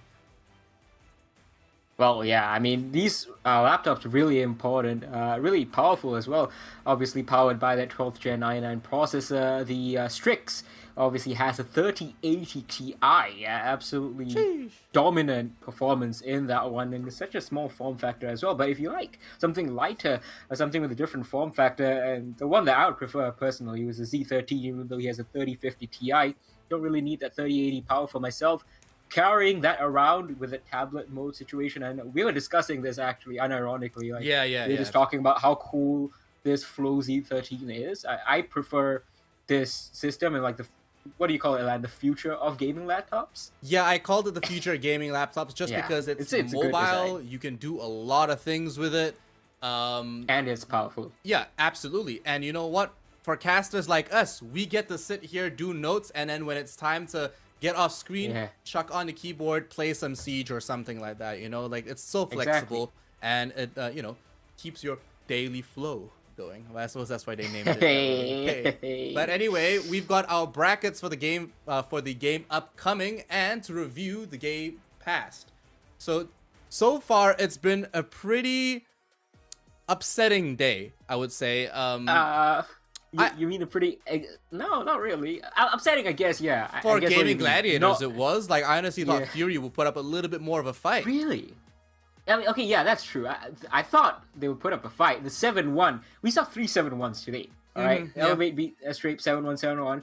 Gaming Gladiators took the first map 7-1 against Fury. That was definitely a surprise, but I wouldn't really, I wouldn't really call it an upset unless you guys, like me, are upset that we didn't really see close contests. Well, that's what I'm trying to say. Like, Fury and Gaming Gladiators was the real match for me, and I am sad it didn't go beyond a 0-2. I honestly thought they could have gone to a best of 3, or at least that they wouldn't lose some of the maps 7-1. It's a pattern today between Elevate, Strape, Fury, and hopefully not between Elevate and Gaming Gladiators. Invian, I'm not sure if you remember, but the last time they faced off against each other, it was in Oregon in Operation League, and Gaiman lost 7-3 to Elevate. Yeah, it was fairly one-sided in that situation, but I do believe, and correct me if I'm wrong, Lan, this is the first time we are going to see these two titans of APAC South right now as they stand take each other on in a best-of-3 format. Yes. I don't think they've played more than a best-of-1 before, which is... It's going to change the dynamic because, one team's going to take an early advantage, of course, with the first map, but that second team always is going to have the opportunity to come back and force a third map. Yeah, it's the best chance that Gaming Gladiators has to really regain some confidence against giants like Elevate, a mountain of a team, essentially. But what can I say? Gaming Gladiators were last season's champions, and they were like 3 points over Elevate, so they've got what it takes. They have the skill, as we saw in the last matchup between Fury and them. Ape is amazing at what he does, and the whole team, Hoven, everybody, like Rix, they've got what it takes. They just need to put that into practice. But they are up against a team that is now being coached by Laxing, who is, of course, very well known, very storied, and very respected for his ability and his skill in Rainbow Six. Indeed. Now, of course, we are talking about a coach in Elevate situation, so it's hard for us to say from the outside what kind of impact he has, what kind of ideas he has. Not like we had an inside look into Oxygen Esports and how he created those strategies and crafted those in-game calls and stuff like that. But clearly, Elevate has seen something useful in him, because since he's come in APAC South and here in these C finals, Elevate have been absolutely flying. So it's not worked out too badly, if you want to put it that way. But another big thing I would say is the fact that Gaming Gladiators have got Titan. So they also have international coaching on their side. That's Titan, true. Formerly from Team Secret, definitely can give a fresh perspective. And clearly going to Berlin, Gaming Gladiators looked at the European playstyle and thought, yeah, we got to have some of that. So now we have two teams that are being influenced by both North American and European strategies and sort of that mentality that goes behind it. But let's look at some highlights of that's passed today. Starting with Elevate, of course, we got some stellar gameplay from this team going against a Strape. And this moment here, where Onigiri takes that first kill with the DMR, with the Dokkaebi, and then we have a rappel down Skylight. I don't know how they didn't punish them. I do not know how Mark got away with this. The flashbang, plus pushing up right to the door of games with the shield, unpunished at all. Infian. What did a Strape really miss here? Elevate players. Come He on, missed man. them a lot. They like look at that. Look at the Hayabuki swing. Look, he has Onigiri caught dead to rights. He swings from right to left, and he just keeps firing and swinging. Well, Onigiri was on the right side, and you should have gotten that. No, and aside from that one there, that gets me every time. That Yeah. triple kill from Onigiri just gets me every time because it's so savage how they took over Chalet and how they just swamped right in. It is, yeah, a straight couldn't quite hold candle to both Elevate strategies and gun skill and just the game sense that they have. Just Elevate predicting where straight plays are going to be. But Gaming Gladiators, as we're going to see the highlights from their just recently concluded match against Fury, they also were very smart. Just like Elevate, with the game sense, with their droning, just figuring out exactly where those players are and immediately bang on collapsing on them, no matter how many seconds are left in the round. Well, like we said, it was an expected turnout between Elevate and the Strape. Strape had one round, and it was like a good round as well. I think Elevate really like slipped there. But in saying that, Infian, let's go over the highlights between Gaimin and Fury, because that last matchup was, I mean, it was a little closer, and technically it was a pretty good scoreline, but it was still far from ideal. Though. Yeah, this first map that you're seeing, this round from Ape particularly, he just reels off kill after kill, triple kills just like that, opens up the round for them. Bishiman tries his best, he can't do anything. Like, we're seeing this again. It looks like a repeat, but it's not. It's just Ape just did the same thing over and over again because Fury gave him the opportunity to. And they just didn't learn, right? They just didn't learn. Yeah, exactly. Gaming Gladiators will punish you for it. Caps it off with an ace, 18 kills for him in this map. Closer from Oregon. Fury obviously beat Knights yesterday, 7-4. Big upset over there. So they definitely have a lot to show on Oregon, but it wasn't enough. They didn't wake up quickly enough against Gaming Gladiators, who took a 4-2 first half despite being on the attack. Now, that hold with the Azami, with the Kiba barriers, honestly, I sat there thinking, how long are they going to hold this before they push? And then live on broadcast, Black and Blue just calls out, like, where are the flashbangs? I'm like, oh my gosh, she's right. There are no flashes. And most of the time we see operators or players just throw flashbangs in with no follow-up. This time they really needed that, and they had nothing to follow up with or even to follow. And in saying that, the flank coming in on that defense was perfectly timed. It could have been a little bit sooner in my opinion, but it was well executed, and they bought so much time with that. There was so many opportunities for anyone on that attacking team for you to actually go through kitchen and flank that, but they just seem to have been missing each other the entire time. Yeah, unfortunately, as I highlighted during the game as well, Fury often just went off one-on-one, just doing their own thing individually and getting cut down, because Gaming Gladiators, on the other hand, they were playing really concerted, really well together. And even when they did play solo, you saw in the highlights, they have the skill. They have the skill to back it up. Ape just goes in, he gets 3 kills. He's backed up only by a drone or by a cam, but he still gets triple kills because they have the gun skill. Fury didn't. Elevate's going to be a different beast. Elevate are just like Gaming Gladiators, but actually even more experienced. They have the gun skill, they have the strats, they have the information game, they have the discipline, which they didn't in 2021 and got punished by missing out on like 9 LAN attempts. They had like 9 attempts to qualify for LANs. They missed all of them in 2021. But they have the discipline now. They've learned from their pain. Absolutely. Elevate have been playing for about 2 to 3 years longer than the most of the members on Gaming Gladiators. Is that correct? I don't think so. Like Rix and Tolji have been there from the back beginning, in like way back in the day, like the Pro League season 6. Yeah, like when we had Tide for the first time ever. Yeah. Right. Not the current Tide, but like Hysterics. Hysterics wasn't even on that Tide, by the way, back in that day. Neither was Mentalist. They were like, Mentalist was underage, and like back then, yeah, Rix and Tolji was still active. That's how long ago it was. Mentalist being underage. Yeah, but like, what a throwback. Yeah. Arrowwolf days. But way before that even. So like, yeah, Riggs and Tozy have the experience. Sunan was a player back then. Lan, you recognize his name, yes, of course. yes, Sunan. Very much, yeah. Yeah, Red Sunan Sun. was there. Red Sun. Yeah, back in those days. But yeah, no, you're right. Elevate just have an experience advantage because at the top level, they have been there far longer, years longer than Gaming Gladiators have. So Gaming Gladiators not inexperienced. They have been to one international LAN as well. They actually did really well. But Elevate just one step ahead, right? You know, get to the playoffs. Actually gave W7M a fairly decent fight in Berlin.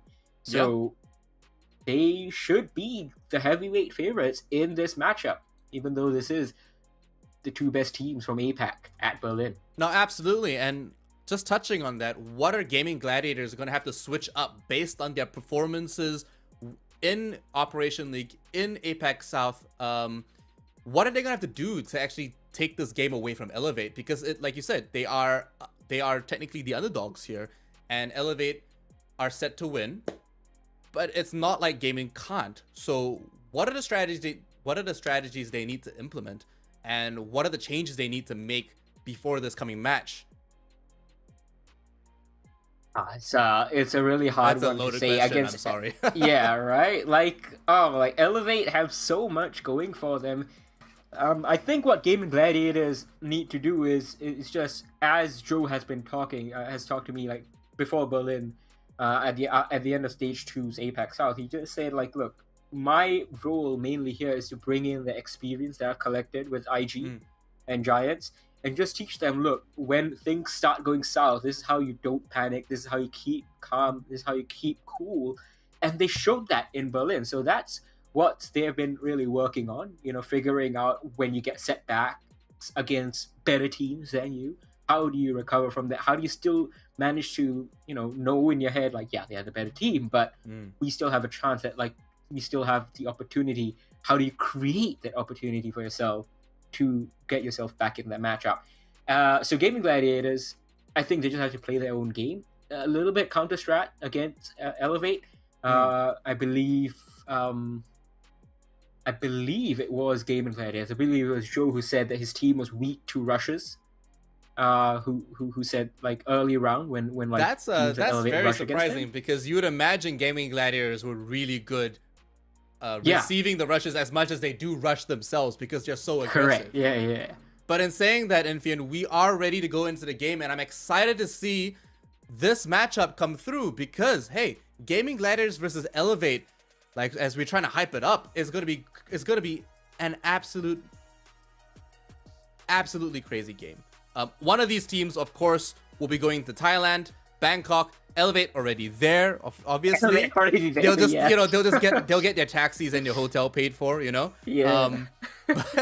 But Gaming Gladiators will be able to travel from Indonesia all the way there, and maybe they'll be able to get their social media guy over from the UK to Thailand for that event to get some more media. Get Laxing over to Thailand for the first time. Meet his boys. That would be so person, good. You know, actually, that would be something that Elevate could get out of this. You know, like bring Laxing to Thailand. I don't know if he's ever been, but I think it would be an absolute experience. Yeah, well, it's gonna be exciting. I can't wait just to see. We are talking like Elevate already there, and in some senses, yes, technically they're already physically there, but they want to be in that ROG Masters final, LAN finals next month. Surprising result actually that I just noted in Korea. Talon Esports, they're not going to be in Bangkok. They lost already in the semifinals to Panthera 2-0. Big surprise upset over there. Panthera, obviously, they have some important players.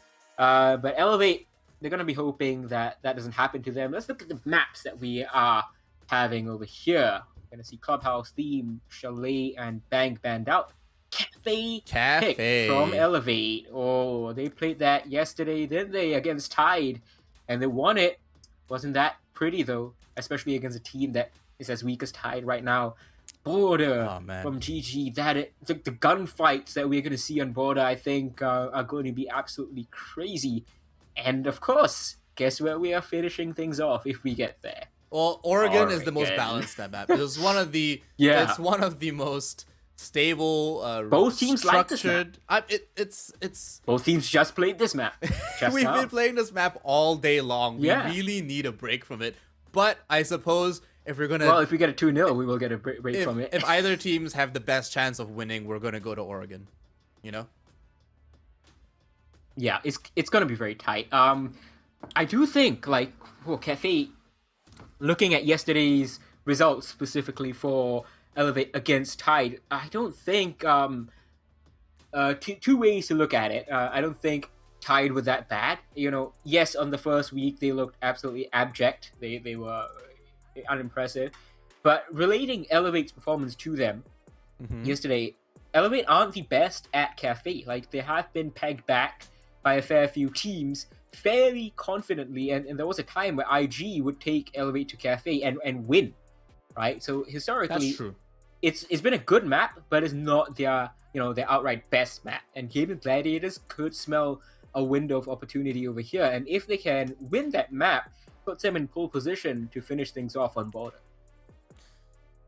That's true. Gaming Gladiators also have a very good time on Cafe. I honestly think this might be a great opportunity for them, but maybe Elevate are going to Cafe as an opportunity or a window to actually find some way of improving. You know, maybe they're going to try a new strat out. We might see something very different from Elevate this time around in Fian. It is a map that has been very rigid in the way it's played. You know, you play Cafe once, you play Cafe 1,000 times already. But in the same sense, it's also a map where the flow of the game is always changing, and there's always some room for flexibility. The same can be said about Border, actually. We see a lot of teams play Border differently all the time, especially since we've had those changes quite a while ago. So I'm excited to see how these teams actually change the way they work. Yeah, the meta changes the stage as well are going to shake things up. Now, not only have Elevate played Cafe just yesterday, we have also had Gaming Gladiators play Border in the Operation League last week. September 17th, Gaming Gladiators take Variance. I'm not too sure how to say that, but it was a 7-0 sweep. Not surprising. Variance are right now a tier 2 team. Gaming Gladiators went to Berlin. So that manner of victory, maybe not that surprising, maybe not that much to read into. But Lan, you were casting that game. Yep. I believe, what can we expect from GG on Border?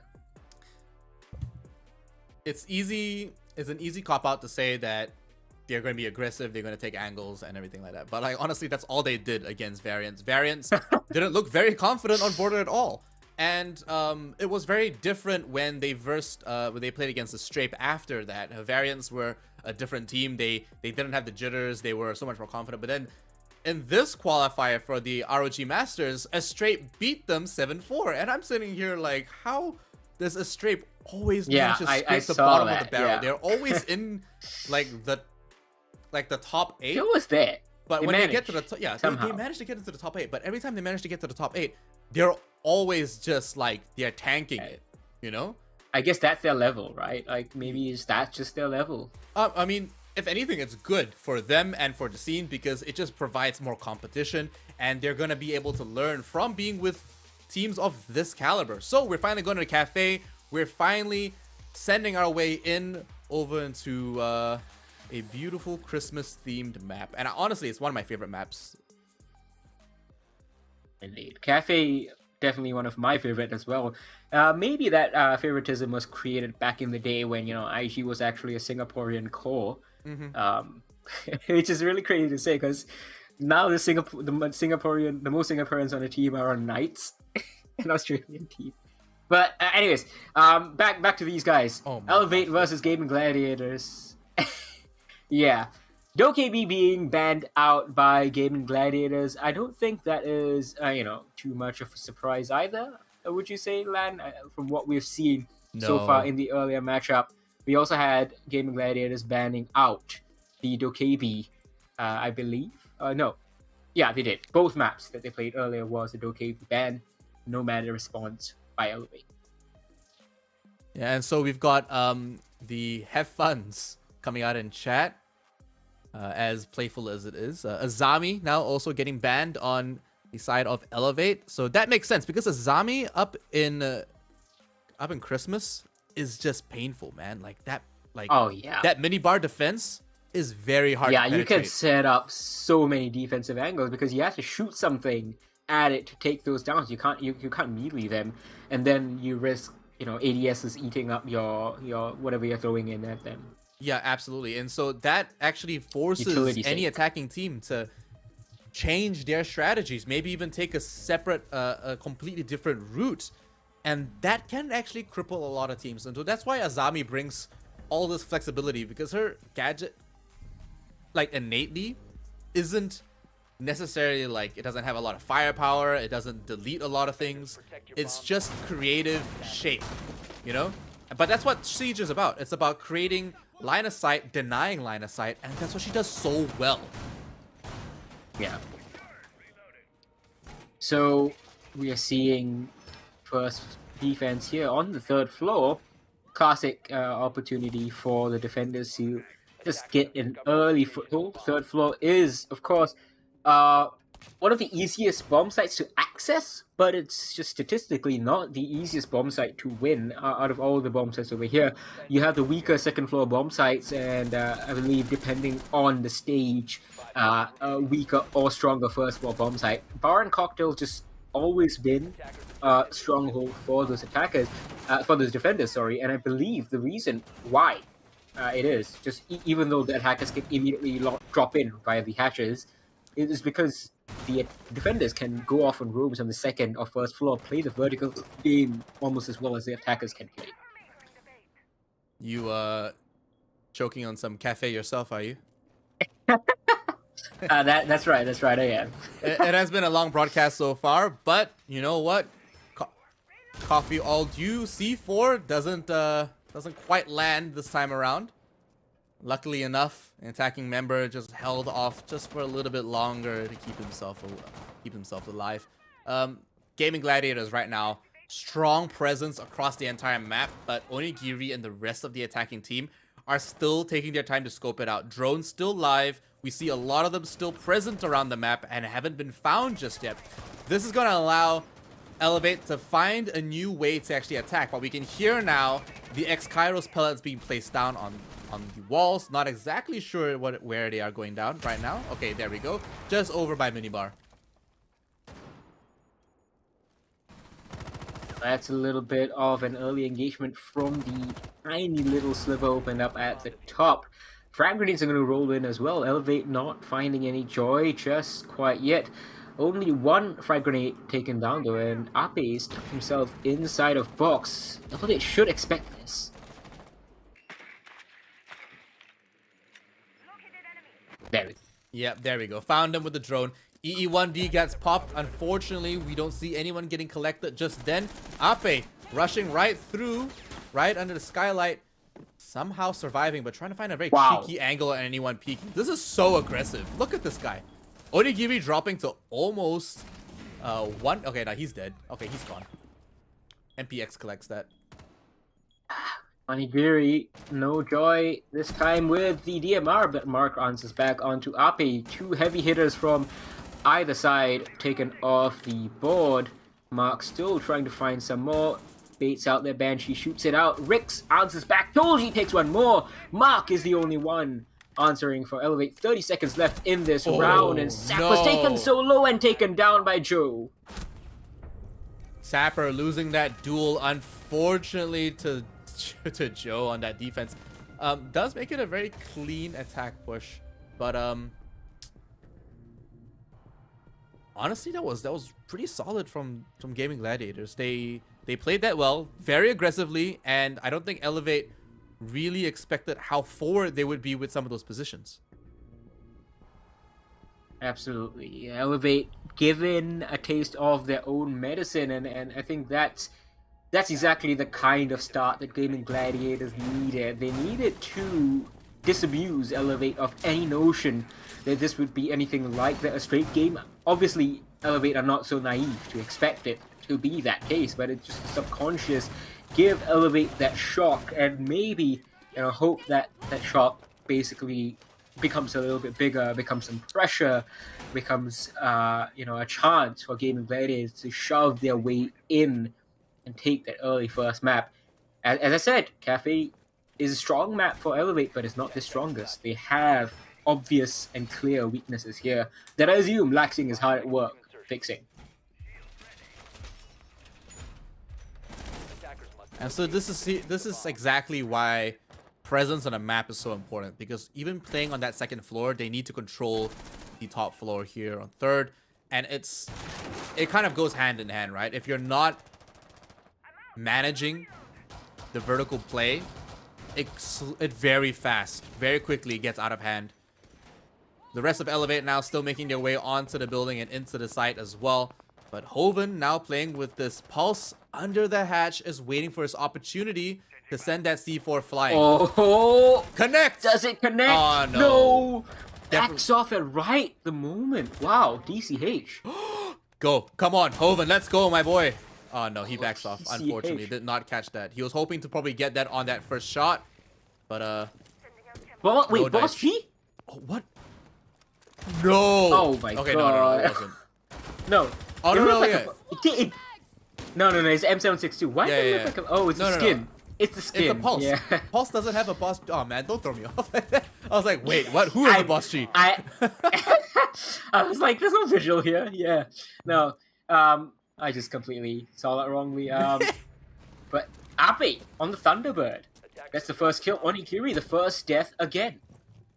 And you know what? I think that Thunderbird really plays well into their aggressive playstyle. It allows them to... Oh, he doesn't know! Oh, no! Getting punished through the wall here. Hoven, again, ruining their day with Pulse and being an absolute nuisance. Now being hunted down. Tolji takes on Mr. Punch. And it does look like the attacking force is starting to get thinned out, as this defense is not only keeping their attention, but also whittling them away. Oh, this is perfect. This is wonderful. This is the game that I was expecting in GG versus Fury earlier on. Because we are seeing GG absolutely as the underdogs bring the fight to Elevate and take the advantage. And it's going back and forth. Mark punishes Joe over here for a careless rotation back, trying to contest Elevate. Sapper makes it evens before Rix takes down Mark. Ape makes it worse. And he has Kona stations, I believe, as he tucks himself up onto the third floor. DCH going to send out a frag grenade. A good one. It's actually going to connect. Wow. Tolji expected it, but didn't run away fast enough. 1v2. Ape is going to heal himself back up. Give up that third floor and the diffuser. Oh no, this rotation actually denies him those Coda stations. He's not going to be able to make it back safely. He's in reading. He throws his last frag, and he's going to fake this diffuser. Free Fire gets the kill onto Rix. It's a 1v1 between him and Ape. Ape, on a sliver of his own health, sees it but doesn't connect. DCH connects it. He clutches around round 2, and he made the save. An unlikely comeback in that second round, but somehow frag grenades, pre-fire, and just superior thinking managed to pull it through. Oh, Infian, no walk way. me through this. Walk me through this. How did this go down, man? So, as you said, the rotations that blocked off Ape's return, that prevented him from getting to the Kona stations, also prevented him from getting to his teammate, which meant that DCH essentially got 1v1 after 1v1 after 1v1. So, obviously, a little bit of a mistake from Tolji on the stairs. He couldn't really, predict that path of the nade perfectly as he should have. And gets caught out by it. Sure, okay, no sweat, no worries. But Ape, he hesitates on the second floor 90, trying to get back to those Kona stations because he expects the attacker DCH looking down from the vertical angles created. And he doesn't go down. And by the time he takes his time to return, it's too late. His teammate's dead. Been baited out perfectly by an experienced man like DCH. And it's all up to him. He can't land the shots, too low on HP. DCH falls off in the right moment. Just inch perfect in each of those 1v1s from DCH. As we see Onigiri, bring out the Blackbeard this round? With the Yeah, buddy. It's happening, guys. And you know what? He even brought the EMP impacts. This is a game to remember. I am hyped right now. This is doing. Oh, he even has the DMR. It's not. He's even using the DMR. SR25, yeah. I am loving it. This is exactly what we needed here in the grand finals of the Aces ROG Masters. Another pulse play by Hoven. He sees the enemy. He's doing really the right good time. work with this. Oh! He tags him, but he doesn't collect the kill. Onigiri's fine, but the face shield saved him. The face shield saved him. Oh my god, Onigiri was the first death 2 rounds in a row. Almost was a 3rd round in a row. He loses most of his HP, but it gets caught out. I don't know how Elevate haven't realized that the reason that this is happening every single round is because of the pulse. How they haven't brought something to counter it. Why they aren't chasing that pulse down with a little bit more zeal. Yeah, but lucky for Onigiri, he survived because of that face shield. Yeah, we joke about the face shield being so flimsy, but it actually saved him. The damage calculation spot on. He reacted in time. It saved him from a headshot, and that was exactly what he needed. Onigiri still has 2 EMP impacts, so he can still contribute to the rest of the team, and there are still Finka adrenal surges available to actually keep him topped up. So it's not like he's completely useless at this point, or he has to hang so far back.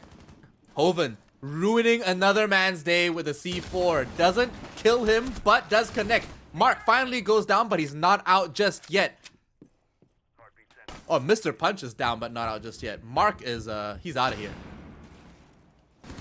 Well, Mr. Punch is gonna get res. DCH gets 2! Woo. Rix and Ape can't get a 3rd. Tolji, ever his equal.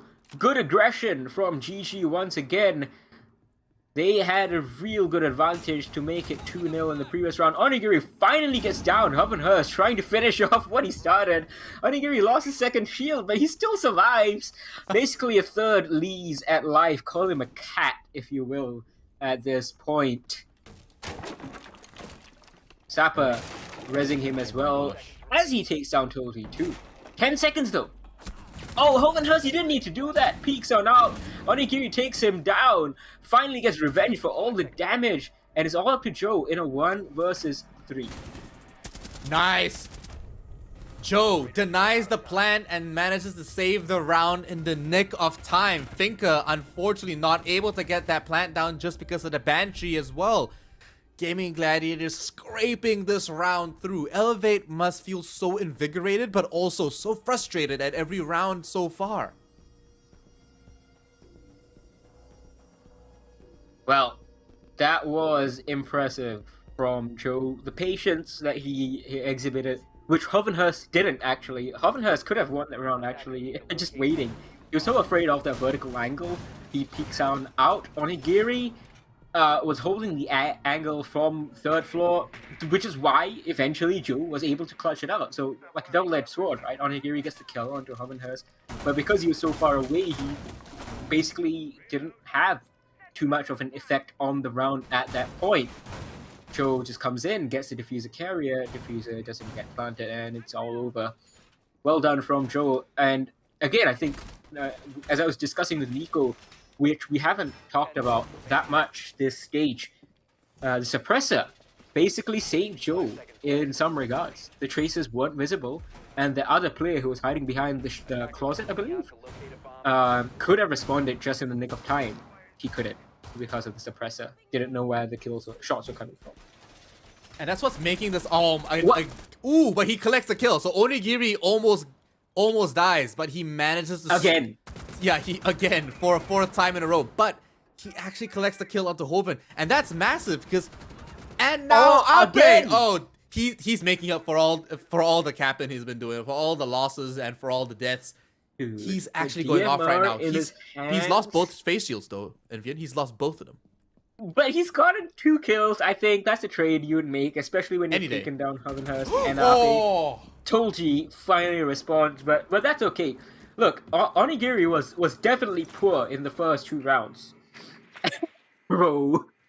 But I mean hey, he can DMR in his hands, all he wants, you know. The guy's still DMR a great player. Is just nuts. Yeah, just any DMR apparently. Even the DMR, quote-unquote weak SR25. DCH waiting for the right moment now to peek through. No pings. Trying to find someone in Whitehall. Still nothing. No dice. No joy. A little cheeky bullet hole here for one. And now Sapper being denied entry with the Toxic Babes over and over and over. That's all the Toxic Babes. Rick's expended all of it. Minute 20 seconds left in the clock. He won't be able to buy any more time. But Sapper is happy to wait outside. Has 2 EMP impacts and a drone available. And don't mind you, there's still a lot of utility on Mark, DCH, and Mr. Punch. A lot of explosive utility. Sapper uses Montagna to great effect. Yesterday, Mark does get down, however, and it's a freebie! Oh, Rix just gets the kill, but Mr. Punch cleans him up. It's a 1 versus 2 for Tolji. If he can get Mr. Punch, which is not undoable, but oh, he just has to take this fight against the Monty, and that's a massive kill. Tolji deals with the hard part first, and then another clutch in this round. It's a 3rd clutch in a row. 1v3, 1v3, and now 1v2. Absolutely played to perfection. Sapper just didn't have that discipline. Tried to get the kill himself, tried to play the hero.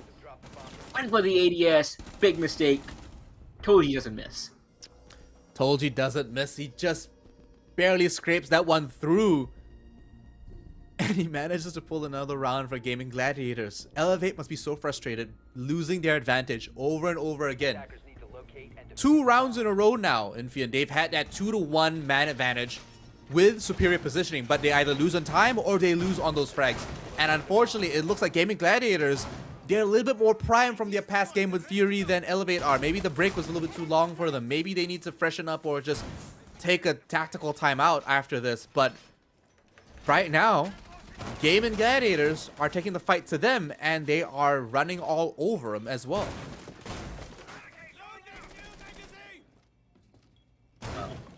Gaming Gladiators definitely doing the minimum that they need to stay in contention over here on the defense. Now, bringing out the statistics again, those percentages. A 3-3 first half for the attack. Basically gives the attackers a 55% chance of winning. So Gaming Gladiators have given themselves at least a 45% chance of winning over here. That increases to exactly 50% if Gaming Gladiators get a 4th round in this half. If Gaming Gladiators get a 5th, which is still possible, they are looking really good for it, then it's a 100% chance of a defense win. They'll have to play those odds.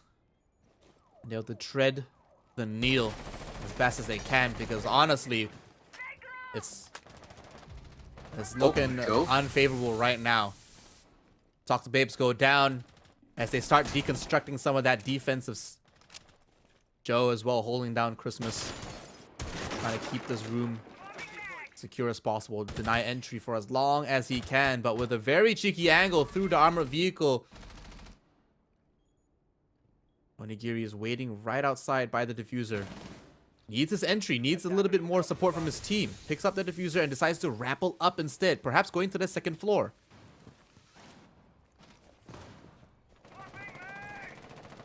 Mark trying to look for any opportunities that present themselves. Not quite just yet. There's one, I think, on top of red stairs, and they're going to know that at least one player is coming their way. Onigiri is actually going to become that player instead of Mark, who was making noise.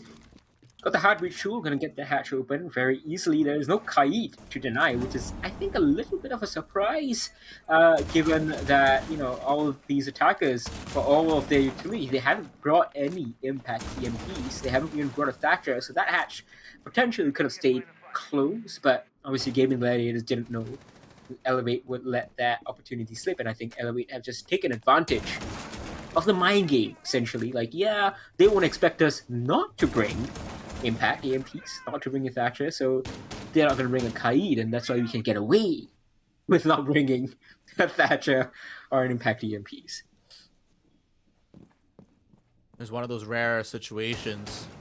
Definitely, teams generally have quite a lot to work with, and you know, there's it's not always the MPs that provide the answer or or the sole solution to every problem or puzzle the defense might propose here in Rainbow Six. But you see now Hoven trying to duel one member at Bakery, unable to connect the shots. Onigiri going down to Rix, and Hoven collecting a one more for himself as well into Mr. Punch, leaving 2 members on Elevate alone. Make that one. Sapper taking a lot of damage and also getting wiped on round 5. Unable to use the adrenal surges to boost him or his teammates. He gets deleted from long range. Timeout called by Elevate, and that's exactly what I predicted. They need this right now because it is slipping away way too fast. Well, they're not out of this yet. Although you are right, this is do or die for them because, as I said at the start of this previous round, 4-2 recoverable. It's a 50-50% chance for both teams to come out with the win. An attack going 2 and 4 on Cafe is just evens. The odds after that. Descriptive odds, of course, not prescriptive, as I keep on saying.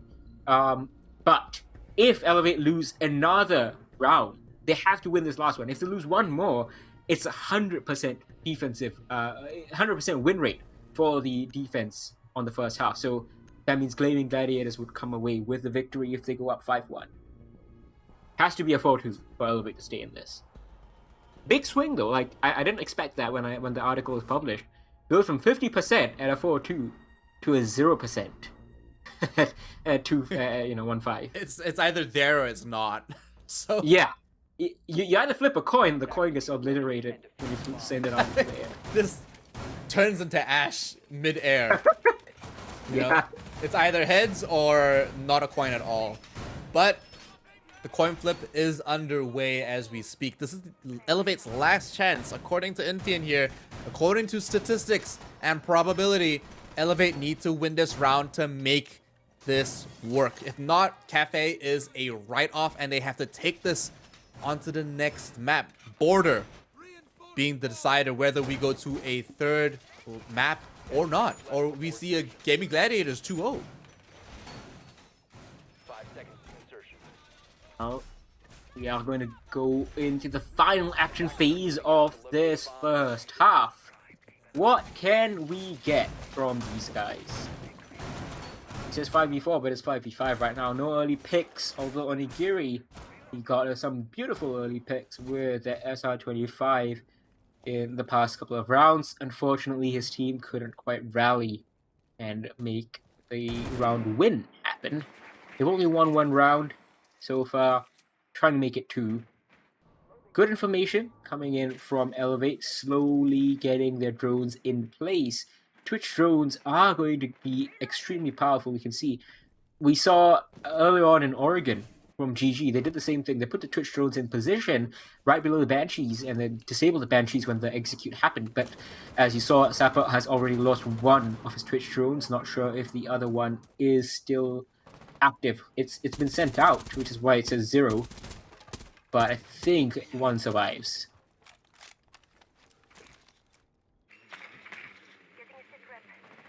Nook doing a little bit of droning, trying to find some info over in reading. Perhaps bringing some presence on the other end of the map, DCH. Anticipating 1 member on that defense that might be around the corner. Oven now, ready to receive anyone that might push in. I'm not sure if DCH actually knows he's there. Yes, I think he's been given information and he's called for a rotation now downstairs instead. Oven in turn will also switch out, moving back into train, round mining, and Mark finds a opening kill onto Ape, which is huge because Ape is a massive contributor to a lot of these rounds.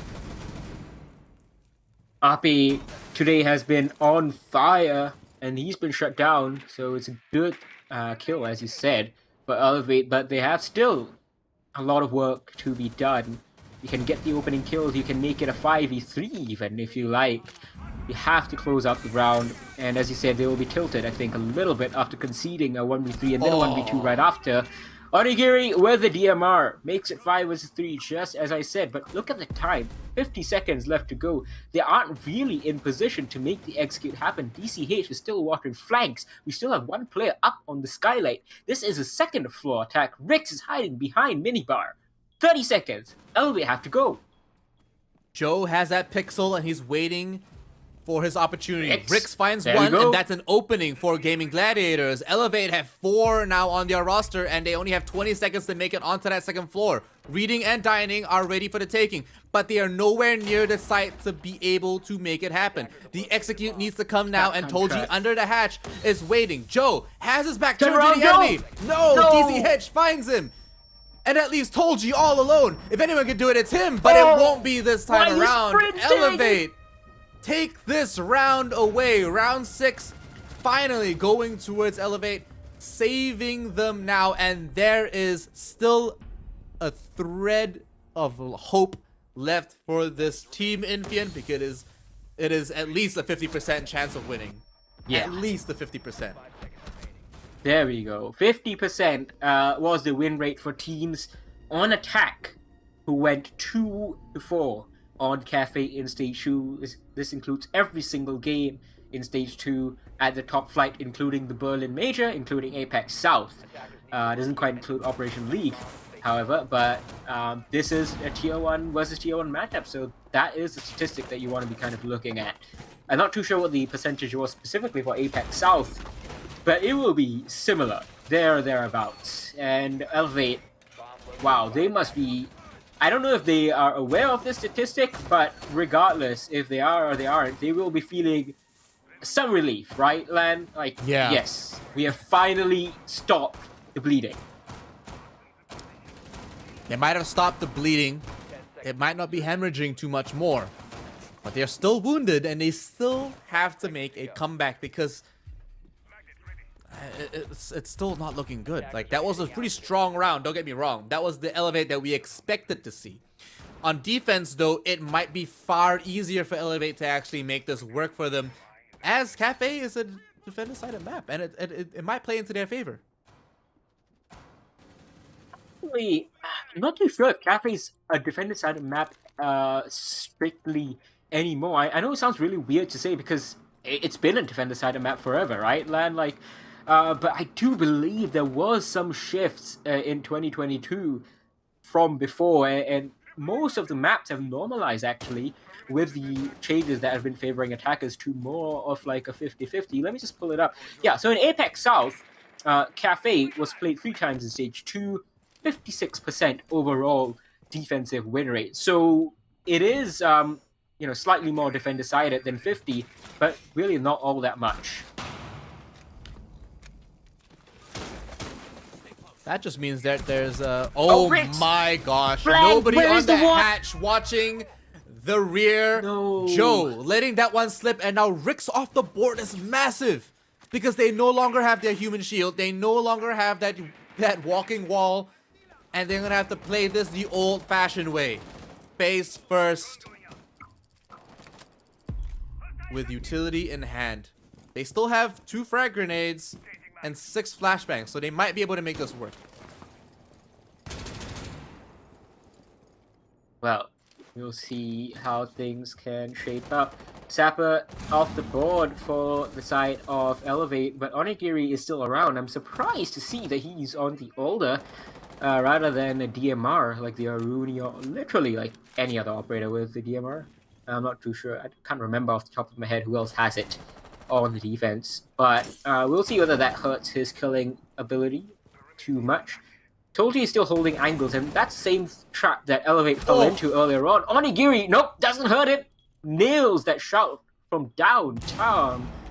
Absolutely decimates that attacker, and one more is coming for him. Onigiri, can he get this? He is positive in kills right now, and the time is wasting away. DCH with the patience of a saint. Mark and Hovenhurst, one right next to him is going to be Toji, and that's a freebie. Oh, DCH gets it, almost let it slip. 1 versus 3 for Ape, he can do it, 30 seconds. Now, Mr. Pan shuts him down. Unfortunately, just surrounded by too many sides, too many operators on all sides, sorry. Ape just not in a position to clutch that one out. He has the potential, but this time around, Elevate, bring this 3-4. 1 round closer to an equilibrium. Those last few moments, Infian, I have to say, the defense played that so patiently. They Exactly what you need. letting like Ape, letting I believe Koji run right past. Great. Yeah, he knew that the player in Whitehall was still waiting. He just had confidence in his team, right? And that's what it's about. That's where experience comes in. But to bolster this defense, they're bringing in the Thunderbird yet again. So we're seeing a more defensive, aggressive. I'm never really set on whether the Coda stations are really a defensive or an offensive thing, because yeah, sure, they heal you, but they also allow you to make more mistakes, right? And that's where I suppose Elevate really want to sit. They need to be able to hold these defenses, but also take the fight to the enemy, because they know how aggressive GG have been playing. They know how wild their positions have been. So a balance between that patience, a balance between a lot of this aggressive pushing, that's where Elevate's trying to find that position. That's what it looks like to me, at least. Let's see what Elevate can respond. Can they tie things up? Can they push towards a cafe win, even though they were trailing 4-1 at one point? Joe is going to bring that Lion this time around instead of Choji. Lots of good utility on the Operator, Gone 6, and the Impact EMPs. Let's see whether they can be made use of. Mark's holding Pixel. They need to flush him out with something like frag grenades, which they have 4 off. I don't think there's any protection here. Mark falls away the moment the drone comes around the corner, because there is no protection for Mark with any ADSs or Wamais. Onigiri takes a lot of damage, but healed back. Takes out the drone, hugs the wall, waiting for the right moment. The EE1D goes off. Not much of a push coming in from that attack. Has 2 charges left in that satellite. But right now, you're waiting, and looks like Oven needs to get into position to actually help his team push in. I'm not sure exactly where he is right now, but it does look like a lot of the attack, they're waiting. They're trying to find the right moment, and they just don't know where they need to be. Still trying to flush out the enemy. Elevate still, I suppose, their positions unknown to the attack. Looking unfortunate right now for them, but they are wasting time still. They have lost a little bit more HP, I think, across the board, but the Coda stations will restore that, just as they did for Onigiri, who's back to nearly full. Mr. Punch still holding a nice 90-degree angle. Joe cannot land the shots over here. 45 seconds right now in this round. Ape is still looking for the vertical angle, and I think he's just gotten concussed by his own teammate. Not too sure. Onigiri is getting concussed too. Rix gets taken down to the floor. Finally a kill for Ape. Searching and searching, but there's still one defender on that 3rd floor. Mr. Punch. It's not over for them yet. Oh, 30 seconds left in the clock. Sapper takes down Hoven. Diffuser back in their hands. Tolji has to make something work. He's close to dining. He might be able to plant there, but he's still far away from it. 13 seconds left in the clock. The E1D gets popped. They know where the defender is. Oryx gets eliminated. Wow, Ape. Triple kill going to Ape. He drops down to the 2nd floor. And Joe with the quad kill. Ape, will he find the ace a 2nd time today? Diffuser's right there. Overtime denied. Elevate. They save this with the impact grenade. What a call. Amazing. Absolutely impressive for Elevate, or really for the Thunderbird player Sapper to recover this in the way that it fell away from them. Ape went on an absolute heater in the final 20 seconds or so. He was on for the ace, but very lucky that Sapper played it patient, played it for the plant. He knew that the diffuser was in the hallway, and a little bit of a misplay from the attacker to kind of push himself up right next to that gaping hole in the wall. The trust, that we talked about from Elevate in the previous round, that was the trust that that diffuser carrier at the end didn't have. He could have planted a little bit further away, and Sapper wouldn't have had an angle where he was on White Stairs. I believe there was a Game Gladiators player who's holding off the angle. Sapper couldn't descend any further to actually get a line of sight. Sapper had one angle, and that diffuser carrier presented him with that angle. So a little bit of an inadvertent heat of the moment misplay from Gaming Gladiators, but it's just something that Elevate will take any day of the week, as they are now 4-4. Finally, leveling that score line on round 9. These two teams are head-to-head, and this is the matchup that we've been waiting for all day. Both of these invited teams are the creme de la creme of the region, and they are taking this game all the way. Exactly what we wanted, exactly what we've been looking for, as you said. 4-4, who is going to draw themselves on to match point first? 2 more rounds for both these teams. The advantage that GG had has vanished as Mark gets 1 kill and Onigiri piles on. No DMR in his hands, but he still gets it nonetheless. Nearly gets a 3rd. Yes, he does. Totally takes Mark down, but he's down himself, and it's really all up to Ape on his lonesome. I don't think he's going to be able to pick up Tolji wherever on earth he is. Yeah, there's no chance Tolji gets picked up, and Tolji had the diffuser too.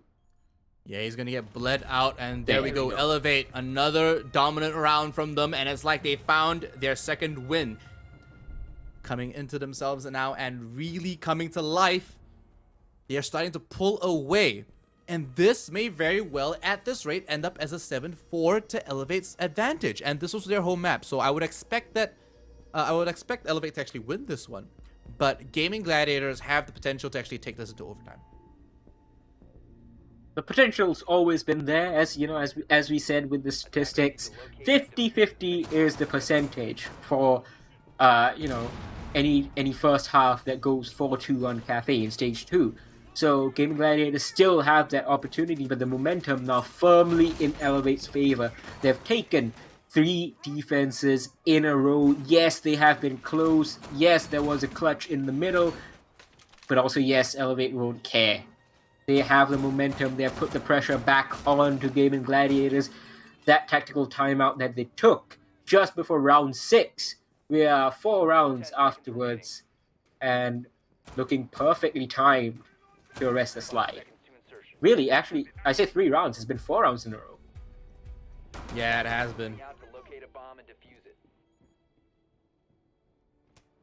Ooh. So, starting to get our bearings around this, and honestly, it's been a bit of a whirlwind having Elevate just cause an absolute storm 4 rounds in a row, like you mentioned. Oh, man.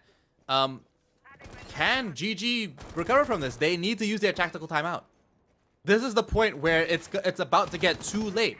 Yeah. And the fact that they're going to have to, agree, at the earliest, use it either at match point or at 5-5.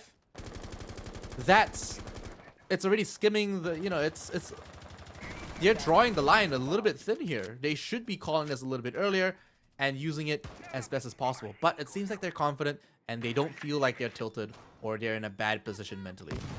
Rotero drone goes out, does a little bit of damage, opens up some line of sight down to the bottom floor as well. Might work out to the defender's benefit, actually. But DCH now still trying to hold down Christmas Piano. Well, Joe trying to see what he can do. Send out those Roteros. Yep, there we go. Taking his time as Ape gets the first kill. A nice little frag onto GCH. Well done. I would have thought that this was an attacker camera. Onigiri trying his best to take down the Rotero. I don't think he did, but he did get the drone. Otherwise, not too shabby. Shooting. Right now, there's no contention, no player to shoot that Evil Eye when the dome opens up, so he can just shoot it away. DCH being off the board is a big blow to Elevate, though. 12-6, he is carrying Elevate through thick and thin right now, and Gaming Gladiator is going to feel real good that they've got him off the board. They might need Ape to actually use that sledgehammer to take out the Evil Eye. Not exactly sure what their plan of attack is right now. They are controlling that red stairs, pushing over into Christmas from what it looks like. Cigar Lounge. Sapper. Just under the balconies. The atrium here. Waiting for the right moment. Joe managed to get that Rotero drone. Close enough, but it does look like actually Onigiri took it out in time. Mark with a kill onto Ape. getting traded back by Rix, does leave GG in a man advantage. 22 seconds left in the clock, Infian. And now, only now are they using their utility to push these angles and some of these entries. And if anything, oh my gosh, what are they trying to do? Stuck on an angle. Onigiri unfortunately going down to Tolji. And it does look like GG finally find their pace and their footing again after 4 rounds of being put down and being denied a round win. We finally see that scoreline level out 5-5.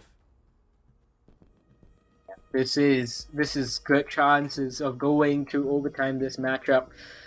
This is looking very, very spicy indeed. Gaming Gladiators get the first round in 5 attempts, since they raced to that 4-1 lead. Exactly what they needed. That's gonna, alleviate the pressure a little bit, but they're not out of it just yet. They still will be very much aware. Elevate are on the defensive side, and Elevate have been in the driver's seat for most of the second half. They need to get DCH out of the game early again, and I have heard of teams like the old Fnatic back in the Season 8 finals. They've talked about like how they have looked for the best player, droned him out, wasted a couple of drones on him, sure, but they've got him off the board, specifically targeting him, swarming him, and then working on the rest of the actual push. It's hard to do on a map like Cafe because it's such a big map, but it is possible for sure. It's not an impossibility, and if they continue to do that, or if they get lucky by taking DCH off the board, I can give them a fairly good, prognosis of winning this. You got it from the doctor himself, guys. Might just be exactly what they need. Mira window. First time we're seeing Mira second time we're seeing Mira today, actually. An operator that I honestly thought would have more play in some of these maps. But I suppose the meta changes and the meta moves on. Bringing back, of course, another Nitrocell. 2 Nitrocells on that defense, of course, with Goyo on board as well. Does allow for a little bit of aggressive play and a little bit of vertical play as well, depending where they position themselves. Goyo now below, near mining by the red hall. We have the right chance. Mark taking a lot of damage. Oh, and a C4 to boot right onto Ape. There goes your sledge. Mark now rotating out of there alive. Backed up by TCH on his 6. Well, let's see what they can do over here. Ape, he's the best fragger on his team, and we saw what happened when Elevate lost the best fragger right around this time in the previous round. So Gaming Gladiators now, these guys on the back foot, but Rix takes down Sapper. DCH still up, still full HP. Mark taken low, as you said. Tolji very carefully, not choking on any of the gas. DCH making his way back into the bomb site, just having a little look-see into train. No one pushing just yet. Mark is holding down the fort here on the 3rd floor very well. Mr. Punch assisting him as well. Mark is finished off. Takes a grenade to do it. There's still one more player here on the 3rd floor. If they can waste some more time, as DCH is trying to help, well, this is going to look really tense when they get to the actual site on the 2nd floor. Spikes are now being deployed over by the freezer. Mr. Punch retreating now downstairs through the hatch. Has 1 Toxic Babe left in his back pocket. Might be able to save the round with that. Might just be exactly what they need, as we only have 35 seconds left on that clock. X-Kairos going down, trying to gain a little bit more line of sight. They're still trying to take over this 3rd floor. And while there's no presence of a defending team, they still need to bring in a bit of a fight. One man pushing through. Oh, right. Why did you wait? You can't do it against a shotgun, man. No. Oh, doesn't not work prone that like way. this. Onigiri with a double onto Joe and Rix leaves Tolji all alone. And Tolji on the other side won't be able to pull this one in. He drops down from that balcony, has to push through the fire, but he will be caught on his flank for a triple kill, going to Onigiri. A round that was so close yet so far away. Elevate, give one up, and now Gaming Gladiators. Absolutely. Who's out on match point. Oh my god. Yeah. And let me just tell you, the timing with which Onigiri basically, just peeked out. He got 3 kills, and that was 100% assisted by, by some information from somewhere. I don't know where exactly they got the information from. Maybe from like a Mozzie drone that was captured perhaps somewhere. If they existed, maybe a camera, which I would have to assume is a default camera. I don't think it was up there. It obviously combined with some game sense, but he just got 3 easy freebies. And, Lan, you and I highlighted the time factor, right? We only were looking at it at 1 minute, where Gaming Gladiator still had like 1 person up on the roof. There were 2 Elite players still on 3rd floor. By the time he got to the execute, they had like 15 seconds left, and they paid the price for it, just rushing into the waiting arms of a shotgun, rushing into the waiting arms of the Alder. And that's not a gun you want to, like, have to contest with that little time left in the clock. The fact that the Alder was still standing on that defense that late into the round is shocking. Because he was very far off site. Well, not too far, but he was far off site. And he was taking very aggressive angles, prone on the floor, right by the red stairs. And he was ready to just, send it to the enemy team. And saying that, Elevate are still in this, and so are Gaming Gladiators. They still have an opportunity to take this into overtime. Mark needs to help secure this for the rest of his team. Unfortunately, with a little bit of a negative KD this time around, he's been contributing in other ways. DCH and Onigiri have been leading the pack despite Onigiri's slower start.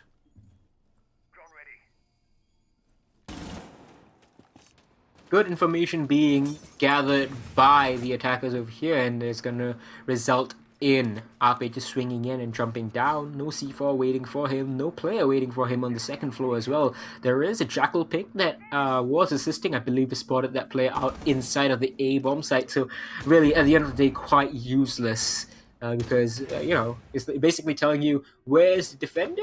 Oh, well, he's in the bomb site that he's defending. Yeah, like Midori, there's going to be someone in the bomb site most of the time.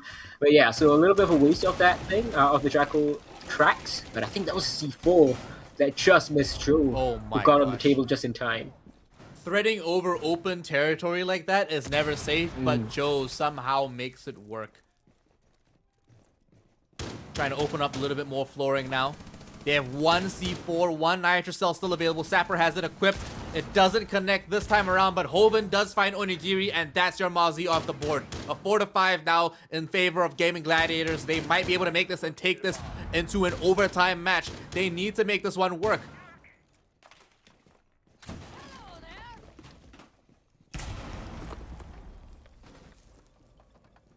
Well, 4 versus 5, attackers have slight advantage, but again, let's see how Gaming Gladiators use this very vital time. This is really the crunch moment. This is when the round is decided. We have seen it decided for both Elevate and Gaming Gladiators. GG are fighting for their life over here. I believe someone goes outside. DCH, Mr. Punch is going to detonate one of the Goyo canisters, trying to take down one more. There we go, gets the drone as well. Mark can't land the shot, and now he's in trouble. But Hohenhurst, even though Mark just ran out of bullets, couldn't quite do it. 20 seconds. 20 seconds left on the clock. DCH doing a lot of work for his team. Tolji gets taken off the board. Mr. Punch going on an absolute spree. It's all down to Ape. Can this man clutch 1v3 right now? He's gonna get a quad kill or bust. He takes the turn, and no, unfortunately, that's the first map here on Cafe, and Elevate take that one away 7-5 in a very heated reverse sweep. Indeed, 4-1, and it really looked like Gaming Gladiators had they got that 5th round a little bit earlier, had they got one of those clutches, they conceded that 1v3 to DCH, they will potentially be thinking, ruining that 1v3 the way that they conceded it, just giving those 1v1s away. This could have been the Gaming Gladiators' victory, but look, Elevate, we know their strength, we have seen them time and again display it, and Cafe, maybe not the strongest map, in recent times, especially yesterday, but the fact that they played it yesterday, I think, what that means is they are very familiar with it. They have it fresh in their mind. They have the mistakes fresh in their mind. They know exactly what to improve. Laxing 100% sat them down yesterday and like, look, you won that 7-4, but this is tied. We shouldn't be that lackluster against them. And Gaming Gladiators, a tougher test, and they passed it. And you know what? Just based on his tweets so far, Laxing definitely knows when to call in these timeouts, and that's very key. We didn't see that timeout come in for Gaming Gladiators, and look what happened. They completely snowballed out of control, and Elevate just took that win all for themselves. Laxing controlled that tempo for the team, by the sound of it at least, just assuming here. But Gaming Gladiators, once they called that timeout, they were a completely different roster, and they came in so strong. Yeah, it is just not looked that good for GG. You can see, I think just look at the kill statistics. Overall, you can see DCH obviously leading the way from Elevate, but you also had very good supporting cameos from the rest of Elevate. All of them were almost even, I think, except for like Mr. Punch. I believe he was like 4-7 or like 4-8 by the end of it. Over on GG's side, it was a little bit more one-sided, you can see. Very close game, though. Just small spin and polishes needed on a couple of the executes and defenses from them. They gave a good account of themselves. I think that's what they can take away.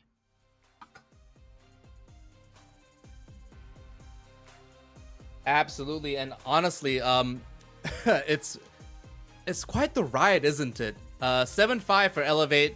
A scoreline we didn't think we would see. Personally, I don't know. I thought we might be heading to OT, given how well Gaming Gladiators started. They are obviously slightly more warmed up than Elevate, slightly more fatigued as well, just because, you know, you have these Elevate who played earlier on, didn't really get too much of a challenge from a straight. Gaming Gladiators got a little bit more of a challenge on map 2 against Fury. Fury obviously have a similar playstyle to Elevate as well. Both of them, you know, cut their teeth in the Thai leagues, so to speak. Absolutely.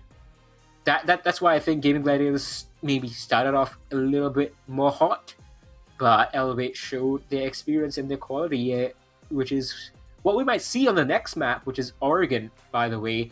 And we have history in the Operation League last week. Elevate won 7-3 against Gaming Gladiators.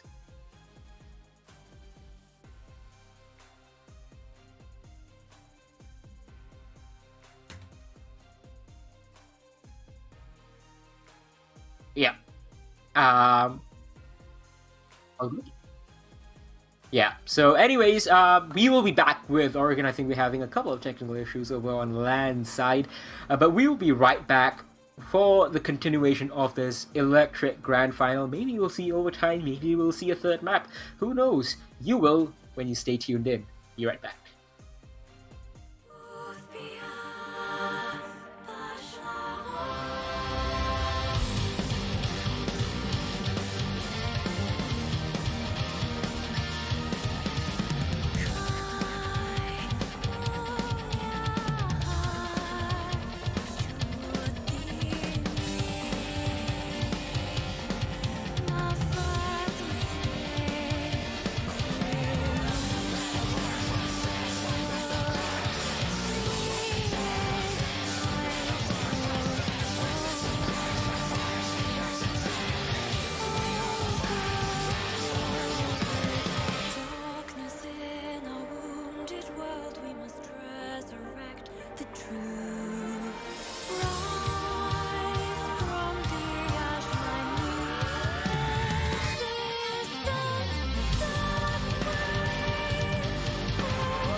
Difficult challenge here, but no, the player looks the wrong way, grabs one, traded instantly. The young prodigy can salvage it, Cairo. He got them on the back of the head.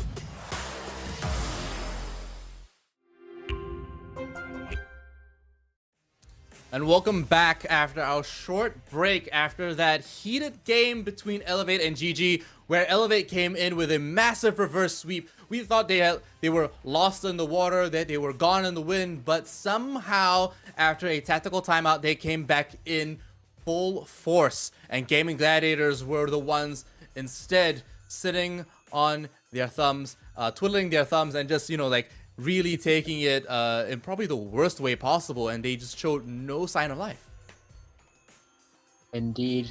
Now, don't forget about our sponsor here, Asus, of course. They've got the ROG Strix Scar 17 SE, what a laptop that is, as well as the Flow Z13, both powered by 12th gen Intel Core i9 processors. And man, we talked about these laptops earlier on. They are some powerful ones. Yeah, and you know, like we talked about how the Flow Z13 is just so flexible and it can do almost anything for casters like us that want to just be on the go and want that flexibility between using a tablet and using a gaming laptop. But the Scar 17 SE is a laptop that provides so much power in terms of being able to play the latest games. Of course, it's got that 8GB DDR6 GDDR6 RAM, by the way. Gotta make sure we keep that one clear. They even of course has that 3080 Ti, and of course we all know these days it's all about your GPUs. It's all about how much that GPU is able to put into the into your processing power for a lot of games, and even in some cases broadcasting like this. So make sure you guys get your own Strix 17 Strix Scar 17 SE. Sorry, that name's still not set in my head yet, but definitely a laptop to definitely consider if you're thinking of upgrading your setup. In other news, of course, I've known pros who have played on laptops before, like in actual competition. It happens, man. You gotta. It's an experience. Well, I even know like people who have played on like the touchpad before. Like I think in NAL someone played on the touchpad, like Gurmy Wormy or something back in the day. Anything is possible, you know. Anything is possible. Anyways, back into the game. Over on Gaming Gladiators map pick, it is Border and Elevate continue on with the Nomad ban just as they did earlier on the first map of Cafe. Yeah, absolutely. So I mean, it's just an operator they don't want to have to deal with. They want their defenders to be free, to be able to roam clearly. Taking off Dokkaebi is a pattern now, and whenever we see Dokkaebi actually come in, she provides a lot of utility and a lot of presence in the map. Forces a lot of defenders lurking in the shadows out of their corners and into the light, and usually that's when you see them getting caught on those rotations. Now, Valkyrie being banned out, the Doki Valk has been basically something that Gaming Gladiators have preferred all throughout today, and it's worked out, you know, quite okay for them so far. Obviously, they would have liked to win Cafe as well. 7-5 was the loss, very small margin, but I don't think they are going to be beating themselves up too much about it. They're going to be focusing on this, their own map pick, as our final ban actually was an Azami. And we saw the use of Azami, I believe, in the previous matchups, who just absolutely created and shut off so many angles in Gaming Gladiators match against Fury. And it's that utility that she brings. Like I said, it's such a simple gadget, but provides so much power, so much presence, and so much utility. Especially because it really runs on creativity, right? It's really about the operator, how they play it, how they want to implement such a simple tool. But in saying that, we are looking at some more complex gadgetry on this side as well. The Saruya gates, we've got our Wamai magnets, and of course our high-tech holograms. 10 seconds left in this prep phase, and we are only seeing one attacker repick from the Zofia to the Sophia. Well, that was a Flores for a little bit, but I was gonna say, Zofia is a very strong operator that I don't think you want to be picking away from, even though Flores has a very strong kit. I think, Lan, you'll agree with me here. Zofia just offers a little bit more in the fragging department, just the way that you are able to take some gunfights, create some angles. Flores is very much relegated to a support role. He can clear, I think, slightly more utility than Zofia can, but he does suffer in the fragging department. The AR-33 is no M762. Yeah, so being relegated to that support role comes innately with his gadget just kind of just being a drone. It's a very aggressive drone, but wow, Sapper might get a second. No, he gets punished for it. He doesn't. He nicks them just a little bit though, so he did a little bit of damage. So not completely thrown away, but that was a good pick because now Ape is off the board. That sledge is no longer available, and Tolji is sitting at about 60% health. So a good run out from Sapper to actually capitalize and bring the aggression to the team that is so well known for being hyper aggressive. Well, Joe is looking for a response. He got away with his life, I think. Tolji did get caught up, so did Hovenhurst over on the East Airs area. Trying to look for a response now, not finding anything outside of Sapper. Trying to get the advantage in his team's favor, and there we go. Just as they look for it, takes a bit, and they get it. Mr. Punch taken off the board. Now, Border is a very gunfight-heavy map. There are obviously lots of strategies over here, and even when Border was removed from the competitive map pool before it's reworked, I remember Dizzle said to me, Dizzle being the head coach of Fnatic, he basically said to me, like, look, we don't mind Border being in the map pool because APAC teams, we APAC teams have so much more that we haven't shown yet. We are very smart about this. We can do a lot more with this map. But of course, it's a democracy. Border went away, came back with a rework, and now we are seeing those strategies come to the fore, even as gunfights dominate the meta and this map. Both teams trying to take these angles quite aggressively right now. GG obviously with that man count, but still need to make their way onto the side. DCH has a superior position here. Might actually catch the Lion if he takes the wrong corner. You see him now trying to...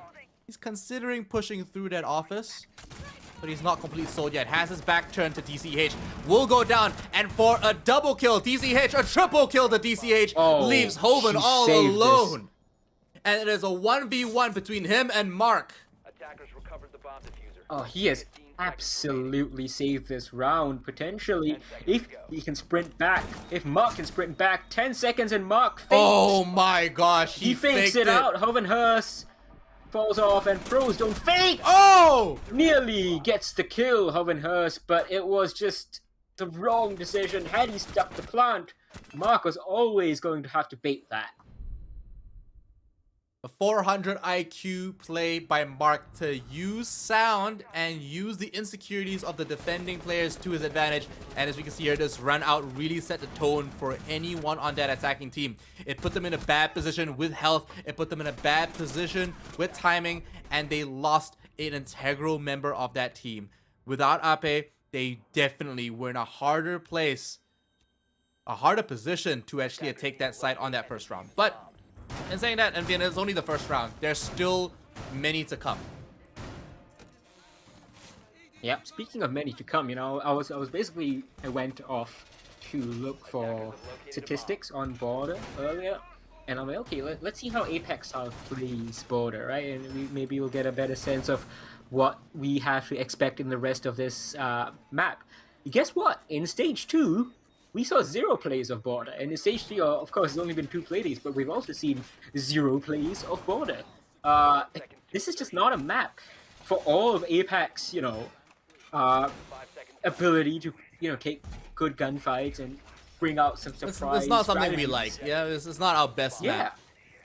I think it's just they just don't prefer the somewhat random nature of this map. As we said, gun skill heavy means that strategy takes a little bit less of a front seat. No, not quite in the back seat, but it does take a little bit of a step back. And maybe that's why teams don't prefer it. Hovenhurst gets the first kill, and on to the best Elevate player so far today, DCH. Massive one to take. Yeah, without DCH, it's gonna be very hard. He had put down his EDDs, but the denial devices. I mean, they were always going to do their job without him, but that's still one man down. The EE1D gets popped off again, and Mark is forced to hold the position one more time. Sees the head of an attacking member, but now forced to rotate out back into the hall. Doesn't get the shot. Hoven finds him first with a nice clean headshot to the dome. Mark that's taken off, and that's 2 members of Elevate already off the board. Gaming Gladiators now in a reverse position where they have the advantage, and they are now, clearly in control.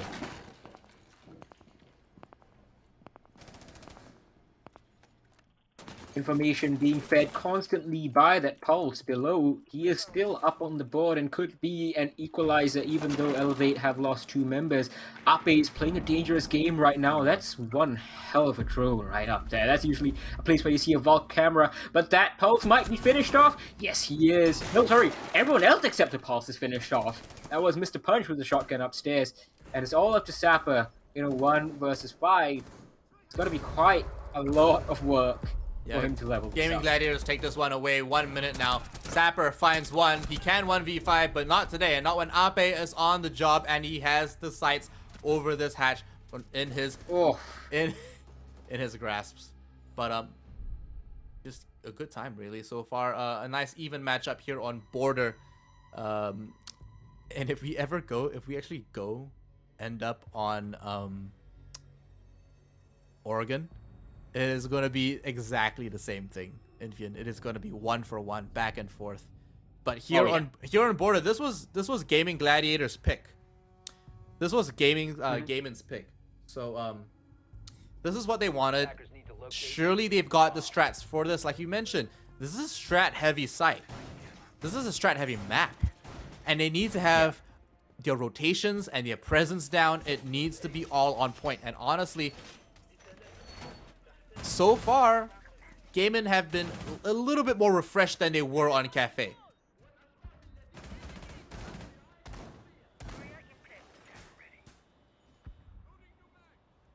Well, you're going to have to see whether they can do this. We're seeing quite a fair bit of attacker repick in this round from Gaming Gladiators. Ace to Thermite, well, Sledge to Sledge, but the Yana to Hibana. That is the big surprise right there. That's not something that you will see every day. A Yana sacrificed for Hibana. Now, Hibana brings hard breaching ability, but Rix is already bringing that, whether on the Ace or on Thermite. What they've lost right now is a better weapon with the G36C, the Replicator, and most importantly, 2 frag grenades. They're now down to only 2 on Ape's side. And that might come back to bite them, but they have bought themselves some insurance on the hard breach department, where on Cafe we saw both Elevate and Gaming Gladiators punish each other. Well, I think bringing Hibana on Hoven is a pretty good move, considering that they now are able to actually take down not only the wall by prison, by jail, but also the wall by customs, and then the hatch above in CCTV. This allows them a multi-pronged attack, and they're going to be able to do this quite balanced. Ape gets deleted. DCH decapitates him almost immediately as he pops that hatch, and it was almost as if he was waiting for it.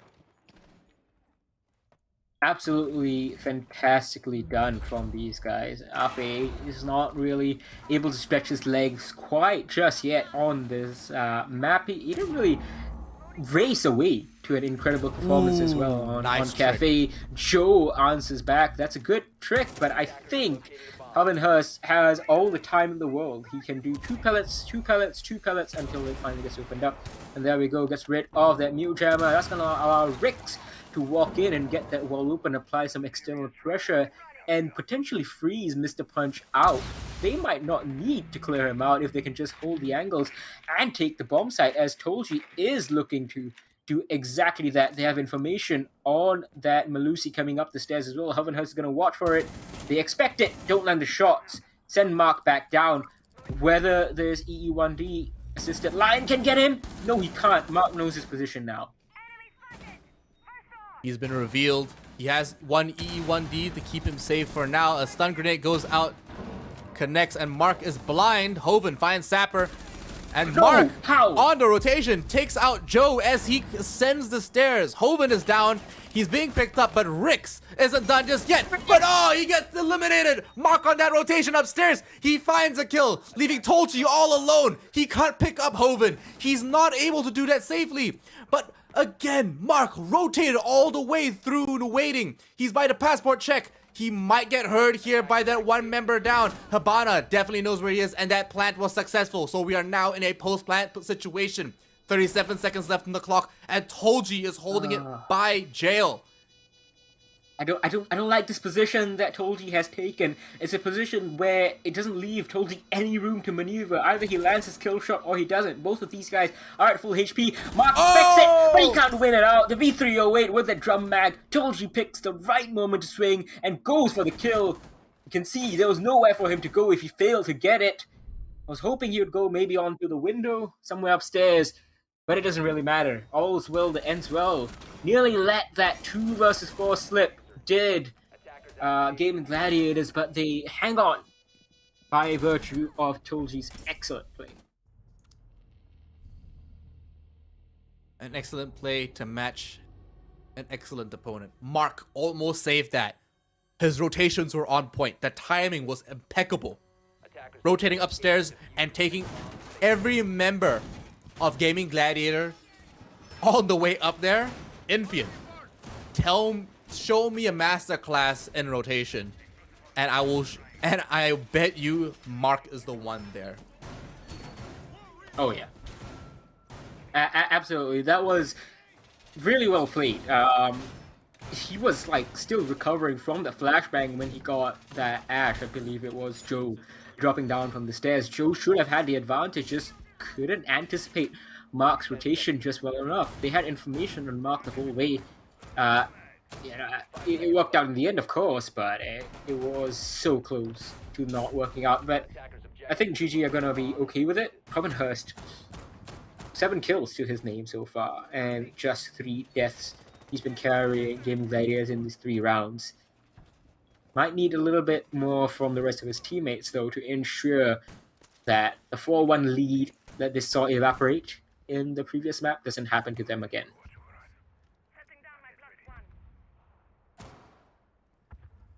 Don't jinx it now, Infian. You know how these things work. You know how these things work, because if it can go wrong, it will. Mark now has a couple of pings come down from the hologram. The E1D gets popped and he's stuck in position. No one coming in to contest, even though they know exactly where he is. Some impacts and some grenades getting caught. And a couple more pings go down as Hoven gets caught here on that pixel, unable to find that connect. But Mark does! Hoven gets deleted. Mr. Punch finds Ape. And Gaming Gladiators are starting to get picked off one at a time. This is exactly what we expected, didn't we, Len? One after the other, these teams are taking the rounds by the scruff of their necks. Both of these teams have such good drone work. I don't know if I don't know if Mark knows that Rix has drone him out. Oh, he did! Perfectly predicts the nade from below. Nearly gets it and gets the kill onto Rix. Mark is playing this position game to perfection. Tolji finally answers back onto Onigiri, who's only got 1 kill so far, but it doesn't really matter because Elevate are in the driver's seat this round and they probably will level this out 2-2, though 1 minute and 10 seconds still left in this round, and never say never. We nearly saw Mark get the clutch. We could see one of GG's players get a clutch this round. Yeah, we very well could, in fact. Tolji doesn't exactly find that kill. Does a little bit of damage on the DCH though. Bailiff, combo with the MX. Holding some pretty aggressive angles here. Tolji needs to find one more member. The pixel's not enough. He needs the drone. He needs to find more information, but he only has 40 seconds left on the clock, Envian, and not a lot of time. Breaching charge goes down on a half wall. We'll get popped. I don't know if he knows. I have no clue at all, but neither does Sapper. He's waiting right here. Takes down the drone. They definitely saw him. Magna goes out. But with the Goyo Vulcan dead pack popped off, they won't be able to do much about it. The flash goes off. He gets blinded as well, but he makes it out alive. 14 seconds left in the clock. And Sapper, he's still dueling it. He takes down Tolji. Joe goes down as well. And Elevate find another round for themselves. Well, I mean, this was almost a little bit of a good start for, you know, Gaming Gladiators, but they've been pegged right back. They lost that first round. They picked 2 in a row against Elevate, looking good, holding on. But like Elevate's answer right back with a strong defense. They choked out Gaming Gladiators, and you know, obviously there's a little bit. This is like kind of 2 schools of thought on how you can choke out time. You have like the school of thought where you say you just waste time and you fall back and you fall back and you fall back in like pieces. You don't really necessarily need to get kills in that situation. You just hold on to control. You make your presence known. You make the enemy doubt yourself. But when the enemy is like as strong as Gaming Gladiators, I think in those situations you need to play a little bit more aggressive. And how you burn time is you get a couple of kills. Like you saw that go into 3v5 very early, and you just stymie their push in, because then they get pegged back and they're like, okay, well, this is what the plan. This is the plan that we had, but it's not working out. So what do we do? Like a piece of our puzzle is no longer there on the board. I think they over-invested into taking Mark.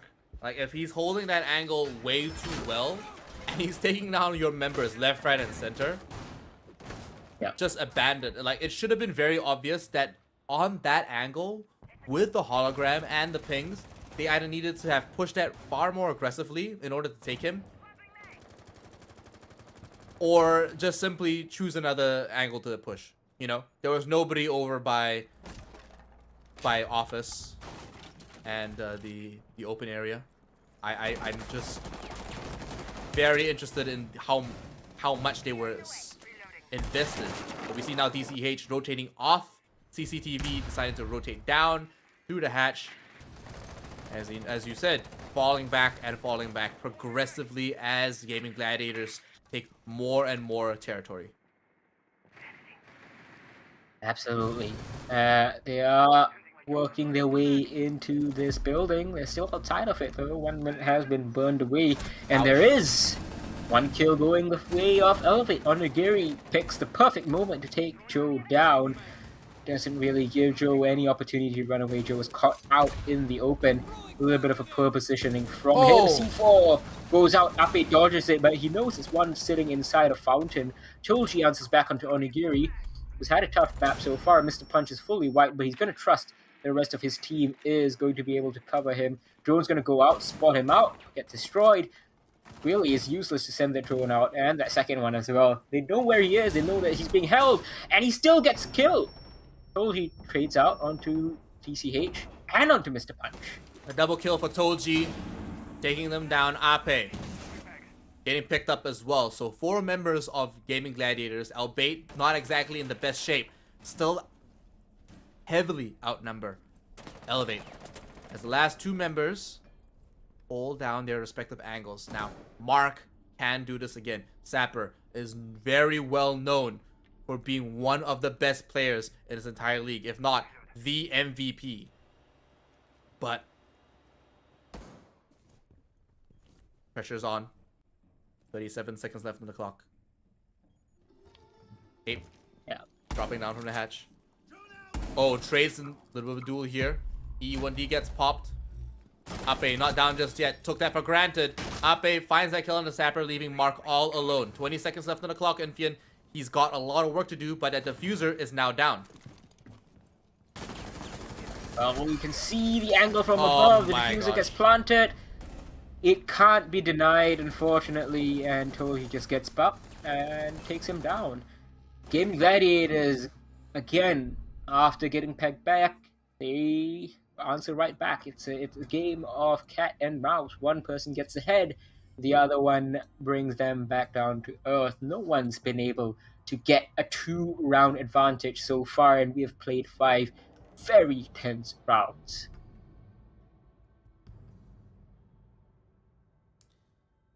So tense that my voice is starting to wane. But, I mean, that's how exciting it is, right?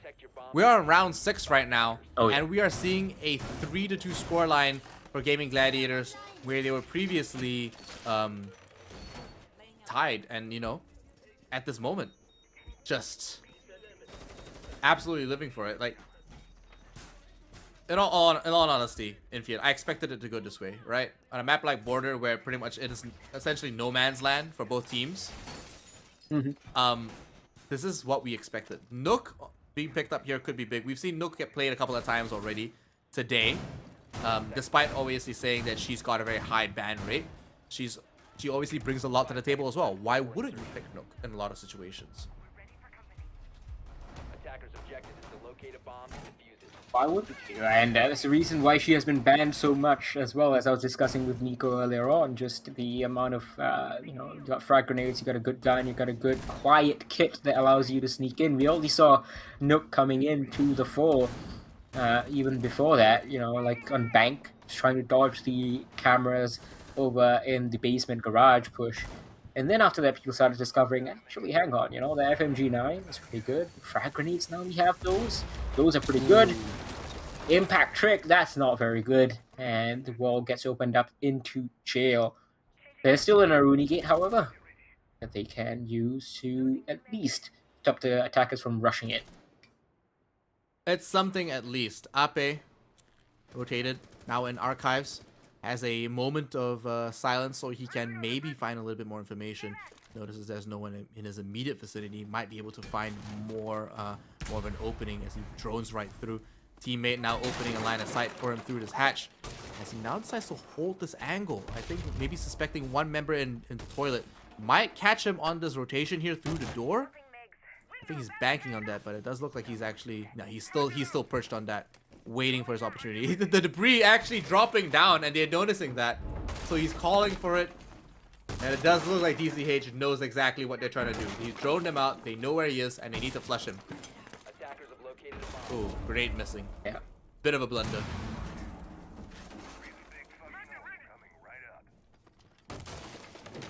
It's a lot of investment just to find DCH.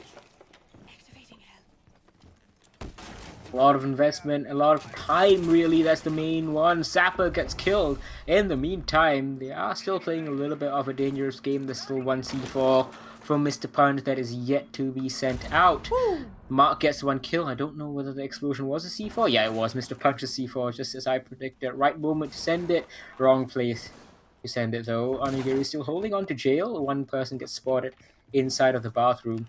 It is not looking too bad for Elevate right now, especially if they get freebies like Joe. Kills like that make it, but now it's all down to Rix. Tolji gets taken down for a double kill to Onigiri, and Rix is all alone. 2 flashbangs won't be enough. Elevate found round 6, and it is again balanced on that round swap. Absolutely incredible, but here's what's incredible, right? And you're not going to believe this, Lam. You're absolutely not going to believe this. Okay. Percentage of games in Stage 2 that were won by the team who attacked first, and if that team had a 3-3 first half, guess what the percentage was? With the starting team being attacked, yes. Yeah, if it was a 3-3 half, guess what the percentage was for the attacking team, aka Elevate in this case? I'm guessing it's not 50%. No, it is 30%. What? Yeah. Bizarre. Absolutely bizarre. So you're but telling for some reason... So you're telling me Gaming Gladiators only have a 30% chance of winning this now? No. Gaming Gladiators have a 70% chance of winning. Sorry, yeah, 30%. Yeah. Because they started off... Elevate have a 70% chance. What? Onto the swap for attack.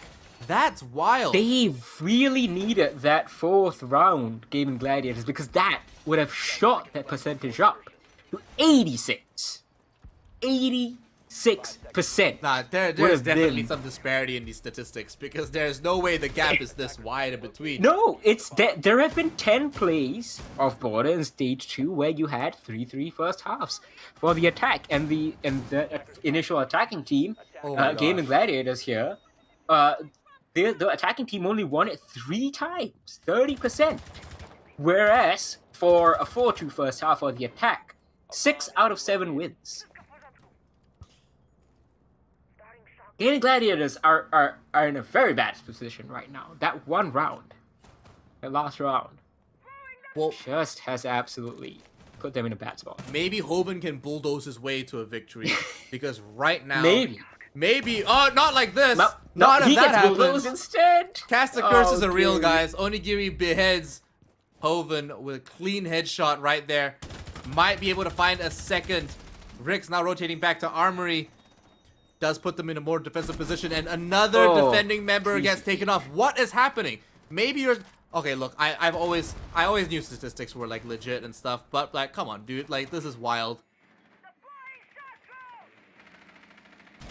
This is well, it's not looking the Oh, best. Wow, he okay. skeleton key him at that distance. That's so No, unfortunate. he was definitely caught off guard. He's definitely caught off Yeah, guard. I know. It's just the timing was really bad, but still, Elevate are perfectly in control as they take another round, and yeah, the hopes, the lights are dimming for Gaming Gladiators.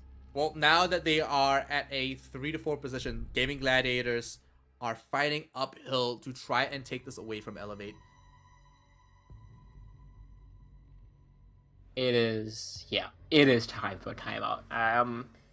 Sunan or Titan, whoever it was, has called this. I assume it would be Sunan, given that he is like the head coach. Not too sure what the dynamics are actually inside of Gaming Gladiators right now.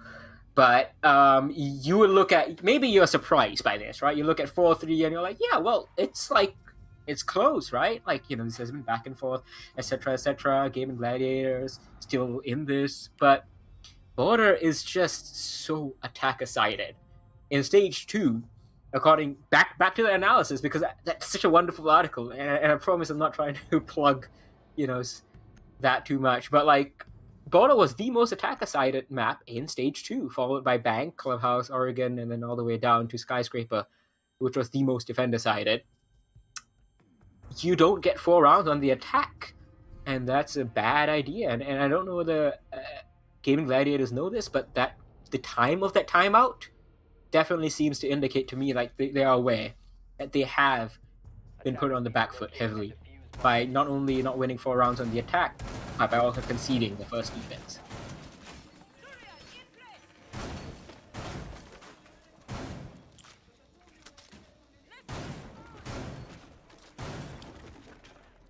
Gaming Gladiators have to keep this one together, and Fian, like you said, it is slipping away. They're instead opting to go with that Frost to slow down the attacking team as they are dying a little bit too fast. Maybe play a little bit more passively this time around, hey?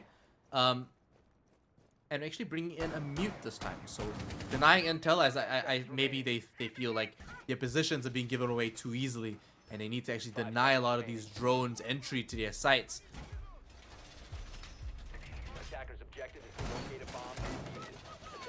Well, it is it is a little bit tough. I'm trying to see what GG can do to get basically grow their way back into this. And immediately, the first thing that stands out to me is just kill more. Rix is 2 and 5. Ape is 3 and 5. Joe is 1 and 6. Honestly, yes. Yeah, I mean, like, you're not you wrong, have to man. get kills. Like, Sorry, continue. It's just it's a short and simple answer, isn't it? Just like, but what are they fundamentally doing wrong? Because it's not just they're close in terms of round count, yeah, but yeah, gotta kill more. You just have to kill more. That's the only way to get back into this, in my opinion. Right. I mean, I don't know. Like, you're not wrong. I mean, like, on the seeing Ape defense. as a 3-5 is not really like doesn't really give me a lot of confidence. Especially when you look at Joe as a 1-6, that's not great. And that's Joe. You know, that's the entire roster really for Gaming good Gladiators are too, known to be, yeah. like, big fraggers. Yep. It's tough, and it seems very trite to say Wow. that. But like Hoven and Tolji can't carry you all the way, especially on the less favored defense. You have to be just landing every single one of the shots. Your strategy is just inherently weaker here on Border when you're on the defense. You have to just land your shots. You have to get kills. People have to be doing what Tolji and Hovenhurst are doing. And as I praise them, they are exactly proving my point. Both of these guys get 1 kill each so far in this round. They're up to 9. Yeah, they're But what coordinating will the some other nice three pushes members do? here, aren't they? Yeah. But what will the rest of these guys do? That is the golden question, because Elevate can bring this back from a 3v5. Mark getting to work on some of these walls. Has a member of the defending team on the other side. He's getting peeked by a couple of angles here. Not exactly favorable. He finds one kill into Tolji. Wonder if Gaming Gladiators... Yes, there we go. And an answer from Hoven taking his head. A nice clean headshot with the SMG-11. And now a little bit more utility from Sapper. Mr. Punch gets puts down. A triple kill going to Hoven. And it does look like Sapper will be taken by Rix. Gaming Gladiators. They find the kills we were wanting.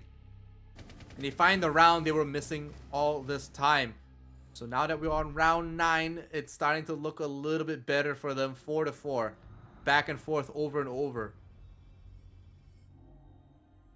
Back and forth, and it's an important round for Gaming Gladiators to keep themselves in this fight. Now, again, the descriptive stats are talking about, you know, previous instances, so things might change here in Stage 3. Lots of meta changes that have happened. Gaming Gladiators, a lot more experience as well than they were before, after the Berlin Major. They gave a pretty good account of themselves. They picked this map. They have to have something up their sleeves on the defense, because that's where really I think you can make most of your ground up. On the attack, everyone's good on the attack, right? Like, so there's less room for you to become better, if you get what I'm saying, right? Yeah, and then on the defense, because not everyone is good, that's where you can really make yourself stand out. 10 seconds left. 5 seconds to go. Round 9. Prep phase is over. It is time to rumble. 4-4 between these two Titanic teams here in Southeast Asia. And the Aces ROG Masters for the first ever Siege broadcast, by the way. I don't know if we mentioned that on the show just yet. Oh, yeah. But this is the first time that Siege has ever been in the Intel ROG Masters.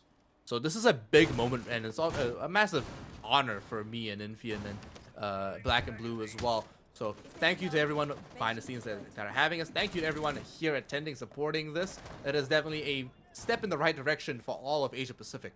So, just a recap, we have all these other regions coming in as well. If you guys didn't know, it's not just Southeast Asia that's playing up for these for this prize. They're playing for a share of $40,000 across Japan, Korea, South Asia, and Southeast Asia.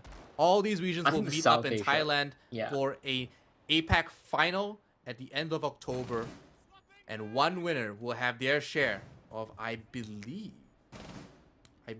their share of $18,000 US. Well, yeah, it's crazy, and I think, you know, quick tangent while we have a breather. The fact that South Asian teams are going to be in this tournament, I think that's the best thing we have seen in a long time. South Asia hasn't been included in much outside of like the APAC South relegations. That's massive. For the fact, the fact that they're getting this opportunity to play against other teams, to see how their region has developed. With the little attention that it has got, it's really been in the dark. I'm very excited to see what they can do in Bangkok. Super, super, super excited. Yeah, and just a touch note, South Asia is Bangladesh, India, the Maldives, Nepal, and Sri Lanka. So a lot of regions that we don't usually see. Oh, but we do see Ape going down first, and that's been happening quite a few times now. Mark gets taken out along with him, and not far away is Onigiri with only a sliver of his own health. 2 claymores in his back pocket that he's got to use before it's too late. But now that we see this Nook actually starting to push up these stairs, position might be given away, but all the members on both sides are whittling down one by one. It's only Joe all by himself. He takes down Mr. Punch. He's not very healthy, and he's going to find a couple more. And DCH gets taken down. 30 seconds left on the clock. Attackers recovered the defuse. 30 seconds. These attackers need to get a move on. They're still not on the bomb site. They are scanning, though. There's Melusi, and that is going to be basically the killing blow for Joe. No, he gets the killing blow despite being scanned, and that's a big mistake, a big misplay from Sapper. He knew exactly where the Melusi was. He just had to be patient. Could have gone down the stairs. Would have been a little bit safer. But instead, I think Onigiri nearly got it. Perfectly played from Onigiri. Expected the position from Melusi. But that flick! And Joe rests this game back a little bit in their favor. They lead now, Gaming Gladiators, 5-4. What an epic comeback on that round. We see first Toji picking up Mark, and then soon after, all members on Elevate go down, but Joe finds a clean, I believe, what that was like a triple or a quadra kill. That was a triple kill, right? An absolute save. I think, yeah. 1v2. So he got the 1v2 and he got a kill elsewhere. Yeah, because he was where he lost most of his HP. Yeah. Well, see, I said it. Like, you know, the rest of this team needs to start stepping up and getting kills.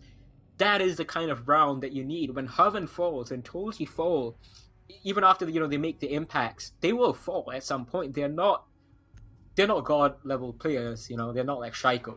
They're not Bolo. They're not like Nesk, and they will fall at some point. Then you need the rest of your teammates to be stepping up. And the past 2 rounds, we have seen exactly that.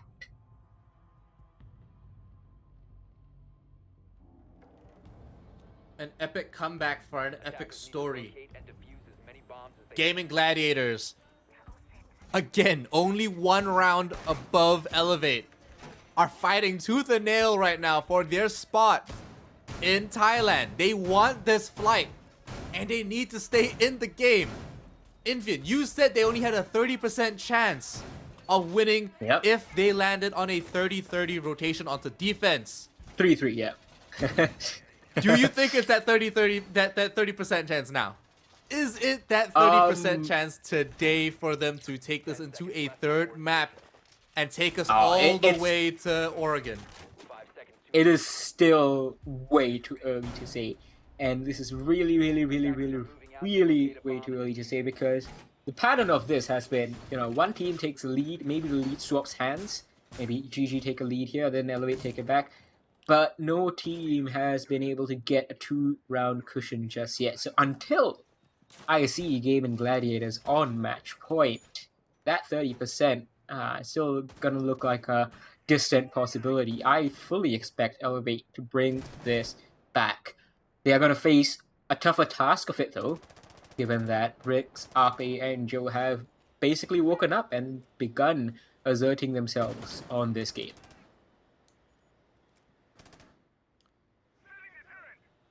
Joe sitting with a more even scoreline now.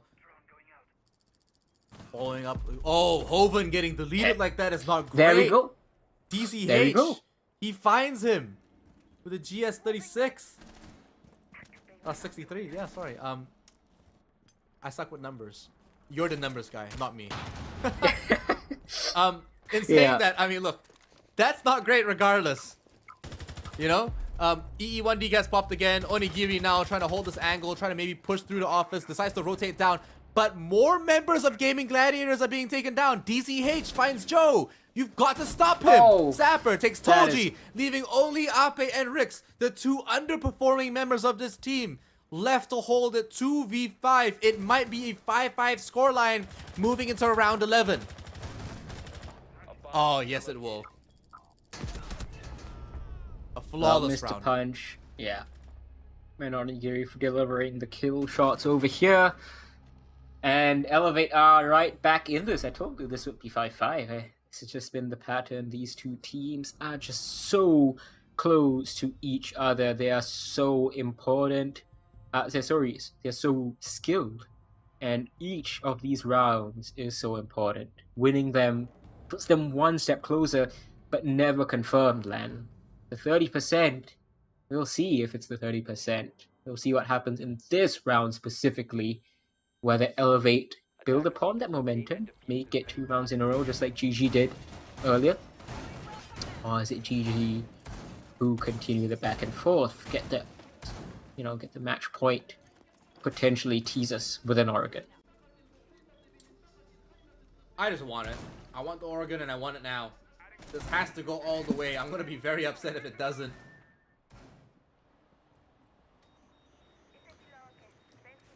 So 5-5 right now, round 11. These two teams are just neck to neck, and honestly, it could be anyone's game at this rate. Who knows where it will go? Because honestly, this is peak performance. I've never seen Gaming Gladiators take it to Elevate like this before. As I mentioned, the last time they played off against each other, they lost 7-3 to Elevate on Oregon. And so if we go to Oregon, that might happen again, right? That might happen again. It could, yeah. These two teams right now are neck and neck.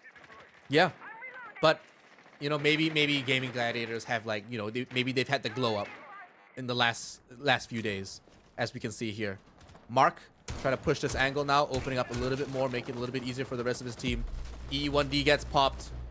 Gemini Projector goes in now. Trying to cover the 6. Hold a clean angle to keep his teammate alive. Has the diffuser now, will rotate, by the looks of it, rotating all the way to Passport.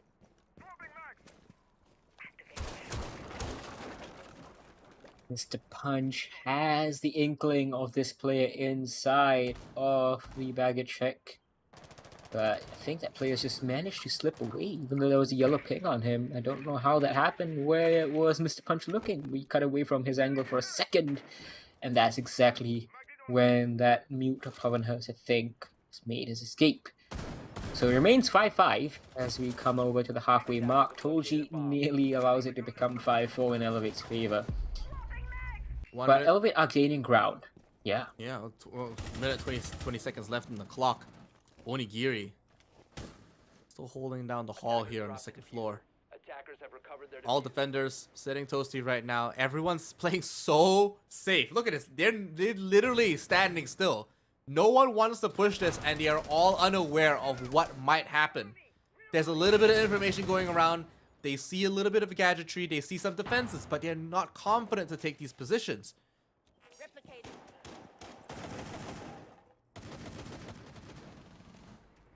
Mark still looking for his first kill this round, looking for Elevate's first kill this round, really. Oh, Onigiri walks away just as the player exposes himself onto 90. Joe gets Onigiri instead. Toji finally finished off as Rix takes a lot more damage. I believe that was from Mark himself. Mr. Punch is still rappelling up at 30 seconds left in this round.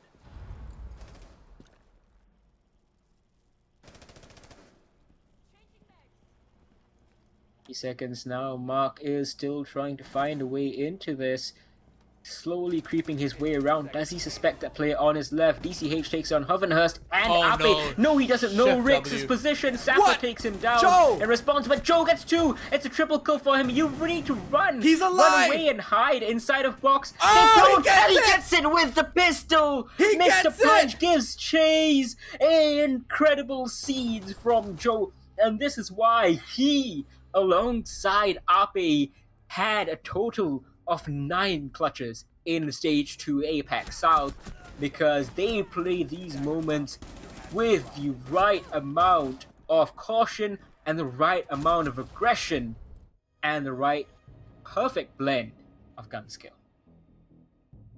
Absolutely excellent siege coming out from Joe there, playing it to the T, saving that round.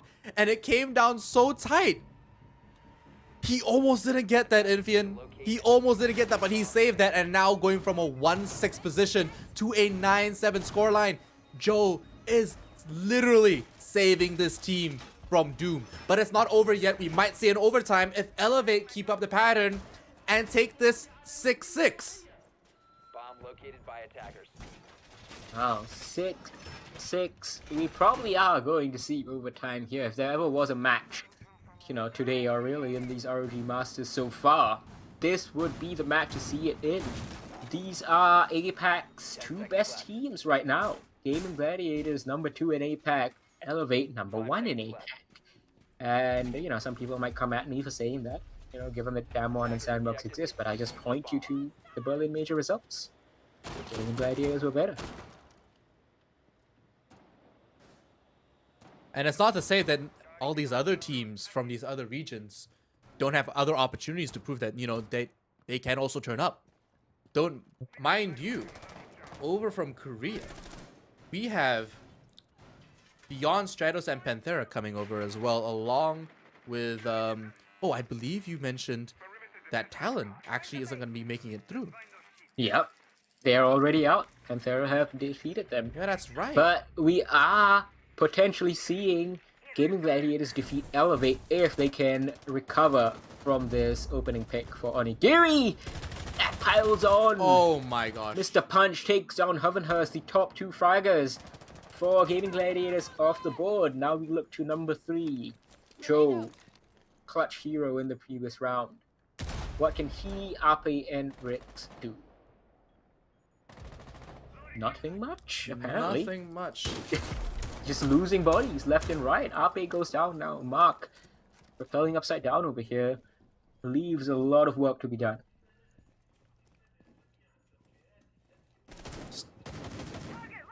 Now inside. With the line on passport check. They're making their way into the building and 2 defenders need to stop them. 1 defender left and it doesn't look good. Elevate are going to take this into overtime and with a flawless round to boot. Onigiri and the rest of Elevate secure this round and stem the bleeding before Gaming Gladiators take this all the way. And now, this is the penultimate moment. Infian, we will now find out whether we actually get that overtime, that tiebreaker map of Oregon. And even then, don't forget, it's still an uphill battle for Gaming Gladiators. Yep.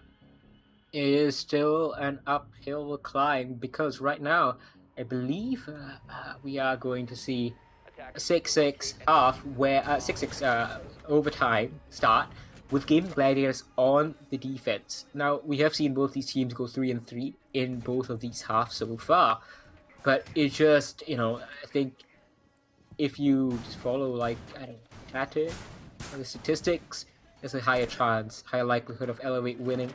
Experience as well is in Elevate's favor. Player ability, maybe I would argue as well, is in Elevate's favor so far. It's not looking the best for Gaming Gladiators, but then again, we have seen them recover from a 3-3 half where it was just 30% chance. It's still a 30% chance for them to make this win happen, but we have seen themselves get match point first. We might see them do it again.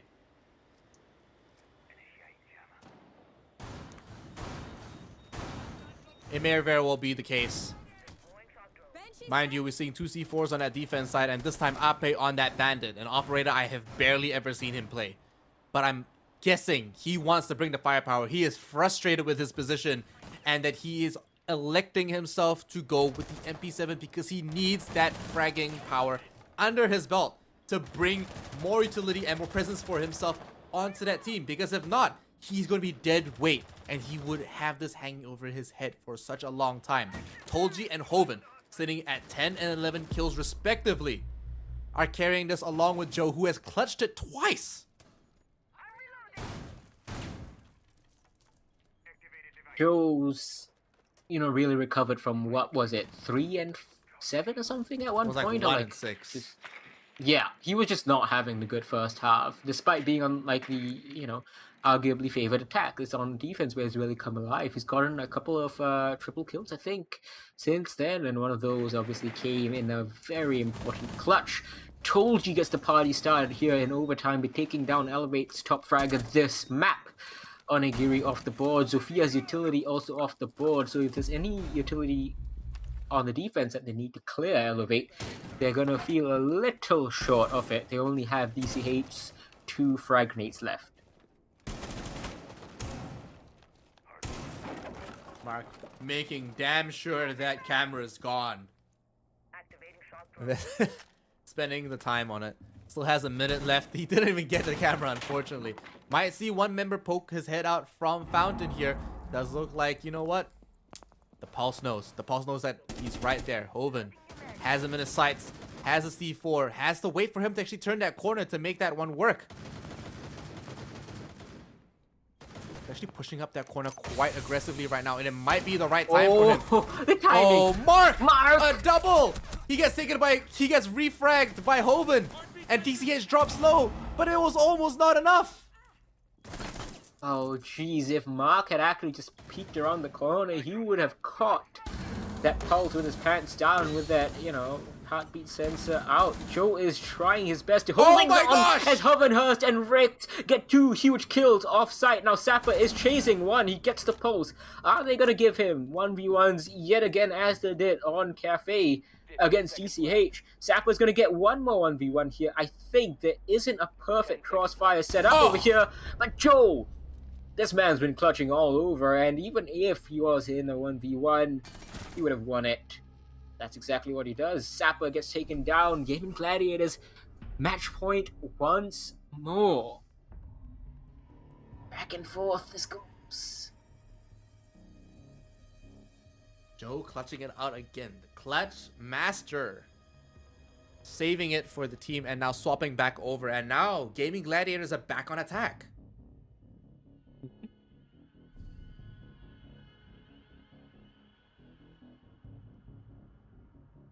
Gaming Gladiators. I don't know what kind of a situation we're going to see from them on the attack, because they certainly have talked about this in the few seconds that they got in between rounds, for example, and before overtime as well. Like, when we go on the attack now again, this is how we need to fix the issues that we had earlier on, because it should have been a 4-2 half at least, given how this map usually plays out.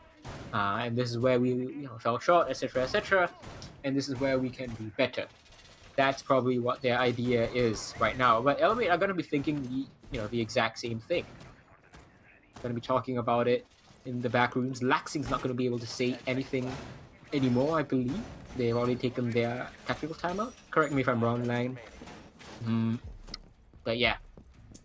Gaming Gladiators in the driver's seat right now. I want to say Gaming Gladiators take this and we go to a map 3. I want to say it, but I just genuinely do not know.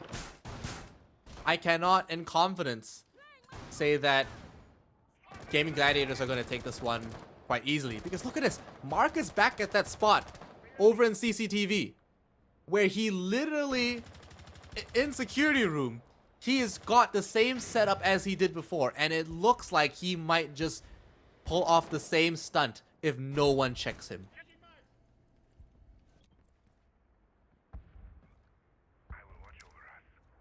Well, 2 minutes still left in this round, slightly over that really. Still seeing the sandwich position being played. I think Hovenhurst, I don't know where he is. Is he on the second floor, proning right behind this Wamai? No, he's below. Oh, he's waiting for him. Yeah, he's on the first floor. He's going for vertical nades. That one's ill-advised with very little info. Not characteristic of GG so far today. GG fighting for their lives over here. They want this to go to Oregon right now. They don't want to give Elevate another opportunity to bring this back from the brink. Yeah. He's got the magnet primed. He gets spotted. He's got one down, so he's got a little bit of defense available for him, but they need to home in on him and flush him out. Whether that's expending utility or pushing him face first, they need to invest in this because he can be a real thorn in your side. And look at this. He's already delaying them so long. Only 1 minute and 14 seconds left on the clock, and he has 2 impacts left to make a play happen. He's rotated now. They can't get him from the tellers downstairs. Elevate have put themselves in a very good positions right now, but Sapper's been droned out. He needs to go prone to avoid this, but he is certainly playing his life right now. Ape gets flashed, unfortunately, on his side. He could have been the one to take down DCH right there, but Sapper gets Toji. Hovenhurst trades back onto Mark. It's 40 seconds. Ape gets another, and another. Joe gets him. But Onigiri still has a DMR in his hands. He is still alive. Mr. Punch is still there. He's gonna get this. 2 versus 2 in 30 seconds left to go. Ape and Rix have to pull this one in. They only have 25 seconds left in the clock. Mr. Punch and Onigiri aren't exactly healthy either. It is an evil playing field for both. There's 1 Claymore left for the Zafia. She can cover her 6. There are no more stun grenades. And there's only 1 Toxic Babe. All the cards are on the table. It is an overtime match. We're going another round, or we are going to map 3. The diffuser is being planted. 2 seconds left. We are now in overtime, and that is stuck and done. Rix now pushing through the smoke. Has a position, but no! Gaming Gladiators take round 14. They take the second map on Border. And we are going to go all the way to a full best-of-3 series. All the way to Oregon. 6-8 to Gaming Gladiators after a heated back and forth. Absolutely incredible, and that was the only time in this entire map that we had a team take a 2-round advantage.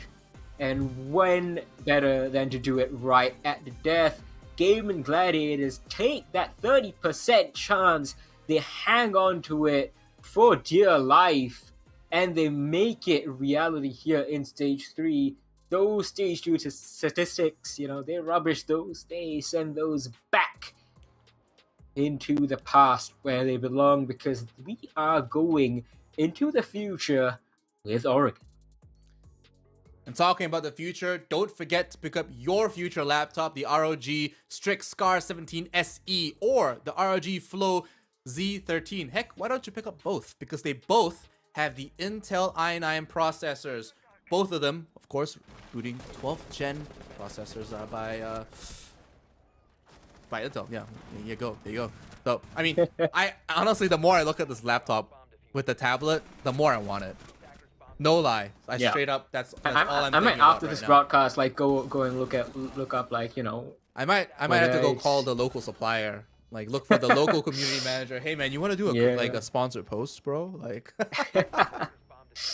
Oh well, but yeah, we're having a little bit of trouble with, like, you know, the production side, so you can't see the Lang's beautiful face and right now. Smile. No, it's all right. I got a Singaporean representing me on the screen right now. Grim's me. I am Grim. I basically wore that for 2 years, you know. Well, so that's true. Yeah, you did serve your time. In saying that, how accurate is this uniform that he's wearing? Very accurate, actually, except for the patch on his left. It should not say Rangers, it should say Recon. But here we have the highlights. And we're going to see pretty much overtime highlights over here. That clutch that we saw from Joe at the end. Oh, that was so vital to keep GG in it. And just important kill after important kill. You know, we talked about the 3-3 first half. The rest of GG needed to step up with kills. 30% exactly what they did. 30%. 30% chance of making it happen, and they did it. Oh my gosh! Against all odds, Gaming Gladiators saved that game. And honestly, you did not make it sound very favorable for them. Infian, you were like, "Oh, it's either 30% or it's 80." It's also against Elevate. Oh yeah, it was like 30%, right? And then if you go for 2, it's 86%. Back in Stage 2, so I was like, well, you're doing this, you know, the odds are against you. Elevate, like literally the best team in APAC right now, is against you. Laxing is against you. his like NA playstyles against you. But, well, you see, eventually they made it work. Titan, I assume he definitely had a hand in selecting these maps and, you know, honing the strategies. Credit to him, for sure, credit to Sudan, and for sure credit to the players. But I think, you know, that's a little bit. We're gonna take a break before we head back here for Oregon, aren't we? Yeah, we're gonna go to a short break. We won't be too long. We are gonna find out the penultimate, the absolute pinnacle of this tournament, the grand finals, best of 3, the third game in this best of 3, this full series. We're gonna find out who is the winner. Is it Elevate or is it Gaming Gladiators? We have the 2 Titans going against each other. You do not want to miss this. You do not want to change that tab. We'll see you guys soon after these messages.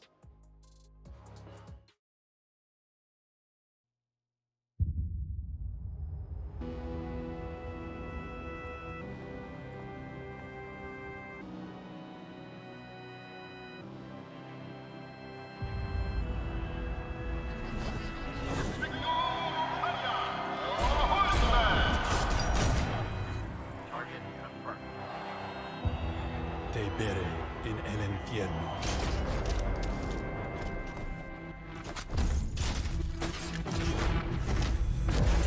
Desperado, why don't you come to your senses?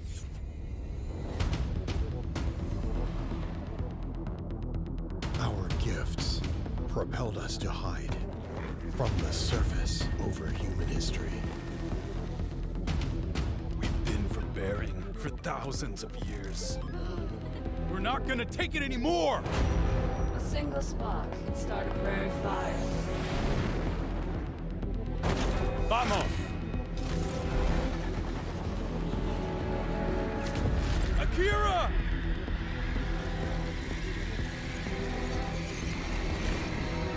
We chose dishonor, and we'll still have war. Only if it leads us to victory.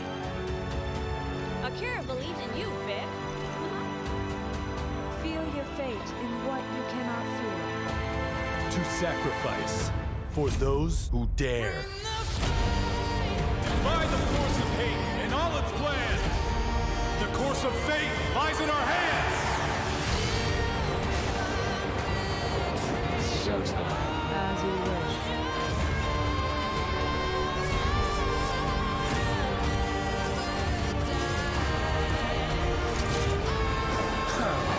No one can take us down.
nothing to obey.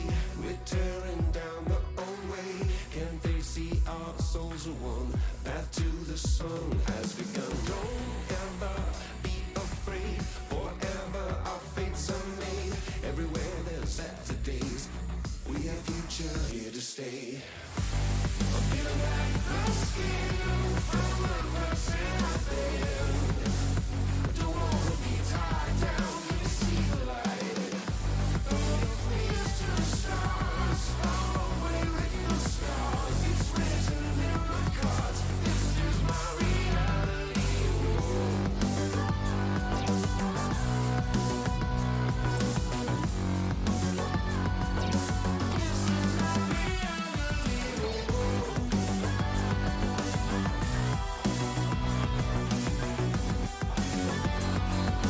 This is my reality. Feel like the skin. I'm not the person I've been. Difficult challenge here, but no, the player looks the wrong way. Grabs one, traded instantly. The young prodigy can salvage it, Cairo. He got him on the back of the head.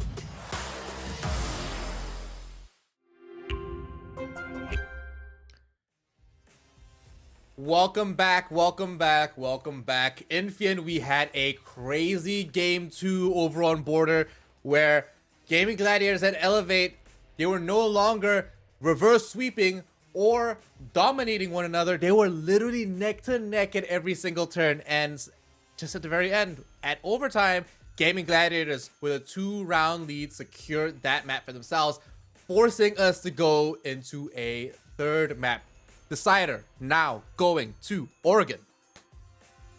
Indeed, and you know, maybe you want to pick up one of these beautiful laptops to watch that final Decider map, ROG Strix Scar 17 SE, or the ROG Flow Z13, both of them powered by Intel Core i9 12th Gen processors with a 3080 Ti or a 3050 Ti. Different form factors, different weights, different powers, but two very excellent laptops. And if you want to play like these players as well, make sure you grab one of these just so you can compete at their level, because honestly, why wouldn't you?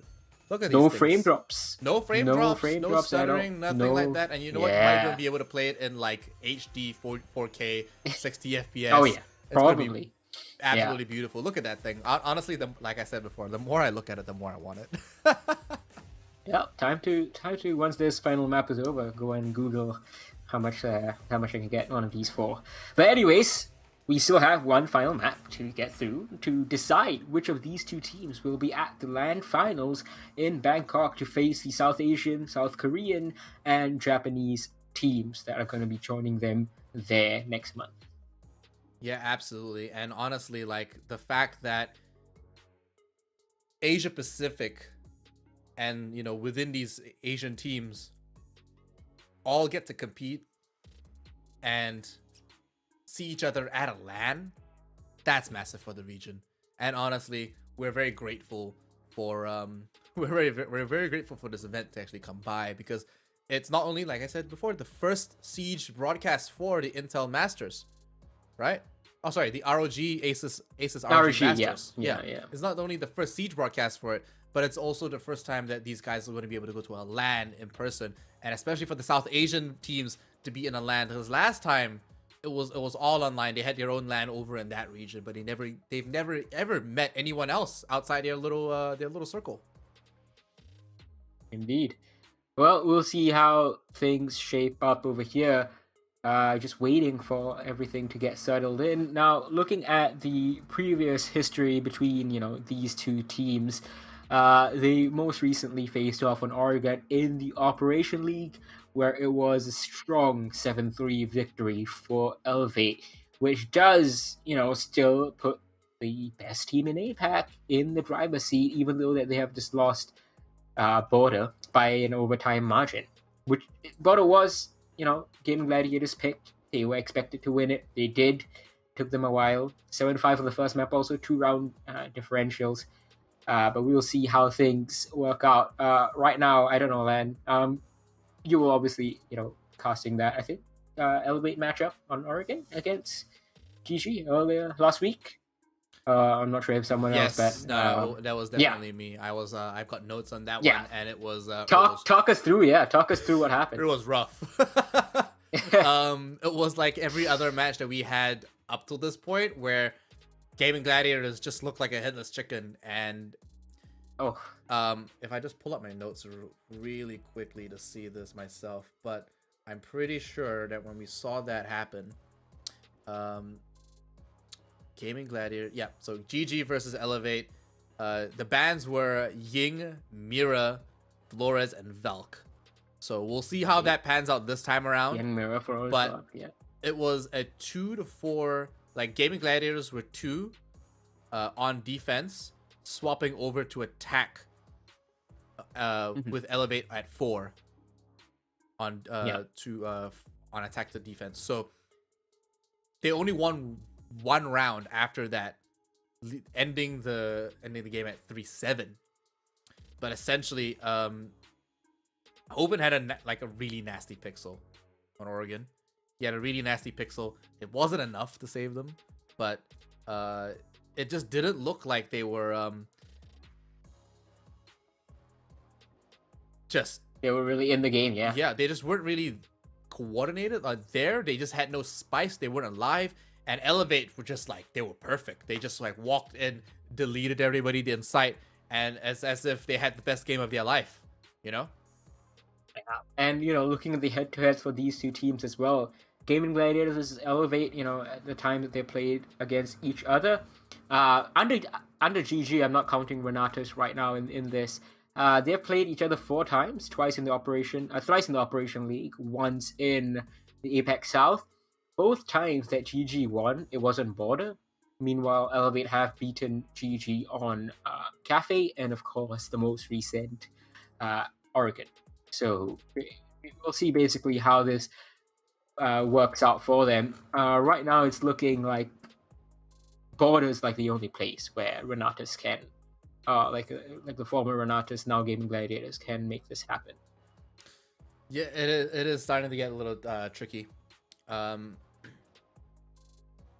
Hopefully it works out for them. I honestly, while I love Elevate very much, and I'm a massive supporter of the owner, I just want Gaming Gladiators to win this.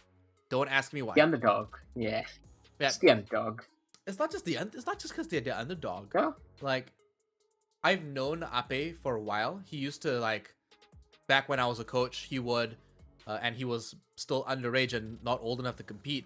We would, have him sub in for some scrims on the old team, and he's always been very skilled, and this has always been what he wanted for years now. And now that he's actually showing up, he's actually performing, he's stuck to it. It's like a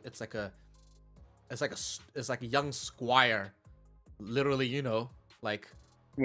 going up the ranks, and it's like a glow up for him. So I want to see how far he can take this, and if he can beat Elevate, contrary to the last week's performance, then it's just like, okay, this is something we need to keep an eye out for, because this kid is going somewhere.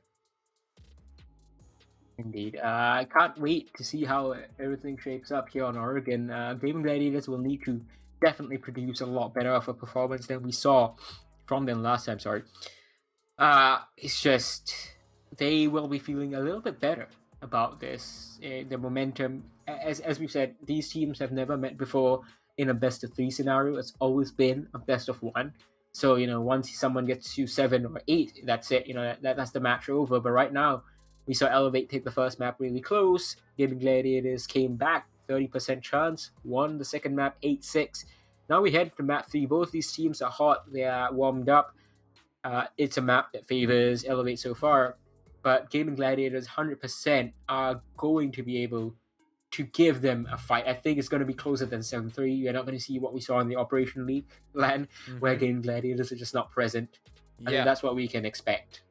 And, of course, don't forget, guys, you guys and your opinion might also result in you guys taking a prize of your own. Make sure that you are checking in the hashtag ROG Masters APAC into the chat, along with who you think is going to end up with your tickets to Thailand, or if you're already in Thailand, in Elevate's case, your tickets to a very nice hotel, and maybe maybe Laxing flying over. Who do you guys think is going to win? Infian and I think, okay, so I can't speak for Infian. The man with the numbers is just too smart for me. But I think Gaming Gladiators win this. Yeah. Reverse sweep on their score from Oregon, and I think GG will win. What about you, Infian? I think Elevate take this. It's going to be close. I think it's going to be another 7-5 though, in Elevate's favor. This is just a map that they have just felt a little bit better on. They've been a little bit more comfortable on. Oregon, just now we were talking about as well. Yesterday, Gaming Gladiators beat Wildcard. It was a 7-3 victory for Gaming Gladiators. So it's a strong win, but Wildcard have historically been the weakest team in all of APAC South since APAC South has been a region. I don't think they've ever placed higher than 8th in any stage. So that's not really like a big result for Gaming Gladiators. Elevate, meanwhile, have taken much bigger scalps. And, you know, Lan, I don't think I need to remind you, the biggest scalp was, of course, earlier this year in February, Onigiri's legendary 27 kill map.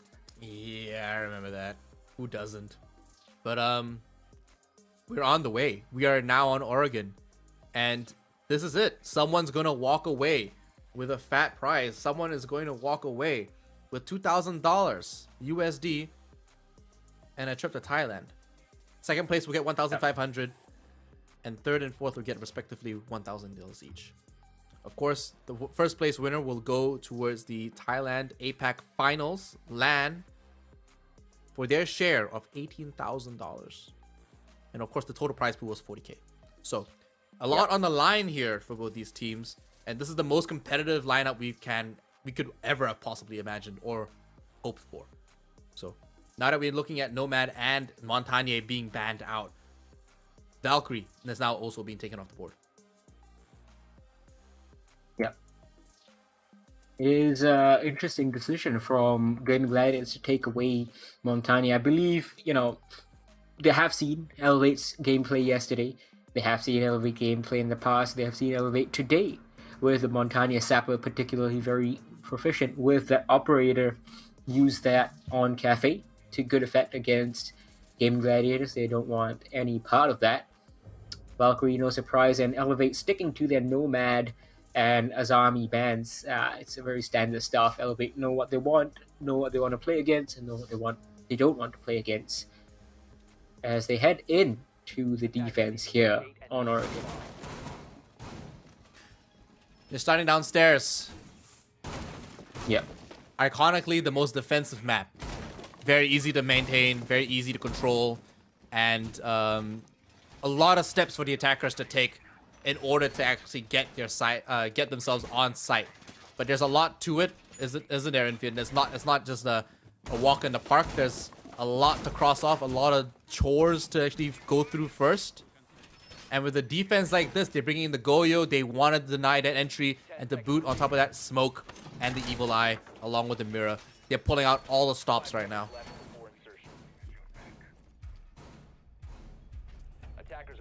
Well, let's see. It's got a classic mirror window setup. You can see one facing down the hallway. Onigiri's playing? No.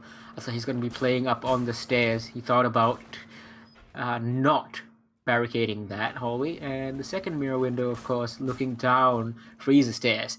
You can play behind A-bomb chassis. Is a very strong position, of course, that allows you to just stop any push. Because with Sapper watching in from box down A, it's very unlikely that you'll lose that gunfight to anyone coming in and backstabbing you down the main A hallway.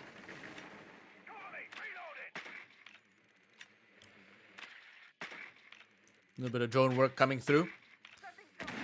Tensions are high. Frantically got to get as much information as possible. As a minute has passed, all members are still standing. Pretty standard. Nice little start. They don't have to rush this just yet. And they don't have to apply too much pressure immediately. They can take their time, but they have a lot of hatches to take down, and they need to do all their runs to make sure that there are no lurking roamers that might give them a bit of a spooky surprise But all members of Elevate downstairs in this basement, so the sooner they realize that, the sooner that Gaming Gladiators can actually make their way downstairs. All members of Gaming Gladiators just taking down hatches right now, controlling that first floor. They have nothing to worry about, but they are huddled around the kitchen, waiting for the right time to actually execute. Taking the time, being very patient about it, and there we go. 1 minute and 20 seconds left. They are making their way down onto the bomb site, looking down the hatches.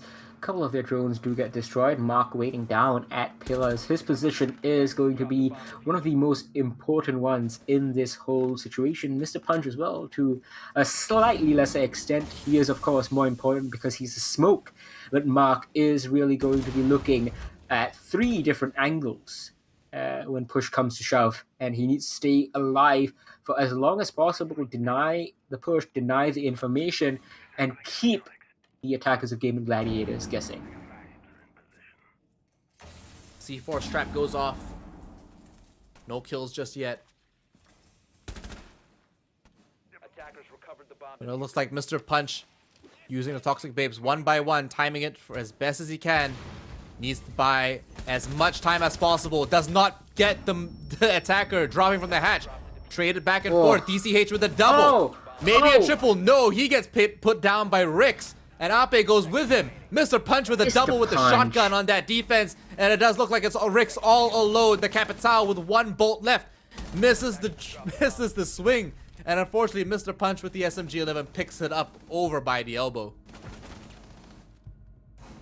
Well, it looks like the attackers just ran out of time over there. Exactly what Elevate wanted to happen. That pillar position, as you can see, came out to be so important. It wasn't the Jaeger of DCH that ended up being that important. It was, the Jaeger of Mark that ended up being important because he got killed right off the bat.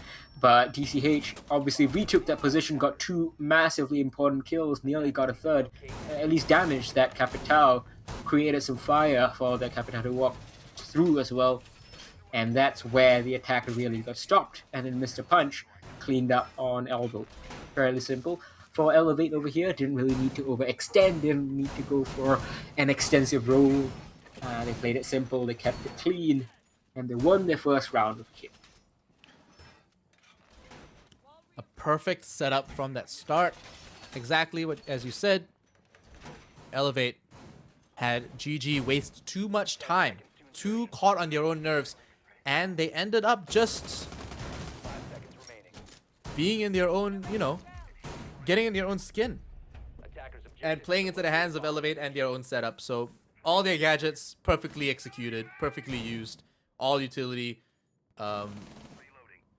put to its best potentials.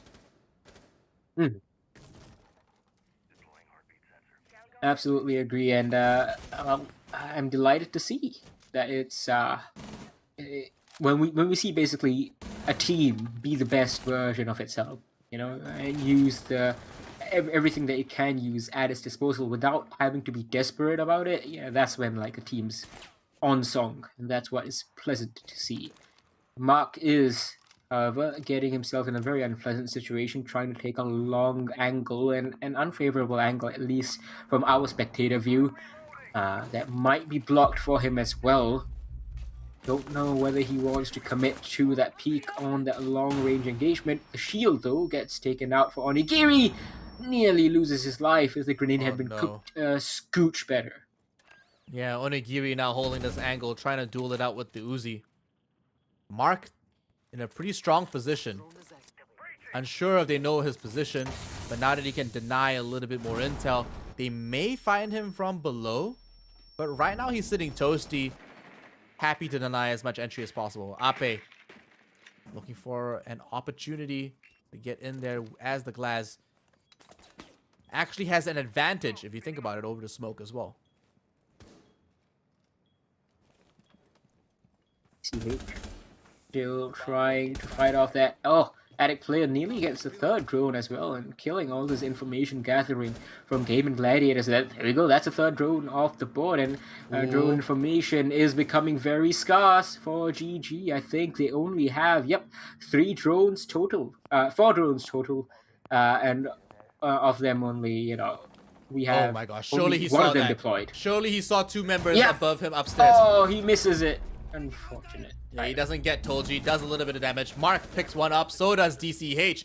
2 members on GG left alive. And a very favorable second round for Elevate right now. Toji securing the next kill over.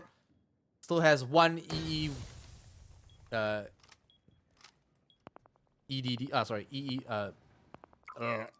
sorry. My brain is not working right now. There's too much information going on. 20 seconds over here. Mark is put under the punch. Oh my gosh. But Sapper is covering this double shotgun play. Mr. Punch gets one. Sapper gets the other from below. And that is it. Elevate take another defensive round. And that's a good one again. Elevate needed this cushion, just that 2-round cushion that they struggled to get, that both teams struggled to get on that second map of Border. Here they have got it very early and puts them in a good spot. If they can complete this 3-round defensive rotation, Elevate are going to feel pretty good about themselves, and they're going to leave Gaming Gladiator scratching their heads as to just where they might find a chink in this Elevate armor.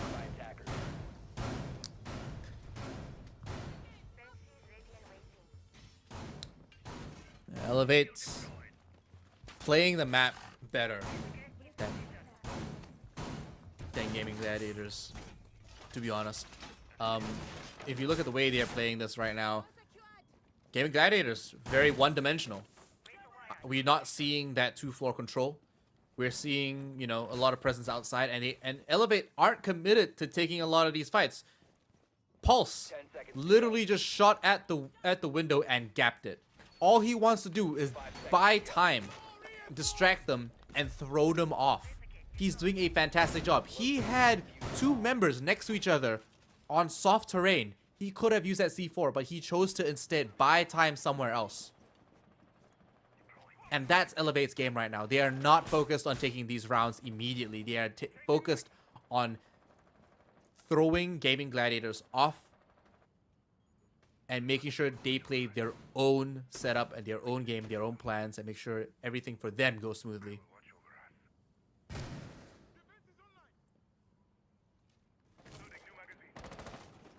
Getting into this again, no more glass being brought by Gaming Gladiators on this push. They are attacking a fairly different bomb site, however, this time, so that makes sense. They are going to work with Thatcher to take down any mute jammers or potentially any batteries that might be available for the defenders to use. Nice little hole, sightline, really, that's going to be used for initially. Gaming Gladiators, Elevate have vacated the area. Sapper is not feeling under threat at all, even though that hole's right behind him and could expose him in just a second. You can see there's roamers up on top as well, 2 of them. That top floor control is going to be so important for Gaming Gladiators to take over, and that's exactly what they're doing with this attic push. Yeah, a lot of presence over here at the big tower. They need to push through this attic. DCH ready to receive. Mr. Punch goes down, and that's your smoke. That's big. With 1 minute 25 seconds left on the clock, without smoke, it's going to be pretty hard considering that he has been majorly contributing to the scoreline right now.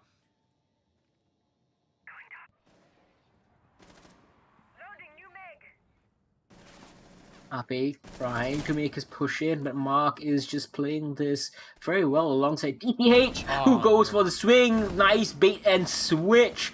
Ape absolutely focused on that Malusi. Doesn't realize there's one more up there with him, and that's where he loses his life. It's 4 versus 4 now. Mr. Punch, of course, not the operator you wanted to be losing first on Elevate's side, especially right now in this very moment. But Rix, he's got 2 exothermic charges. Are there 2 impacts to deny him? No, it's going to be a C4, actually. That fails to connect as Hovenhurst gets TCH. And Sapper now finally fell. That back angle now coming to play. And there we go. Joe also gets taken down. There goes their clutch master. 3 members, 2 members left on GG. The plant being faked, and Rix saves it out. Onigiri almost had that, but not when Rix is on the job. Fragmite to save the day. And you can see the joy they had on that one because it was nail biting. That was very, very, very tense right there. Gaming Gladiators nearly conceded another clutch to Elevate, this time another 1v3 for Onigiri. The initial shot onto the garage player was perfect. The sightline was being held. No surprise, of course. Elevate knew that they would be held, regardless of whether they lost Sapper on that position or not. But yeah, you can really see that Mr. Punch being dead that early, being the first pick away for Elevate, did mean that they hurt in the final 40 seconds when those smoke canisters would have been going out, obscuring vision, and of course, stopping the attackers from just brazenly pushing in without any damage.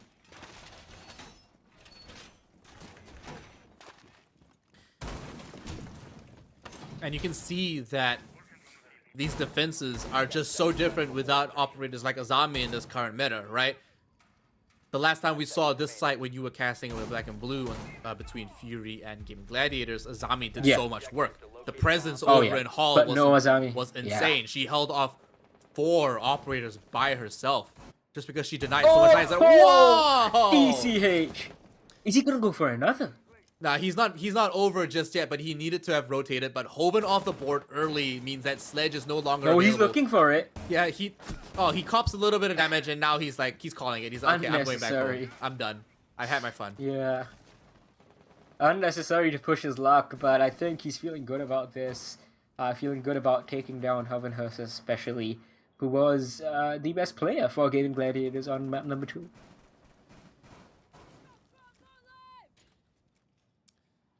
Oh, there we go. Push drone doing a lot of work as well, taking down the Vulcan. Ooh, didn't see Onigiri in the corner. Oh, but Onigiri rotates anyway, never mind. Yeah. We are seeing slow pace from Gaming Gladiators. After the initial pick, they've taken control pretty much everywhere on the second floor, on the first floor, because there has been no opposition from Elevate, because Elevate know what the real game plan is. They know that this is where the push will come to shove. This pillar position, yeah, because I thought that was like the real one. Yeah. I didn't realize it was a hologram. Nah, they're not that dumb, but yeah, they're very smart. But this is exactly it, right? Like, Elevate can default back to site at like 140, 145, that's when they did it, because they know so much more prep has to be done for Gaming Gladiators to start coming down. They need to open the hatch, they need to get rid of some of their utility, they still need to get rid of this elbow position, which they have ignored once again, and they ignored that to their detriment in round number 1, Gaming Gladiators. And they have these evil eyes telling them all the information they need. Once again, that's me. Now they got me. Yeah, both of us got caught. Okay, so I mean, that's how good these Gemini replicators are, right, guys? Right? Yeah, I mean, you have to shoot them. We were testing you guys. We were testing you this whole time. You know? Psych, gotcha. Yeah. Look, DCH calls it. He pops the Vulcan. He knows in the last 30 seconds that's the best way he's going to buy time. 4 members on GG left, and they need to push in now. Flashbangs go down. The reinforcements are going up, and members from both sides are going down.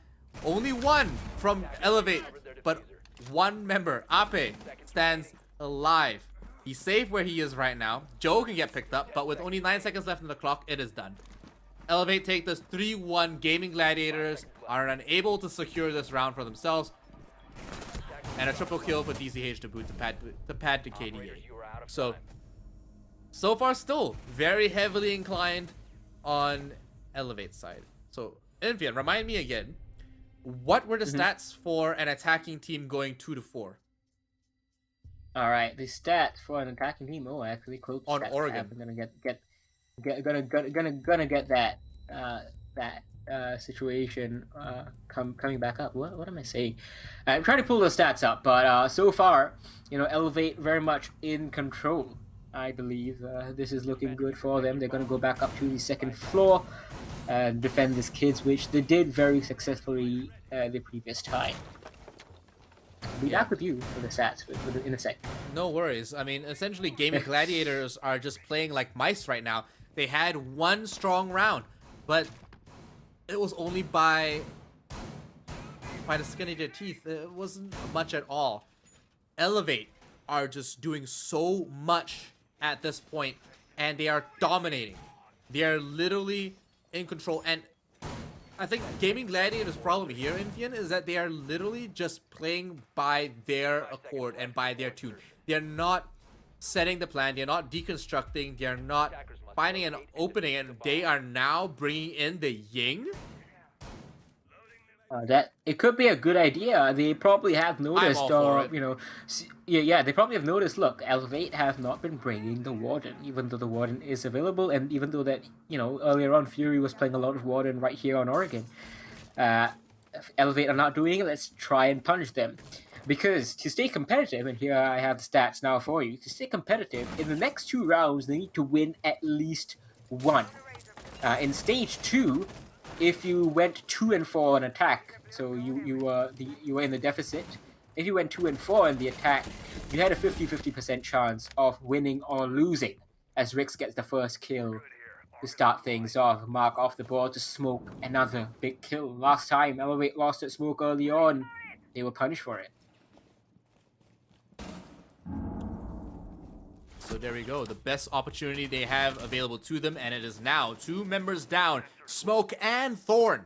Both operators that bring so much value over time to that roster. On the defense, now off the board, allowing teams like Gaming Gladiators to finally push in aggressively. Toji moving into that walking wardrobe just a little late. No Managing way. to get the X-Kairos on the wall safely, but I don't even know how that happened, but Elevate, DCH barely makes it out of that. On. Mr. Punch taking down Ape with the SMG-11, unfortunately, but Ape is historically playing bad today. He has not had a good day. 1 and 5. Not a good round. Just not a good map. 1 and 5 is not where we expect these guys to be, and I believe, that Zero trying his best. He burns both ADSs, gets the shield, nearly loses his life for it, but it's a successful attempt anyway, and Tolji's getting the plant down. Where on earth has this come from? Do they have the information? They have a pulse down below.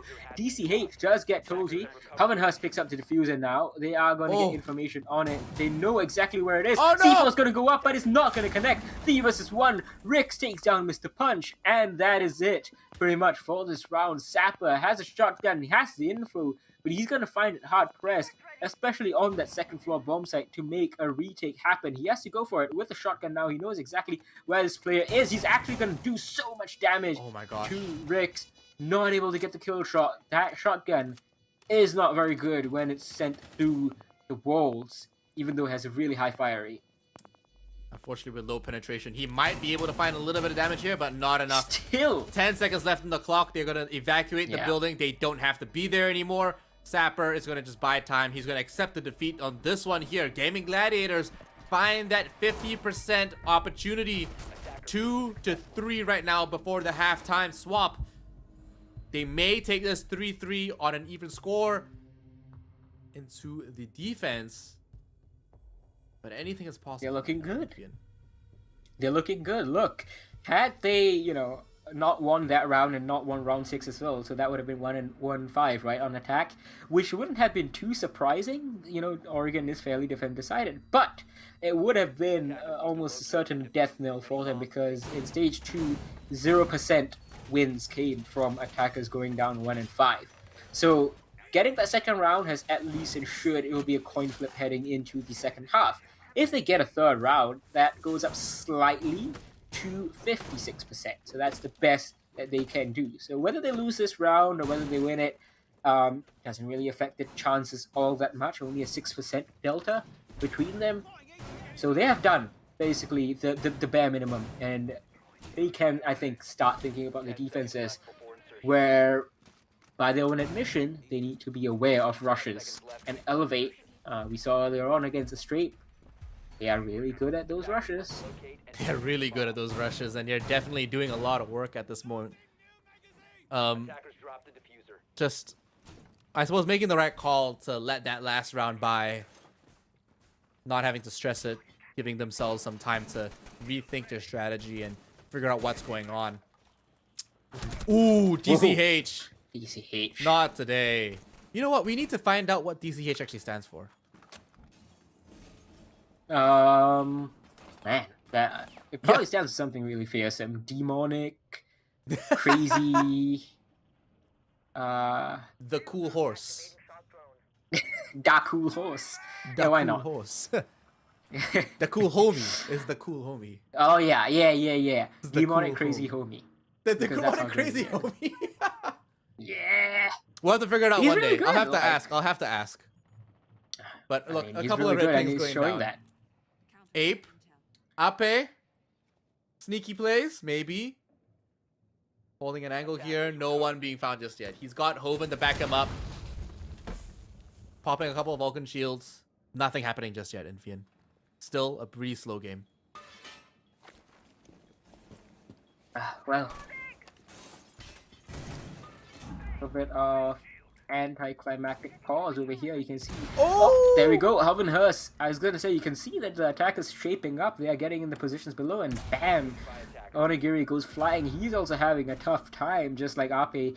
1 and 4 so far. Give him the DMR usually, and everything works itself out. But so far, Gaming Gladiators haven't really given Onigiri the opportunity to use that in too many situations. And that's exactly... Again! Oh, what are these grenades? The information Again! game! 3 What? grenade kills in a row, all from the vertical. Onigiri first, Someone then clip TCH, that. then Sapper. That is incredible stuff from both Ape and from Hoven herself. Used all their grenades. Only 1 grenade missed. 3 out of 4 hit rate on that vertical. Incredible, and just goes to show how good the information game is. Taking the time like this. Just like that. Equates to a Bam, it's flawless over. round. What a round. What a turnout for this first half on Oregon. A very different performance than what we saw previously when they last met each other in Operation League. These two teams are going all the way in the best manner possible. This is the best siege you'll see out of Southeast Asia for a while, guys. Enjoy it while you can, because we are not getting 3 grenades in a row anytime soon. Oh, this is now Gaming Gladiators' favored matchup. Yes, they lost 7-3 the last time that they played this, just last week. But they have clearly learned from it. I think, Lan, you said they looked very poor on attack, right? Last time out, but just got them 3 here on the attack alone. I told you, maybe they had that glow up in the last few minutes, you know, like in the last few days. They're just a new team now. They're different. They've got that new coach. You know, both teams have new coaches, right? They're both bringing their A game right now. We've got the Southeast Asian, we got the Indonesian European team, and then we also have the Thailand American team here.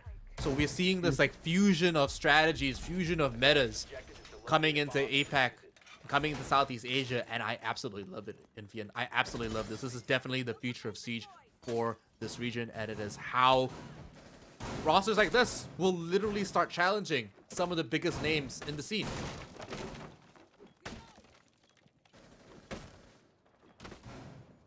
Elevate. You know, this is the time where they're gonna be feeling a little bit of pressure. Very, very tiny, very small, the very start of that pressure. Somewhere in the back of their minds, this is the final map. These are the final potential 6 rounds that we'll be playing over here. Maybe 9 rounds after this. This could be where our opportunity to play in front of a home crowd slips away. Fury already out, eliminated by GG as well, just earlier in the semi-final. They want to be in front of the home crowd. They want that home support cheering them on. They don't want to be the spectators in Bangkok, where they live. Oh, that would be so heartbreaking. Imagine that, being on home turf and not being able to be the ones on stage, especially when you know you are in fact the top dog of that region as well. Joe starts it off by cutting their dreams down 1 member at a time. Onigiri now off the board means they don't have that Zephyr. They don't have all that utility the lifeline brings them, and they are now on their last lifeline. Oh, a bit of a blunder. Sapper tags his own teammate. Ape picks up 2 with the DMR. This is looking excellent for Gaming Gladiators. What a start that they've had. Mr. Punch gets one punch back.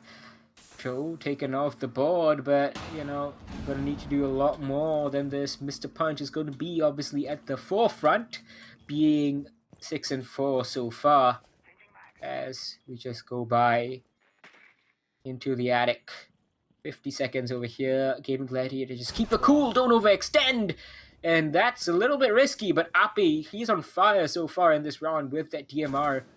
And he gets a third in the round. 4 versus 1, and this is not looking good for Sapper. That 6p41 doesn't hit like it used to. Ape now holding that corner. Not very high on health. Sapper now dropping down low. Has to pop the Adrenal Surge to get out safely. He has the diffuser. Doesn't have a lot of time. 24 seconds, and all members of GG are running for him. They want this guy. All three members are pushing him, and they finally get him with a C4. All that investment finally made worth and made bank. But they secured that round. They knew they needed to get it, and there was no way going to take down a member like that without giving him the respect he deserved and actually pushing him with all their might. So, Infian, GG in the lead. In the lead, and that's a hugely important situation for them over here. Tactical timeout from Elevate. Last time out, they took a tactical timeout. It was at 1-4 in the deficit. And that was on Cafe. And they brought it back to win 7-5 in the end. Could we see a similar run of form from them over here? They are on the attack, and that's why they know this is the moment to call the tactical timeout. It is not a favored side for these guys. It is not something that is going to come as easily to them as it did earlier on. They need to work for this, and they need to break the Gaming Gladiators' hold over them, the confidence that they have built up. So, is this also a 30% win chance for Gaming Gladiators, considering their swap over positions? Actually, so the statistics only track the first half because, you know, the second half could be 3 rounds long, or like 1 round long, or like 2 rounds, you know. It could be very short. So it's really the first half ones that count. So after that first half, GG gave themselves a 56% chance of winning. After that, it's you know, hard to say. They have definitely increased the likelihood of that win, though. 56 is good. I'd take 56 any day. 56 good. Yeah, and it's probably like a little bit higher now because they have taken that first defensive win. And they probably are going to take at least 1 more defense to get very close to match point and series point. Because that's when the pressure really builds up.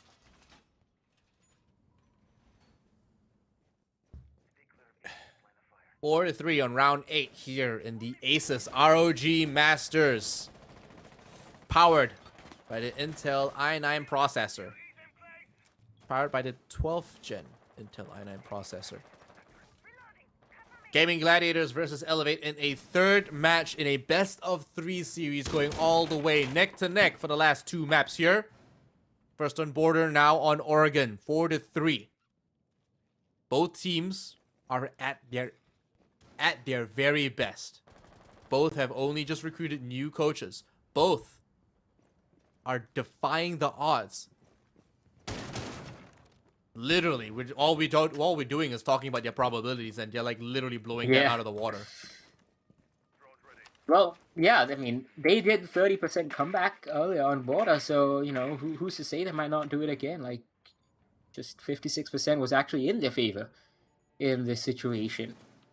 DCH trying his best. Him and Mr. Punch have been the creative forces for Elevate so far, but aside from them, Onigiri's lack of kills has been hurting him. But I think on Cafe it was similar, right? Where we had him, or was it Border? It was similar, where on the favored side, he wasn't getting kills. The moment they went on to the less favored side, that's when he got the kills. So maybe we'll see Onigiri switch on. The DMR maybe today not quite the weapon he wants. Bomb located by attackers. Maybe not. We've got 1 EMP left for the Thatcher. Capital still has his arrows. And 1 hard breach left. Attackers recovered the diffuser. I did pushing down through kitchen. Sorry, through freezer. And Rick's caught in a corner by Laundry is stuck in a precarious position where he needs to make a decision on what he wants to do. A whole bunch of footprints available for him on that Laundry machine, and a couple of pings that come out from that. Yeah, it's like, it's not very useful. Your drone is doing the information, and at the end of the day, it's like, you know, that meme. So all you're telling me I can find Java at Java's palace? All you're telling me I can find a defender inside the bomb site in 30 seconds left on the execute? Yes, of course, that's where he's gonna be. Well, he wouldn't have known that if he didn't scan their feet and sniff them out a little bit, you know? But hey, who am I to say that? Essentially, the toxic gas is going down. Mr. Punch picks up Joe and C4 from Ape onto Sapper. And they're trading back and forth. GG take the L here. And Elevate swiftly pick up that round. Look at that. All the intel. All the intel. GCH got a triple kill at the end, including his own teammate, I think. He's killing everything that was moving in that round, and Elevate, very important for them to come off that tactical timeout with a round win, and that's exactly what they've done. Kept themselves competitive. They are not allowing Gaming Gladiators to take that 2-round advantage, like Elevate themselves did at the start of this map. And that is going to give Elevate some assurance that yes, you know, they beat us on one bomb site, but the secondary bomb site, which is, you know, the second most powerful for GG, that's not worked out for them at least once, which means we can do it again. We can do it as many times as is required. That confidence is going to build from there.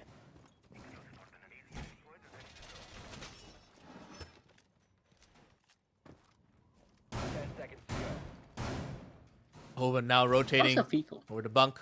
5 seconds remaining. Don't need to go down the hatch.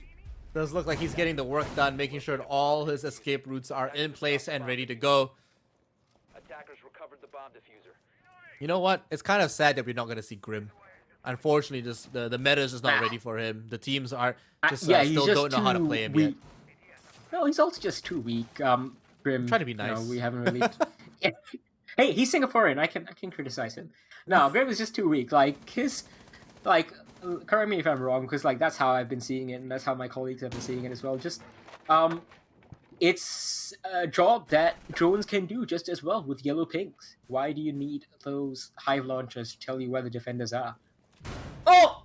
Ovenhurst peeks around the corner at the right moment. Mr. Punch, not expecting anything whatsoever. He tries to go to town on the floor, and Ovenhurst greets him almost like a flip of a defender and of an attacker situation. But it is White Stairs control for Ovenhurst and a kill for him.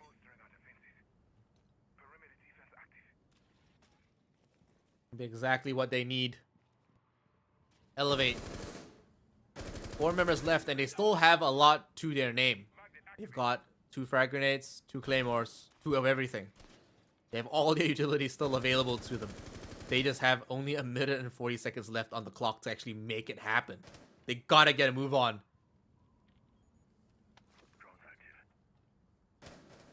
They really do. They absolutely need to get a move on. 1 minute 30 right now. They are down in terms of man count.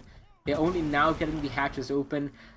But even as we, you know, are worried about the time management, I think the previous round land just shows that when push comes to shove on the execute, if they have the requisite information, they are going to tear Gaming Gladiators asunder. And that's something we've seen them do to many teams, not just GG. The question is, can they repeat it in this disadvantaged position? Lots of information being given to this drone. They know exactly how much of the north side of B is empty. Not a rotate like this. They've got 40 seconds left on the clock, and DCH actually rotates off those stairs. Actually meet up with Mark in the hall? No, he's gonna push through Big Tower with him. Asphyxiating rounds going down on the floor. Trying to deny a little bit area. Frag grenade goes out, and DZH gets destroyed on the entry. Mark now has to face off, but no, he drops the diffuser with him. All members of GG are still standing. This may be a flawless round for them here on round 9. The flames are still asunder. 12 seconds, 11 seconds left on the clock, and they finally pick one member of GG, but they also lose the round. Oh, what a scene that was for Onigiri. Almost out of a movie. Yellow smoke, flames everywhere you look. Desperation in his movement. He needs to go in. He needs to help his team. But the rest of them are not going to get any help as they fall one by one, and Onigiri just stuck there watching. Oh, that was poetic. That was poetry in motion from Gaming Gladiators right there. You know what the real poetry there was? It was the fact that Gaming Gladiators made that same mistake in the start of this map. Oh, yeah.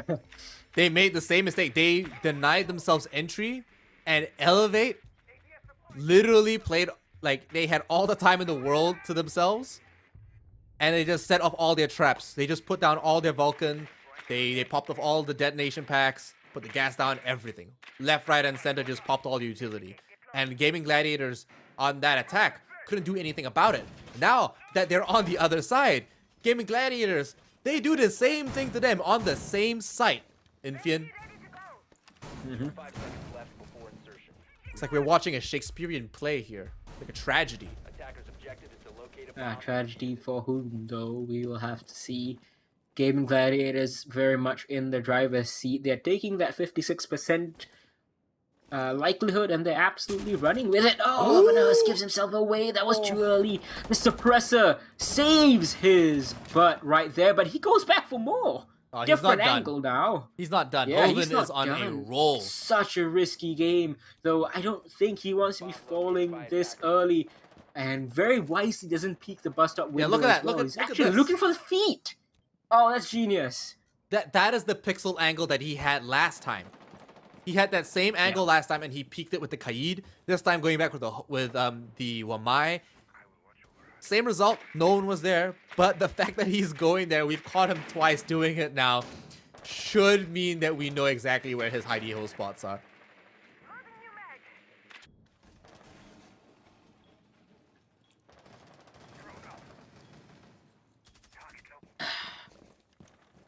It's looking fairly good for Gaming Gladiators as time ticks away. They just need Gaming Gladiators to take down, I think, one or two of these big hitters from Elevate. I think every round that they have won so far, DCH has not been on the board, neither has, or Mr. Punch hasn't been on the board. You know, one of these guys are good. Two of them are round winning. But when one of them are not around, they can't really make it work. Onigiri a little bit late on that vertical pressure. Allows one of the exothermic charges to be burnt, which means that Attic is going to remain closed. Mr. Punch holding an angle now, quite confident in his position. Magnets pull a flashbang, but he's unfazed at all. 2 smokes with Ricks, 2 toxic babes. He can use them right now, and he'll be able to deny him a full minute if he wanted to. But we've got one member, Ape, sitting toasty downstairs in the basement, waiting to actually push. He's directly below DCH. He might be able to find a sneaky flank here. No, we see him on the move. He's actually going to rotate. Unsure of his direction, though. He moves back in, and he's going to go up from main stairs. All the toxic babes are down. 45. Joe, Sapper, both off the board. 45. Oh. 3 members on Ricks. Now. Oh, three members on GG. Still in this. And that's going to help them a lot. DCH off the board. This is where the round wins come. Mr. Punch, what can he do? Onigiri goes in. His luck doesn't turn. He's still only on 2 kills over here. Mr. Punch has to cover Mark against 3 players as they're getting the plant down. Oh, Mark gets up anyway. It kills Tolchi, but that is to his own peril as Hovenhurst cleans him up, and then Rix finishes off Tolchi. Absolutely important for Gaming Gladiators to get this round win. This is where they get the 2-round cushion, and this is where they are set to break Elevate. They are set to deny Thailand crowds a chance at seeing a home team in action next month at the ROG Masters APAC Finals.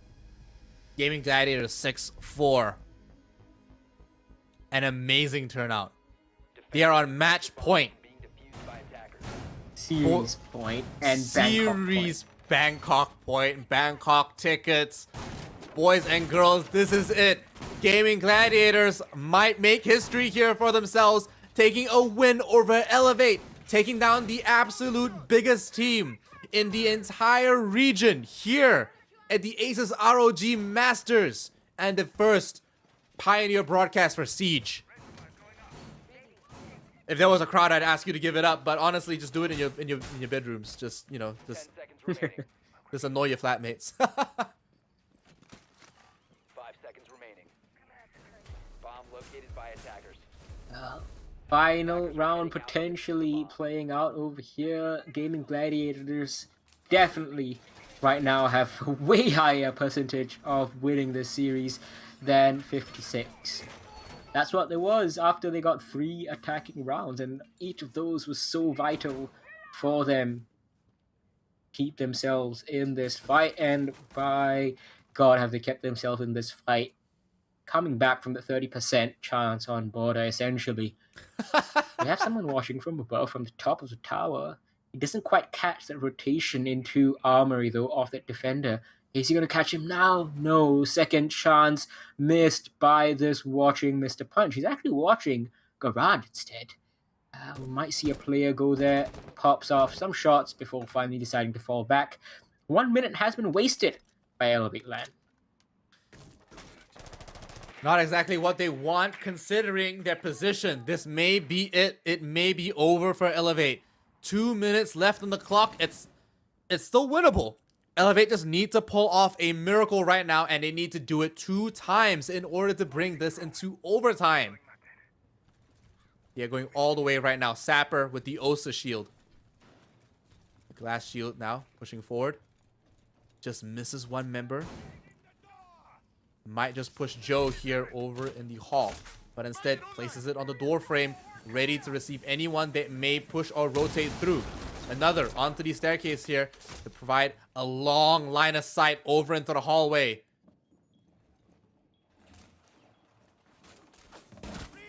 5 versus 5, still the smoke is alive, and that's where Elevate lost 2 important rounds. Oh, that is an overextension from Hovenhurst. Wow, I nearly cast him right there, and then as the what is he doing? No, he's got the toxic gas. They couldn't see. Yeah, but they could have still tried some blind shots in. The Osa shield being destroyed after that wasn't protecting him anymore. Destroyed by Joe, no less. I think it was someone else on the defense. Actually, all impact grenades here. I don't know how that shield got destroyed. Maybe a C4.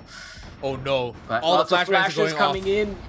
But no one's pushing from Elevate. Rix gets Onigiri. We could be looking at the end of this right now. Sapper answers back onto Hovenhurst. Ape takes on DCH, and Sapper is going to gut down over here, and it's all over right there. Gaming Gladiators deny Thailand a home team. They deny Elevate their home crowd. They are going to Bangkok next month at the ROG Masters APAC Finals. A full best-of-3 series for Gaming Gladiators to finally take this match, take this map over Elevate 7-4, netting themselves a win. $2,000 USD along with tickets to Thailand. They're going to go travel from all the way in Indonesia, all the way to Thailand. And they are going to absolutely rock Asia Pacific. I can't express how shocking this is, Invian, because Elevate now are denied. They are not going to go to their own home turf. Yeah, and they're not going to be there anymore. GG are going to be absolutely booed and cheered in Thailand. They not only eliminated Elevate, the best hill, they also eliminated Fury earlier on. What started with like a potential, there is no Thai team grand final in there Thailand. Is no Thai team, and GG eliminated them both on the same day, back to back. Oh, it took 3 maps for the second one, but all of those predictions I was saying. Look at the chat right now. Look at that. My prediction will be Elevate will win. My prediction will be Elevate will win, etc., etc., etc. Well, did anyone predict GG? I think very few people did that, because they have stunned chat. They have definitely stunned me. And you know what? I'm elated. You can tell by my voice. I was on the edge of my seat for this. I am so happy for the guys at GG. Sure, I am feeling it for Elevate. This is a massive loss for them, and this would be so painful. To not be at your own national LAN. You know, it's the first big LAN in a long time. But first LAN in APAC since Tokonami 2019 November. 3 years. And they won't be there this time. So we have a new giant in Asia Pacific right now. We have a new number one team. Technically, we have a new number one team. And you know what? Let's just look at the brackets, guys, because I am speechless right now. The Southeast Asian Finals here. Elevate took on a Strape. Gaming Gladiators, in the same fashion, 2-0, defeated Fury, the first Thai team, and then defeated the second Thai team, Elevate, 2-1 in the closest, tightest matchup that we could have ever possibly have imagined. Absolutely superb right now. Let me remind you, they had a 30% chance after they, struggled on border. They turned it around the second half, managing to get match point first, not converting it, still keeping their wits about themselves, winning it in OT, and then going to Oregon, where they just lost last week in 7-3 fashion to elevate themselves, taking the lessons from that loss, taking the lessons from their victory against Wildcard yesterday, and absolutely pushing Elevate to the brink. It was also a 7-5 map 1. Really, this was the only map that wasn't close. As close, within the 2-round margin. This was GG. This was huge. So, I mean, again, before I forget, shout out to our sponsors. Shout out to Intel. Honestly, this is huge. Shout out to Asus as well. This is a massive position for all of Asia Pacific to be in. And very exciting LAN, yeah. Yeah, and Infian, you and I have been in Asia Pacific, in Southeast Asia since the beginning. We have been in we were in season 2017, year three Southeast Asian Pro League, and pretty much that's when it's year 7 now. It's a time to be alive for sure, but don't forget there are giveaways. There are giveaways in the chat. Check it out. Make sure you're following through. That's all been done, of course. They are going to go to the APAC finals. Thank you to everyone that participated in those giveaways. Thank you to everyone that came to watch. Infian, you first. Final thoughts of the entire day from start to end. Well, final thoughts are I hope GG get a good reception in Bangkok. I hope they don't get booted here too much by the home crowd, who are not going to see a home team, but absolute props to them. GG, they went to Berlin. So many times we've seen teams come back and they try apply the international play style, the international ideas locally, and it doesn't work out because internationally they play very differently to how APAC plays, specifically APAC South, a little bit crazy, a little bit chaotic. But GG have, I think, melded that pretty well. They've also brought in Titan. He's 100% been doing a lot of good work. Started yesterday off the APAC South Stage 3 with a bang.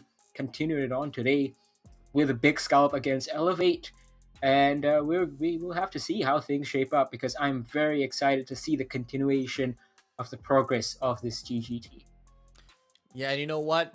You guys got to keep an eye out on ESL social media, Asus ROG social media, because when that APAC final happens near the end of October, you guys are going to want to tune in. And if you are in Thailand, fly over, drive over, check it out live.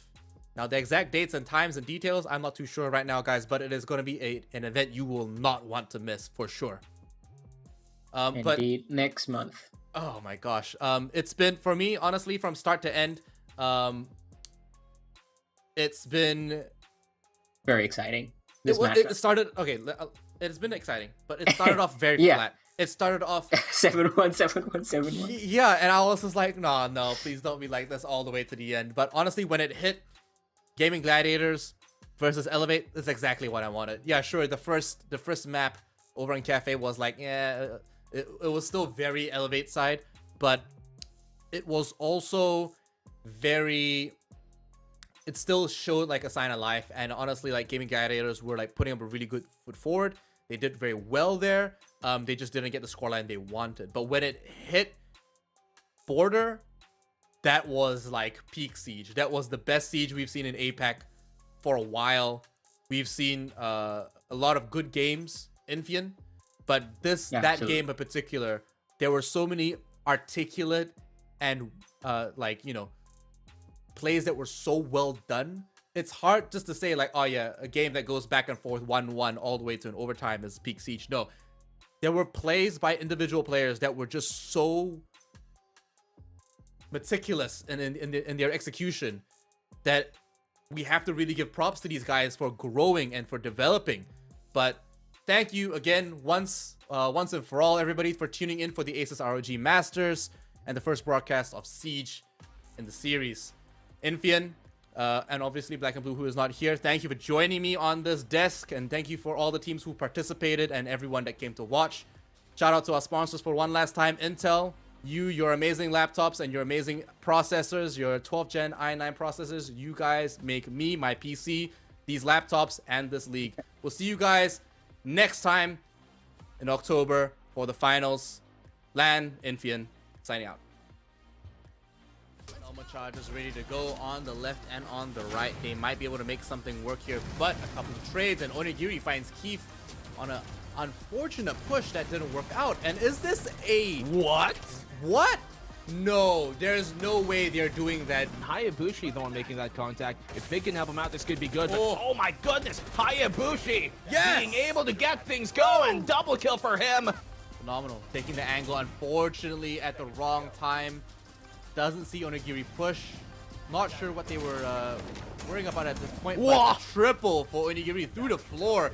Dark and Api. Api's getting pinned. He's gonna get one. He flicks around for the second. Whoa! And gets him two. Joe piles on to I9 and almost assuredly barring some hijinks. He gets a one. He gets a follow-up, yes, but that's all he really finds. Second kill off the series. He's been very quiet, given how loud the rest of GG have been. As Api gets a quad kill, he's looking for the ace, and he gets it. If Hajime, he's giving himself away now. Now they know to try and address this, and they win the pick off. Hoven, huge kill. Isn't that so fortunate? He's got the perfect time to win this on out. Ape gets a kill. He's in reading. He throws his last frag, and he's gonna fake this diffuser. Free Fire gets the kill onto Riggs. It's a 1v1 between him and Ape. Ape, on a sliver of his own health, sees it but doesn't connect. DCH connects it. Undoable, but he just has to take this fight against the Monty, and that's a massive kill. Told you deal to the hard part first, and then another clutch. Has his back turned to DCH, will go down, and for a double kill, DCH, a triple kill to DCH. Takes on Hovenhurst and Ape. No, he doesn't know Riggs' position. Sapper takes him down and responds, but Joe gets two. It's a triple kill for him. You need to run. He's alive. Run away and hide inside of box. He gets it with the pistol. And that's exactly. What are these grenades? The information game. 3 grenade kills in a row.